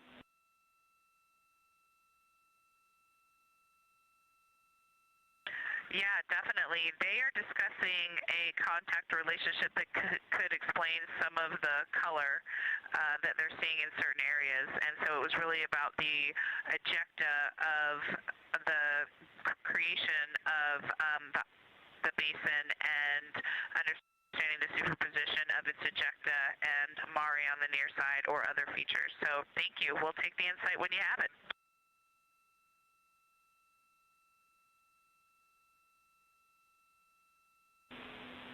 Thank you, Integrity. And I know Jenny wants to get to you with some topics, so I'll leave you with Oriental is 3.8 billion years old.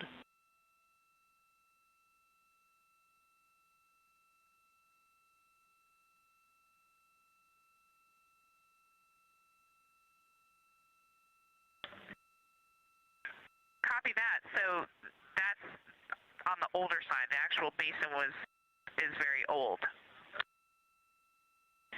Correct. As is the case with a lot of mare, typically the big basin formed, and then the volcanic eruption was able to punch through the crust where it was weakened by that basin formation.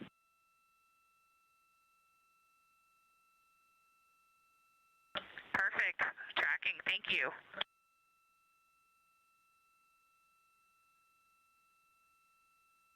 NASA astronaut Christina Cook calling down some questions to the science team on console. The voice you're hearing with those answers is Dr. Kelsey Young. She is joined by Trevor Graff on console today. Christina asking about the age of Oriental, and specifically the mare regions. Those are those dark regions that you see. They are paved or filled by volcanic deposits.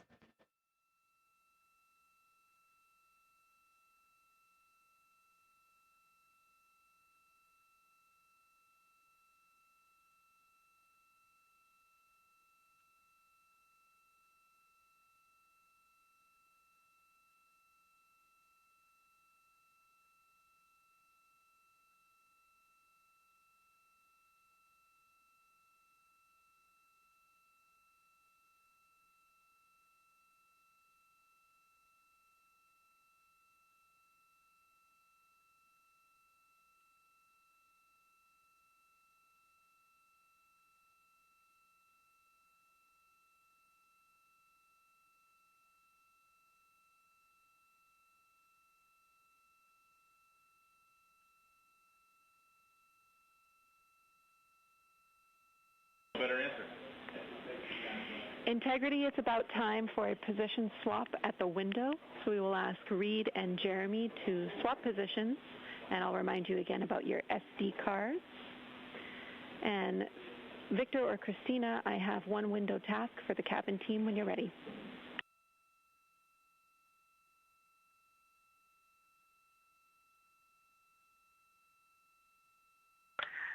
They are swapping, and I'm ready. All right, Tina, we found a way that we can reinstall the shroud on the window. We understand it's pretty darn bright compared to everything that you're looking at. So in order to reinstall it, we will ask that you retrieve the condensation hose and you install it on a friction fit on the cabin air outlet port. That's right by one of your diffusers. You're going to point that little condensation hose such that the air is flowing over the window pane. Let me know when you're ready for the stowage location.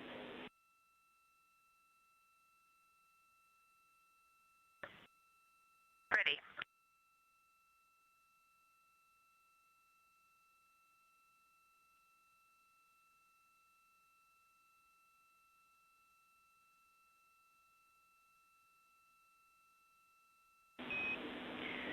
Christina, the hose is in locker A1. The crew has gotten a go to reinstall that window shroud they were using to block some of the earth shine. Copy. This view coming from inside the Orion spacecraft as the crew members are swapping windows, specifically Reed Wiseman and Jeremy Hansen. They've been our crew members at the windows taking photos, making annotations, and making recordings that'll be downlinked later to the science team for review. The science team will have a conference tomorrow morning with the crew to get any fresh perspectives or things that they learned during the flyby.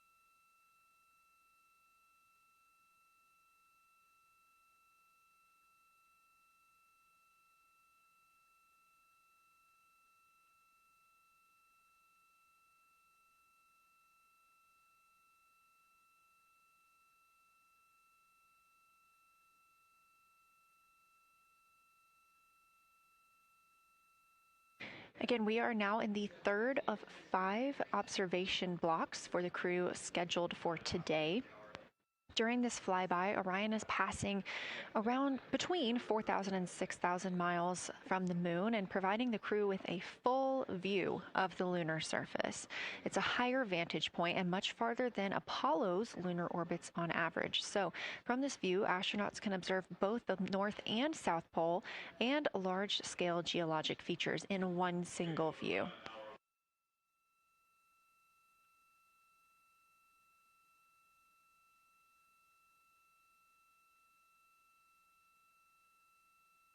We are now just under an hour until Orion passes behind the moon, and we lose communication with the crew.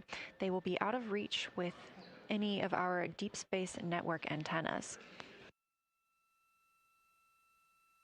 That loss of signal will last about 40 minutes, and we expect to regain communications with them once they fly behind the other side of the moon. While they are behind the moon, they will also reach their max Earth altitude as well as their closest approach to the lunar surface.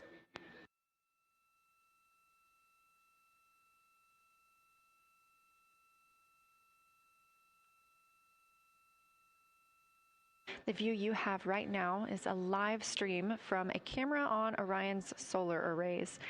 You are looking at a live view of the moon, and 4 people are inside that spacecraft taking pictures of it, telling us everything that they are seeing. The first humans to do so in over 50 years. They'll be sending those pictures down for all of us to enjoy, and of course, especially the science team, who are very excited for what they are learning today.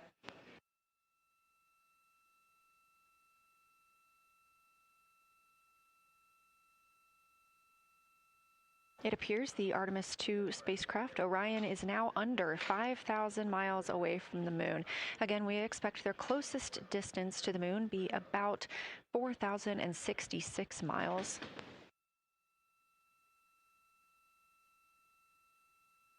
That is an estimate at this point, and we will make sure to share that closest approach distance once we receive it.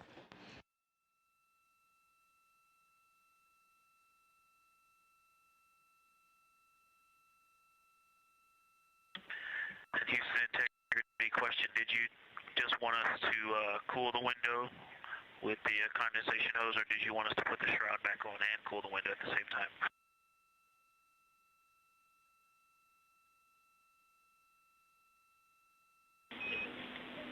Victor, we definitely want you to cool down the window with the condensation hose. It's crew preference whether you put the shroud back on. The hose will allow you to do that if it helps with your lunar flyby.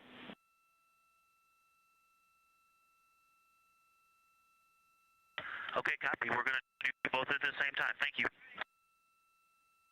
Houston copies.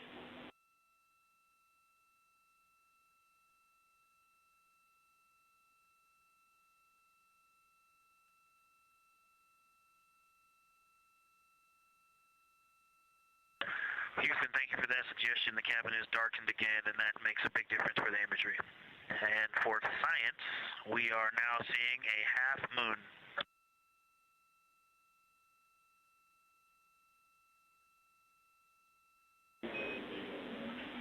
Thank you, Victor. We're happy to hear it, and we see half moon, full moon joy still.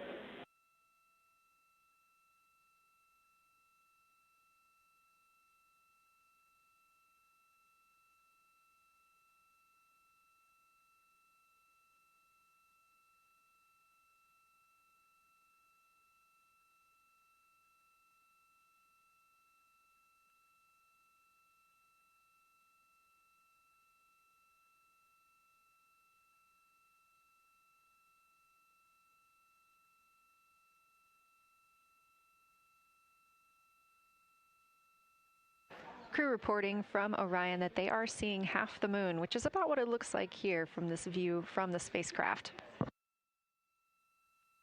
However, what has become a little bit of a catchphrase for this mission, everyone is reporting full moon joy.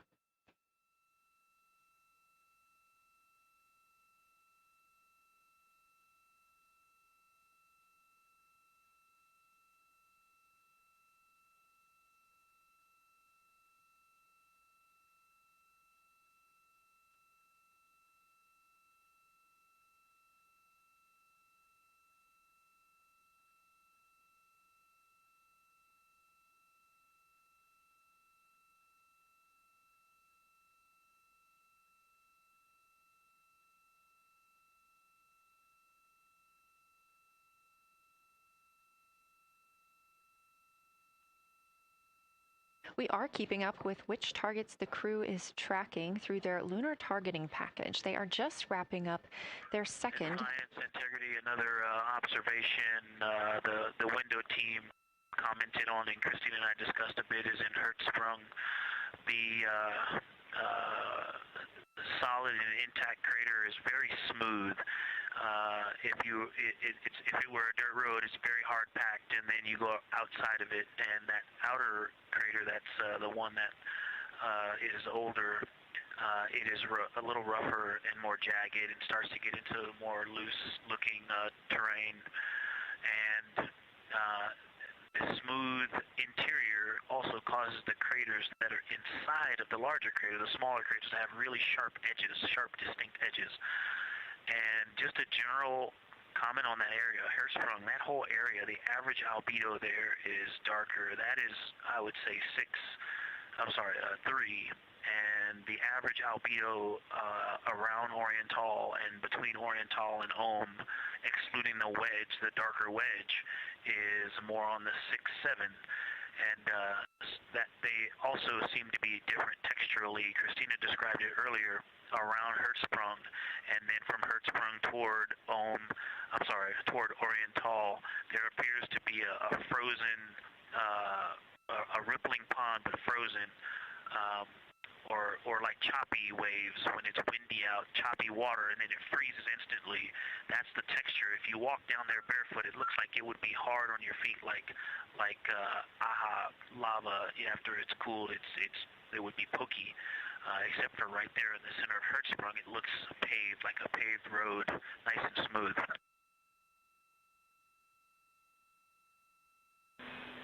Victor, that's a wonderful description. Going from a paved road to lava reminds us of the Icelandic highlands. Thanks for that.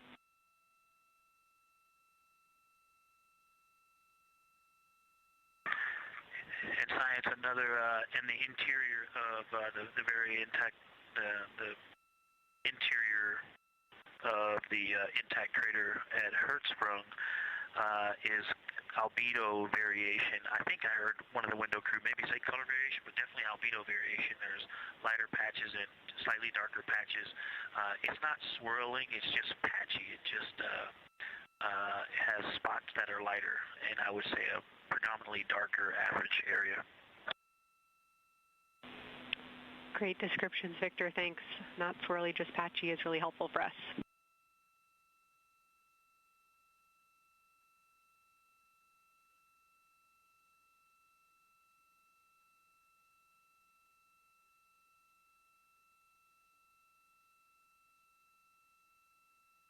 Really great descriptions coming from Science. The window team is hitting all the targets. They are on the plan and starting the discussion of the Terminator. And boy, I am loving the Terminator. I think I know it's not purely a moon feature, but what it does to the features of the moon, to the terrain, I've probably spent the most time describing into my recordings and thinking about and looking at the Terminator. There's just so much magic in the Terminator. The islands of light, the valleys, what look like black holes. You'd fall straight to the center of the moon if you stepped in some of those. It's just so visually captivating that the Terminator is the most striking thing that I've seen so far. We've been loving your evocative descriptions, Victor. You really are bringing us along with you, and we're following along with visualizations that pale in comparison to your descriptions. Thanks.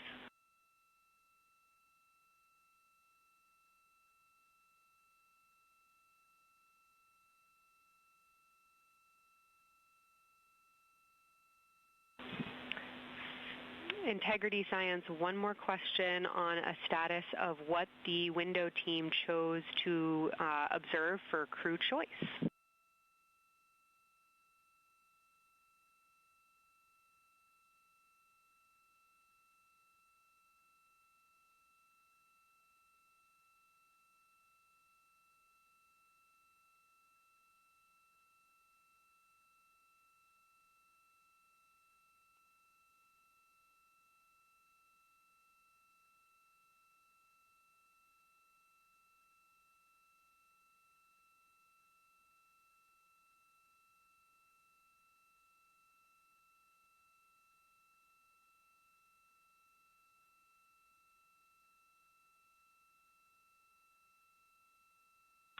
Window 2 talked about Vavilov, looked for suspended dust, and the Terminator. And window 3 about the experience and about the three-dimensionality of the moon this close. Wonderful. And another observation about Oriental, I would say, is the features going off to the southwest, the two large, almost look like scratches in the surface. I don't know if they're rays or canyons or collapsed lava tubes, but two distinct features that are almost parallel going off southwest from Oriental Basin. They are the first things that made me notice parallax of our trajectory looking out at Oriental. That and in the inner walls of the east side of the crater rings, you really get a sense that we're flying over something with elevation and terrain, and they look different from this orientation. Love to hear it, Victor, and you had it that those chains are actually crater rays, secondary craters formed from the formation of Oriental.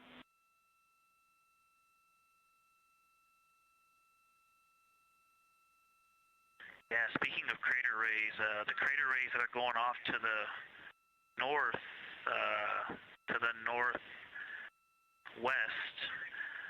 that run off toward Hertzsprung and I believe toward Vavilov. I'm not looking at it right now, but those crater rays are very interesting. They're all very small. I know you've imaged this, but they're all small and they look like, you know, a big impact launched rocks and things that made smaller impacts down the way.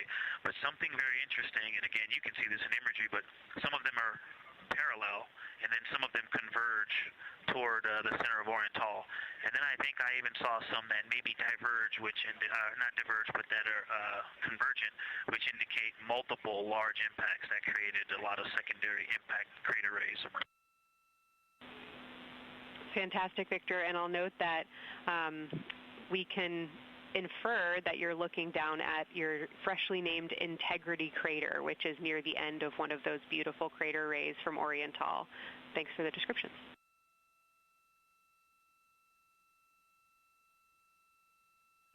Yeah, you're welcome. And Integrity is easily identifiable with the naked eye from this point.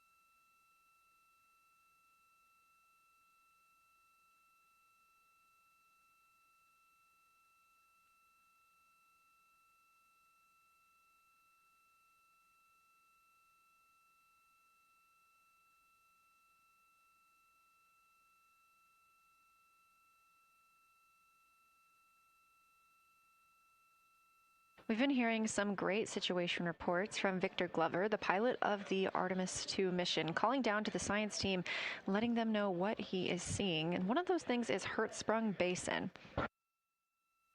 If you look just to the right of the Terminator, that is the difference between light and darkness on the moon.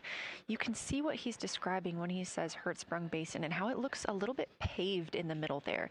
It's almost in the very center of the moon in this view, coming from the Orion spacecraft and a camera mounted on its solar array.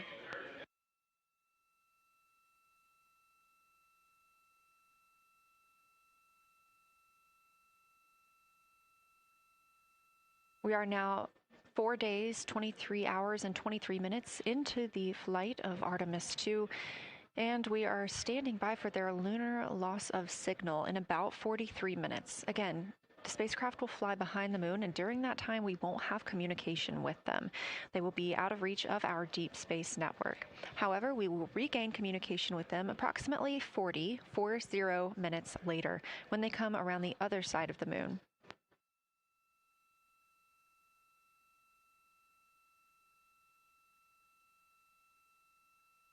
The crew aboard the spacecraft are currently discussing the Terminator, that difference between day and night. The science team is interested in learning about the topography and the color of the lunar surface, and it's already been very interesting to hear that they have seen colors like greens and browns while looking at the moon. Some of the questions that they are hoping the crew will discuss are how do the quantities and sizes of craters and mountains vary along the terminator, and they are looking for the crew to describe the topography of features along or near the terminator. They're also looking for more information on any color or tone variations, and they're hoping that the crew will take images to illustrate their findings. Glover reported earlier that the crew has missed none of their targets when they are photographing at the window.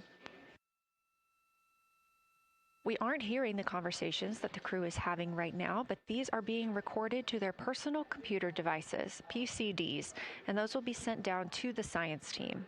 The science team will have a conference with the crew tomorrow morning to discuss their findings and experience when looking at the moon today.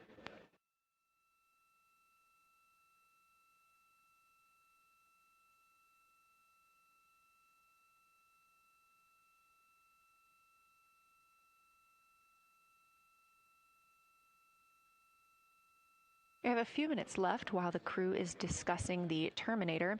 And if you're just joining us, you're looking at a live view of the moon, our moon, from the Orion spacecraft and a camera on its solar array. Inside that spacecraft, 4 astronauts, Reed Wiseman, Victor Glover, Christina Cook, and Jeremy Hansen, the first 4 people to fly around the moon in over 50 years.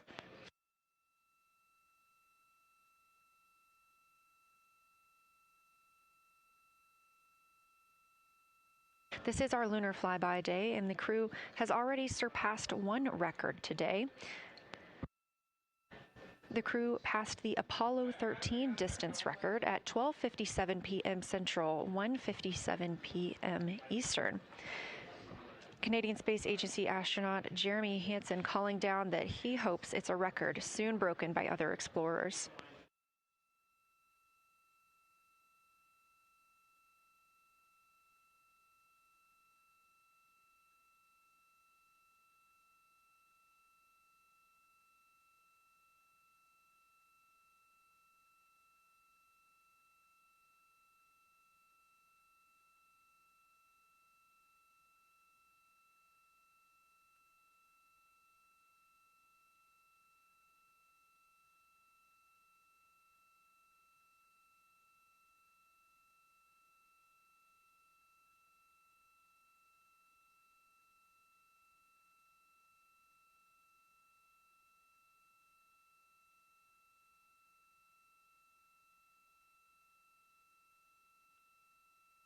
We are live in Artemis Mission Control in Houston, Texas, monitoring the flight of Artemis II.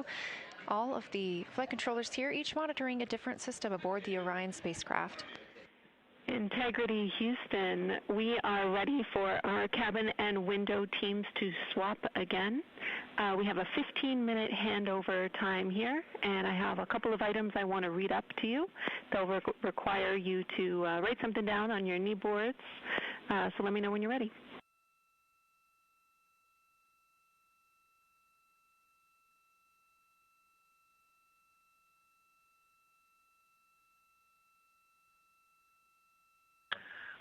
Okay, Houston, we are ready. Copy Integrity.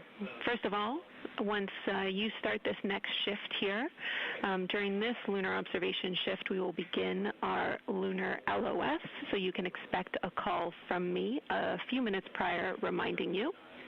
And second of all, FIDO just sent us updated altitudes and METs for lunar closest approach and max Earth altitude. Let me know when you are ready to write those down. They differ slightly from Optimus.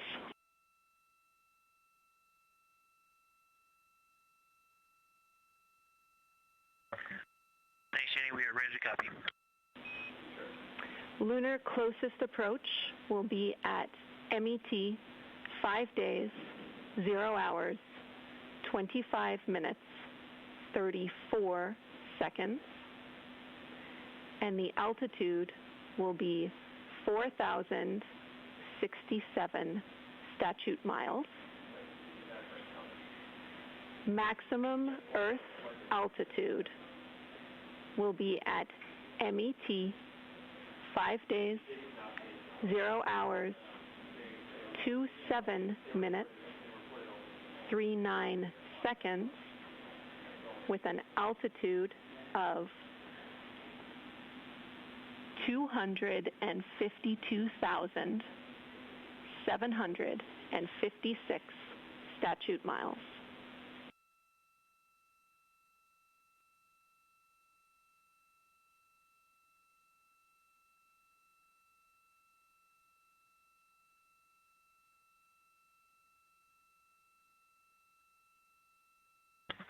The crew really wants to ask for that in kilometers and in parsecs, but thank you for those. That is great. Thanks for that update. I'll send Fido to work, and I appreciate the metric. Other than that, I have no new vehicle statuses to pass to you. Enjoy your handover time, and we're looking forward to picking back up with you shortly.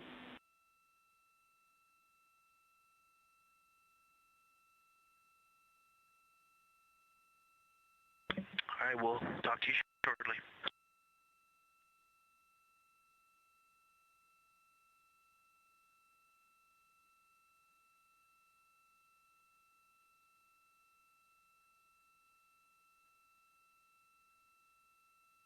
Those words called from Capcom Jenny Gibbons, CSA astronaut and Artemis II backup crew member, to the crew working aboard the Orion spacecraft. Had a little bit of a view inside the cabin. As you can see, it is very dark. The crew has turned off the lights, and the light that you were able to see is coming through the window, a reflection of Earthshine and from the moon.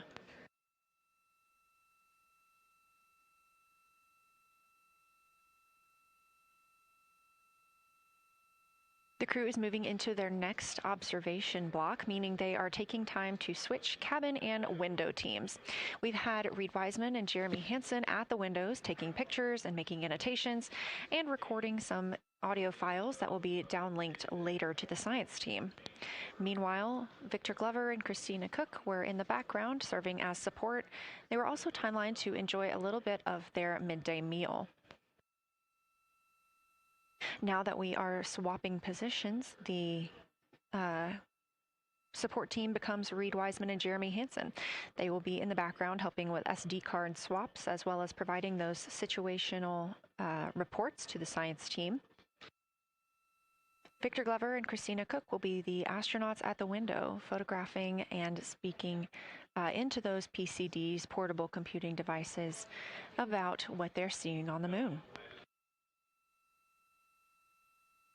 As you heard Capcom Jenny Gibbons call to the crew, this block is also when we will lose communications with the crew. That LOS, or loss of signal, is scheduled to be less than 35 minutes from now. We anticipate to be out of signal with them for about 40 minutes, and will regain that communication once they've flown around the other side of the moon.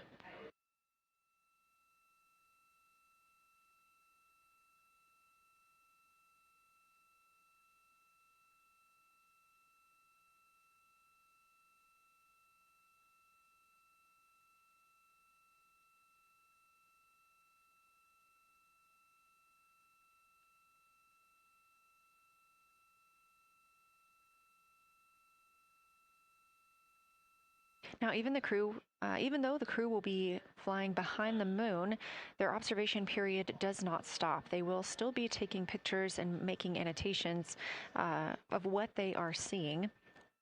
They'll be looking for the limb of the moon, Earth set, and then Vavilov crater, which we have previously seen. They'll swap positions at the window before moving into a crew choice option. They will get to pick things that are interesting to them on the surface, take pictures, and explain why they find them that way. They'll also be looking for any impact flashes. These are short-lived flashes on the lunar surface caused by impact bombardment.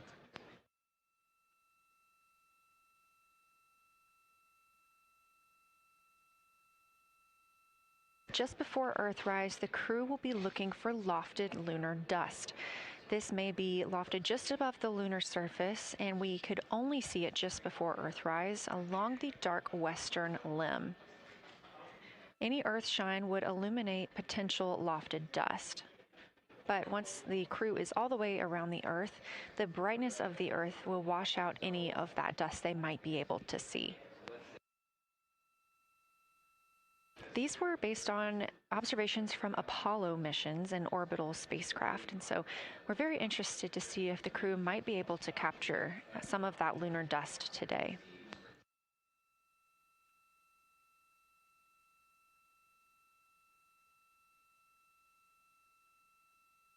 Following that lofted lunar dust target, the next will be Earthrise. We will regain communications with the crew shortly after Earthrise.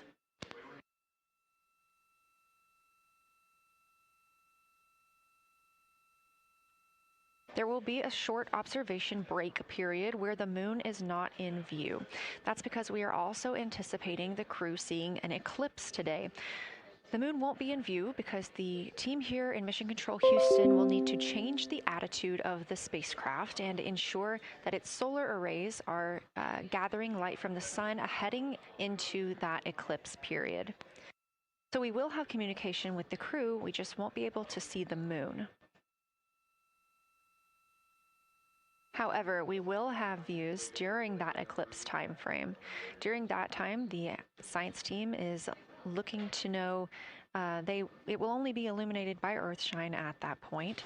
So they want to know what the whole moon looks like overall, but they also want the crew to look into deep space and potentially see if they can spot any planets.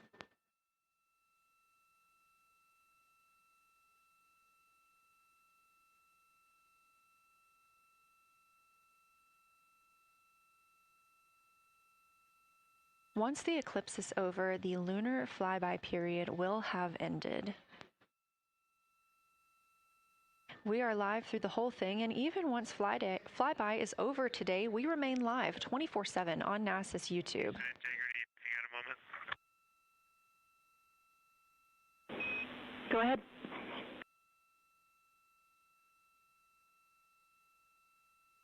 I don't know if Catherine and Devin are still there, but if they are, just wanted to just let them know how much fun we're having out here. It's extraordinary to be on the far side of the moon right now, just hanging out there and looking back at the Earth. And Ashley and Kaylin, I know you're back in Canada, but if you happen to be watching too, just wanted to say hi to all you guys. Love you guys, and we'll be heading back your way shortly. Thanks, Jeremy. I hear they are watching, and your family is still here. So thanks for passing that along.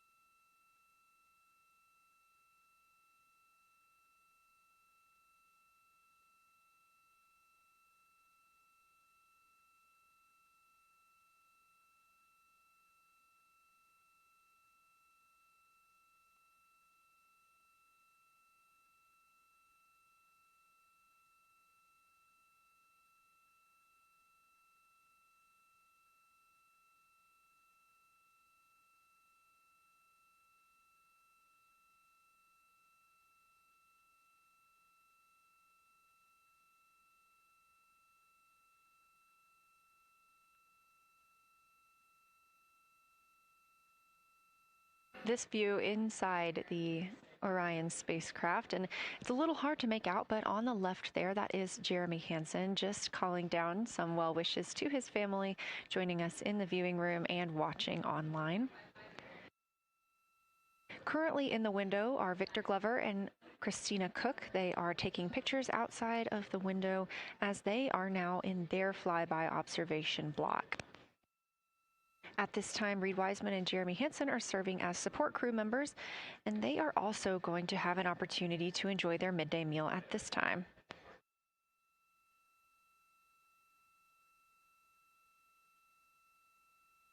On the lunch menu today for Reed Wiseman and Jeremy Hansen, we have vegetarian chili, salmon croquettes, chicken with peanut sauce, sweet and savory kale, pickled beets, chocolate pudding, barbecued beef brisket, spaghetti and meat sauce, Italian vegetables, butternut squash, candy-coated chocolates, and maybe even a little bit of coffee.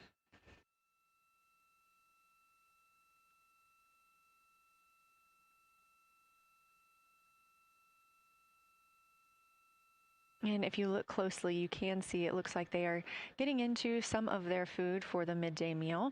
All of the food on the spacecraft is rehydratable. We don't have an option for fresh food as there's not a refrigerated section of the Orion spacecraft. So all of this food can either be rehydrated or eaten straight from the package, just depends on what the food actually is. And for food that needs to be rehydrated, there is information on each package of how much water needs to fill that bag and what temperature it needs to be.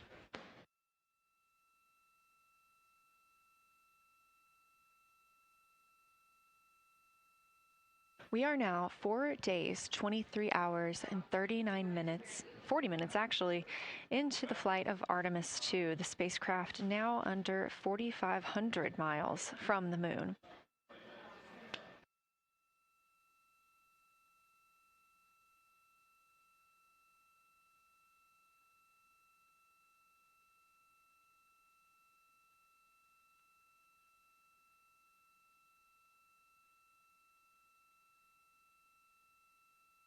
We are now also under 30 minutes away from loss of signal with the astronauts. We will regain that communication about 40 minutes later. They will still be photographing the moon and documenting what they're seeing while they're behind the moon. And we especially look forward to potential Earthset and Earthrise views.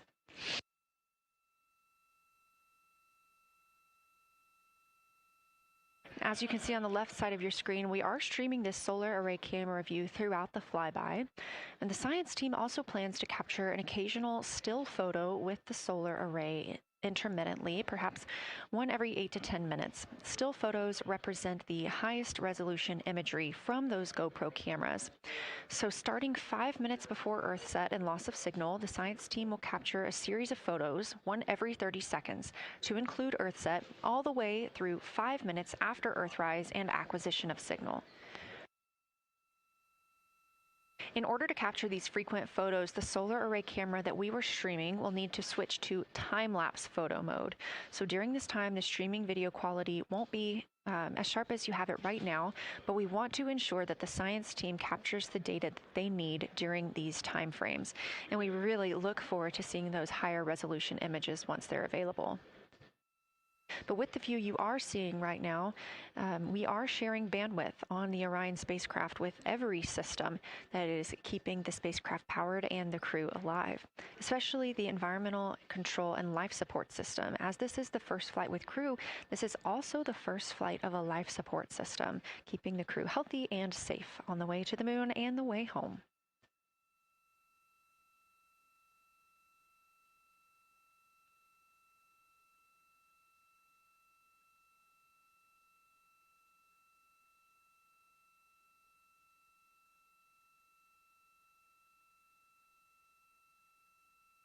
On the timeline, we're getting towards the end of the cabin and window team swap period, but it looks like our astronauts, Victor Glover and Christina Cook, are already photographing the moon outside of those windows. The next target is Ohm Crater, and this is something that they have photographed previously during the flyby. This is a small, complex crater with a prominent ray system, and as referenced earlier, it's the size of the Eye of the Sahara. That Eye of the Sahara is a feature in Mauritania. Seeing this crater more than once throughout the flyby allows the crew to photograph it at different lighting conditions.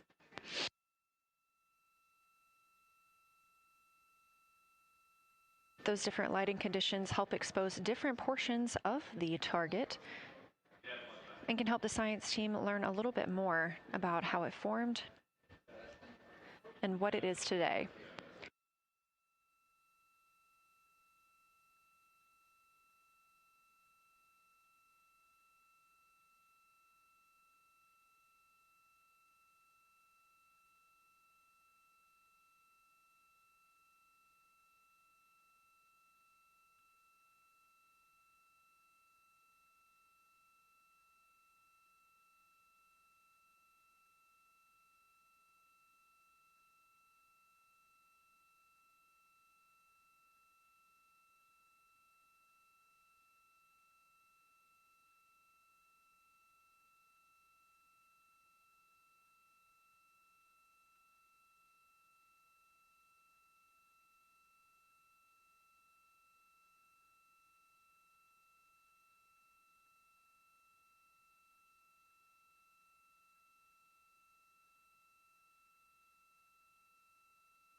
Again, this view inside the spacecraft as the crew continues photographing the moon outside their windows.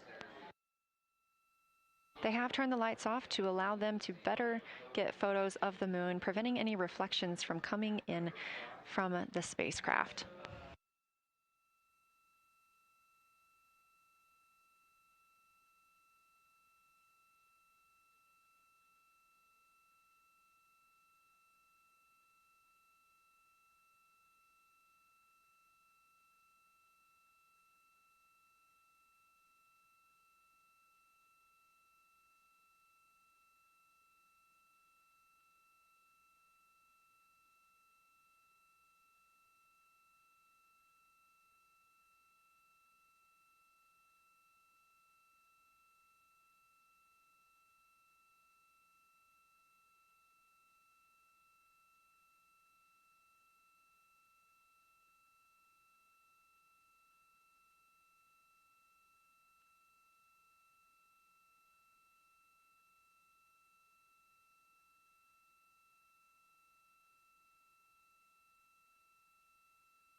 We expect the crew to be targeting Ohm Crater for another 6 minutes or so before they move into a discussion of the limb. Now, the science team has asked for a science sit rep or situation report during that time, so we hope to hear calls from the crew on what they are observing.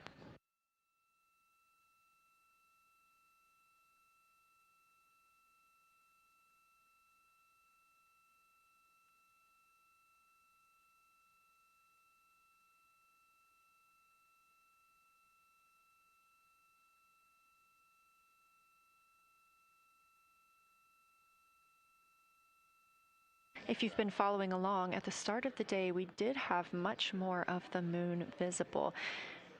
And even just an hour or so ago, we could see about half of the moon. We are now continuing to see more of the far side and that darkness where the moon is not reflecting light from the sun.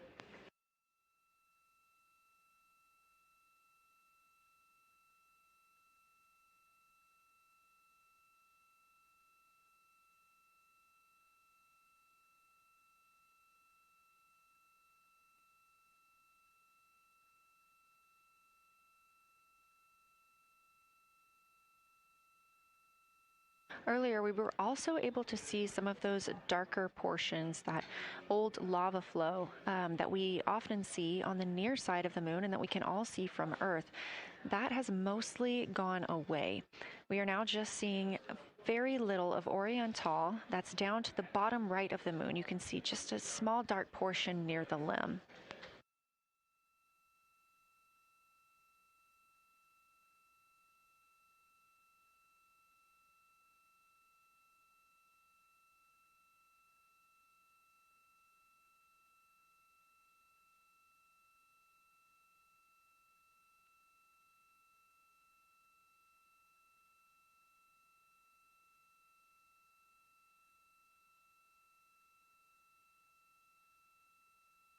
We are now about 18 minutes away from loss of signal with the Orion crew.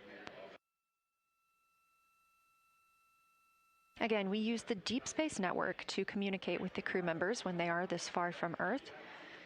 This is the first mission since Apollo when we have had humans on the Deep Space Network.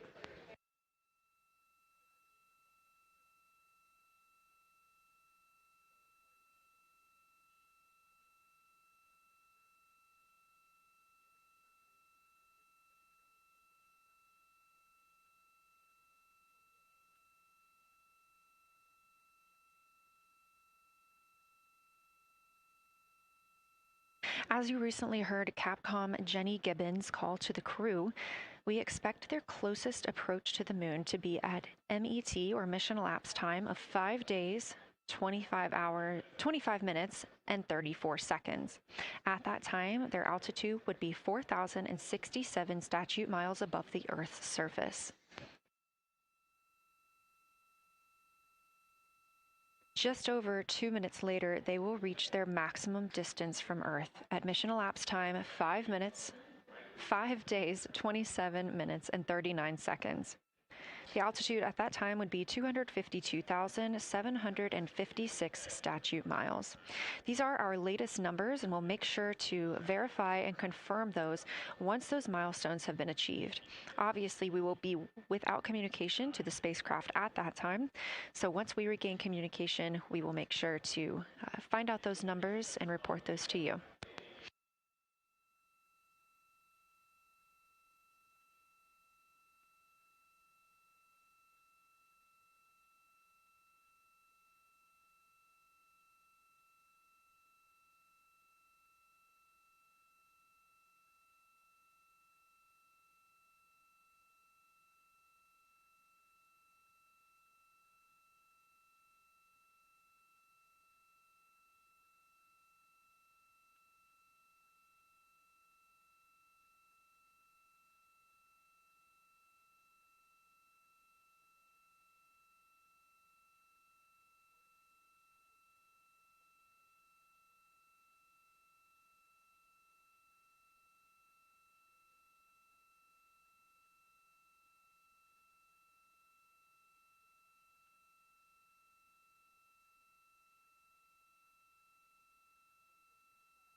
Checking in on the lunar targeting package, the crew is now in their discussion of the limb, seeing the limb of the moon, that illuminated part. Currently at the windows taking photos and making annotations are Victor Glover and Christina Cook. We are expecting loss of signal in about 13 minutes. We will regain that signal with the crew about 40 minutes later.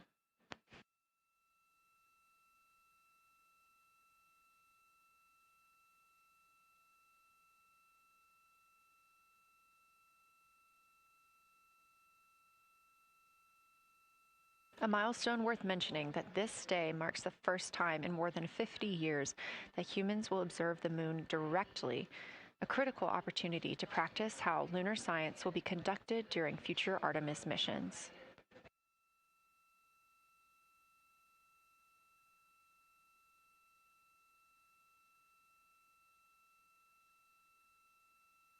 I've continued to reference the Lunar Targeting Package throughout this broadcast, which is the primary tool guiding the crew observations, and that consists of two key components.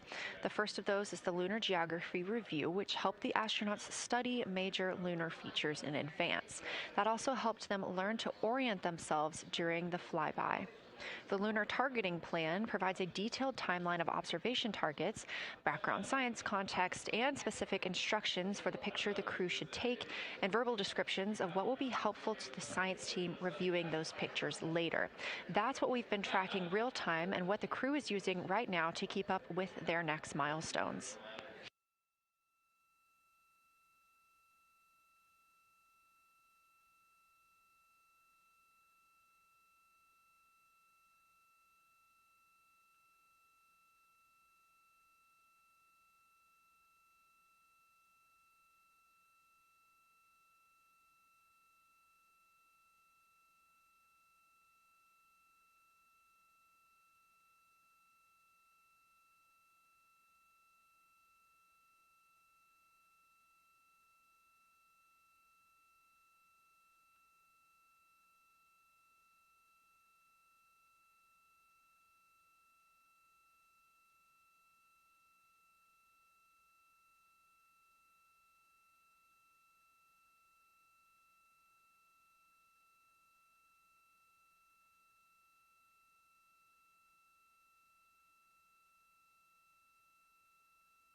Integrity Houston, 10 minutes till the LOS. We'll take a snappy sit rep from the cabin if you have one.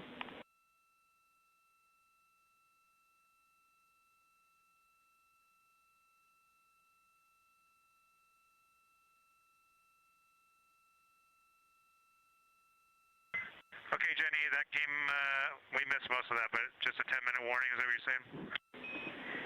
10-minute warning for the LOS, and I'll take a quick sit rep from the cabin, please.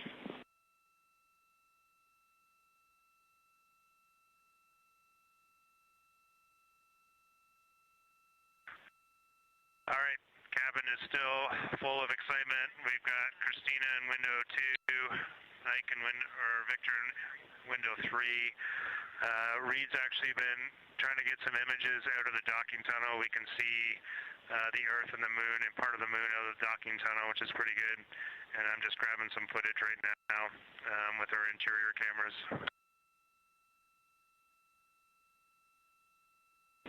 Copy, Jeremy. We'd like to know what camera Reed is using and also the status of window 1. Looks like there might be a shroud removed.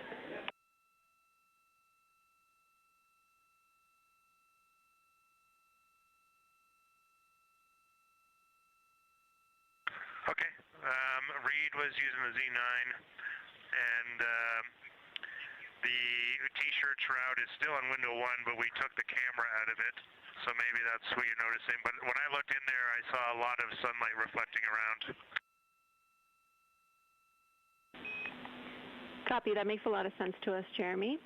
I want to remind you, coming up on this LOS, that we'll take sit reps in the blind, and as more and more of the moon is in darkness, we will take any report you have on impact flashes.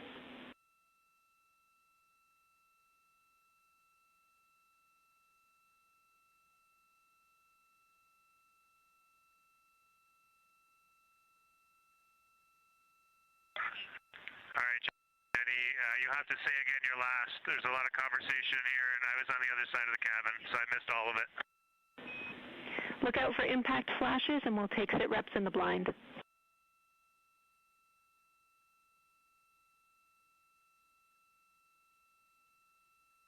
Okay, impact flashes, sit reps in the blind. We got it.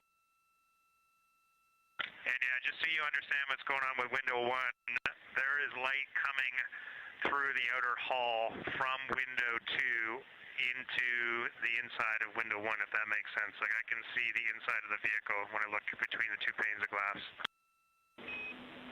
Copy.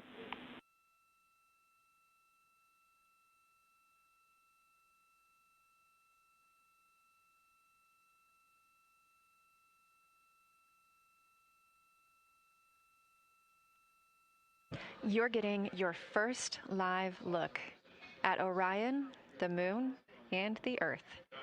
Everyone in this picture.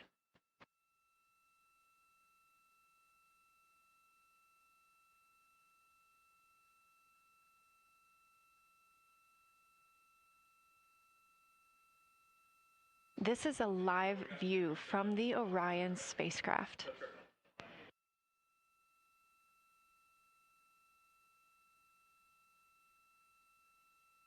Currently aboard Orion, 4 crew members, Reed Wiseman, Victor Glover, Christina Cook, and Jeremy Hansen. And on the Earth, all of us, all of humanity. You can see the moon is starting to get a little bit dimmer as the astronauts are going to pass behind it. Now 6 minutes and 26 seconds away from that loss of signal. Again, we will be out of communication with them for about 40 minutes until they come around the other side of the moon and we can re-establish contact.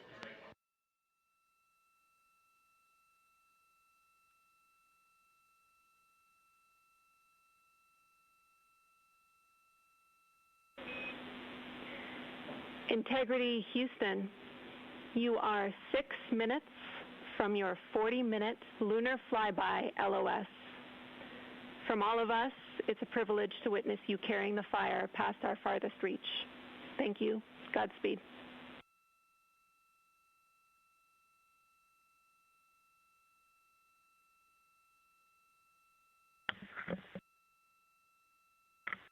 Thank you for that, Jenny.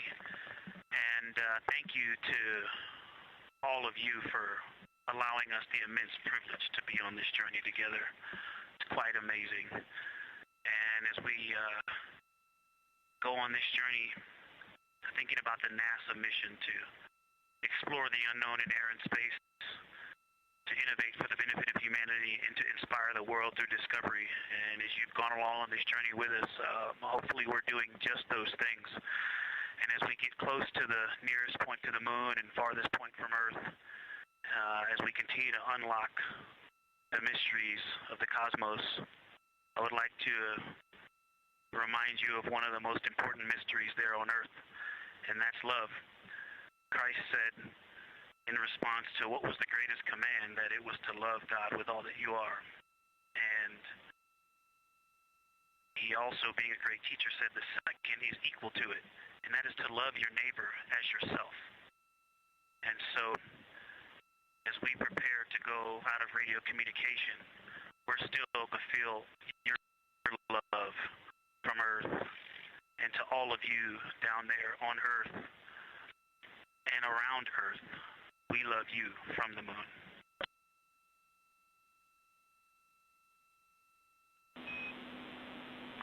Houston copies. We'll see you on the other side.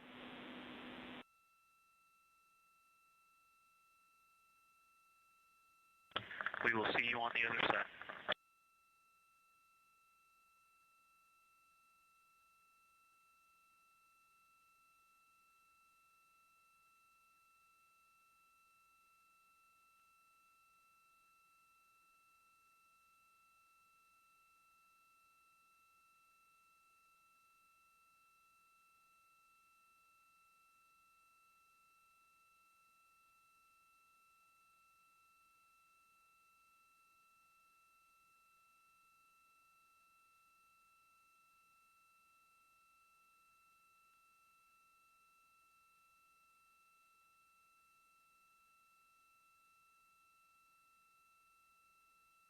Poignant words from NASA astronaut Victor Glover, and a little bit of a love letter from the other side of the moon all the way to Earth. Glover touching on the teachings of Jesus, including to love your neighbor as yourself. We are now less than 3 minutes away from loss of signal with the Orion astronauts. The Artemis II crew will be out of signal for about 40 minutes as they are on the other side of the moon, continuing their work photographing the lunar surface, and they will reemerge, and we will also get this view on the other side.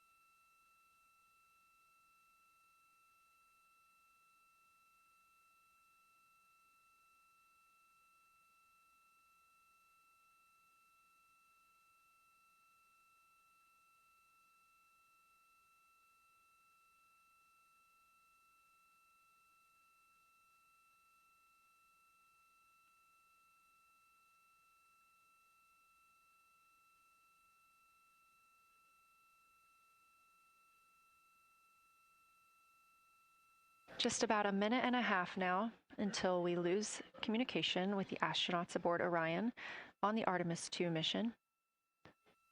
Now, 5 days and 6 minutes since their launch on April 1st. Again, we'll be out of communication for about 40 minutes. And this really beautiful view of a crescent moon and a crescent Earth. How great thou art.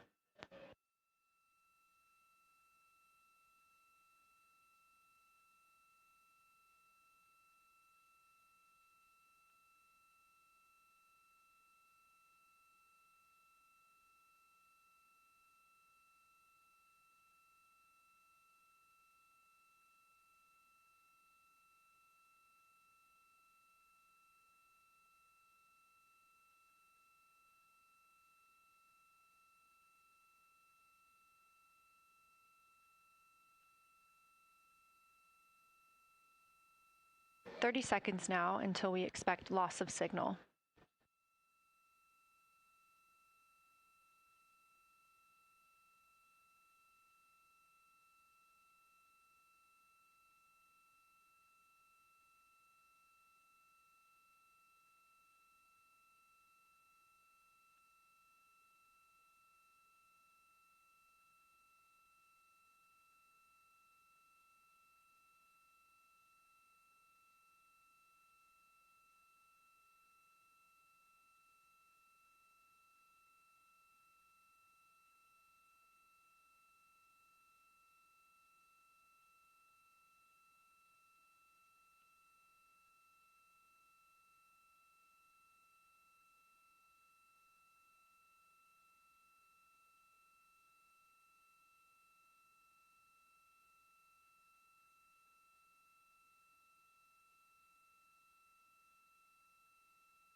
And we have confirmation of loss of signal of the Orion spacecraft as it flies behind the moon. We expect to regain communications with them in another approximately 40 minutes. This was expected as their spacecraft is now out of direct line of sight with Earth and behind the moon. And this is a poignant moment as it's the first time in over 50 years that we have humans completely unreachable by anyone else on Earth. No matter how distant or secluded, we could reach anyone living on Earth, but while the crew flies behind the moon, it's simply impossible to make contact with them. This is a live view inside the Science Evaluation Room here at Johnson Space Center and just down the hall from Mission Control. This team has been monitoring the flyby all day as the team has continued capturing targets on the lunar surface.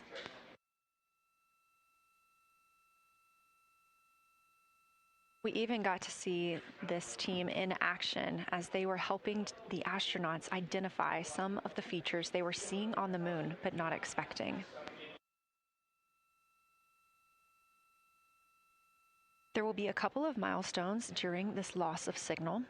The first will be when the astronauts make their closest approach of the moon at MET 5 days, 25 minutes, and 34 seconds, when we expect they'll be 4,067 statute miles above the lunar surface. Their maximum Earth altitude will be reached just 2 minutes later, at 5 days, 27 minutes, and 39 seconds, when their altitude should be approximately 252,756 statute miles. Once those milestones are reached and we have confirmation, we will report the official numbers.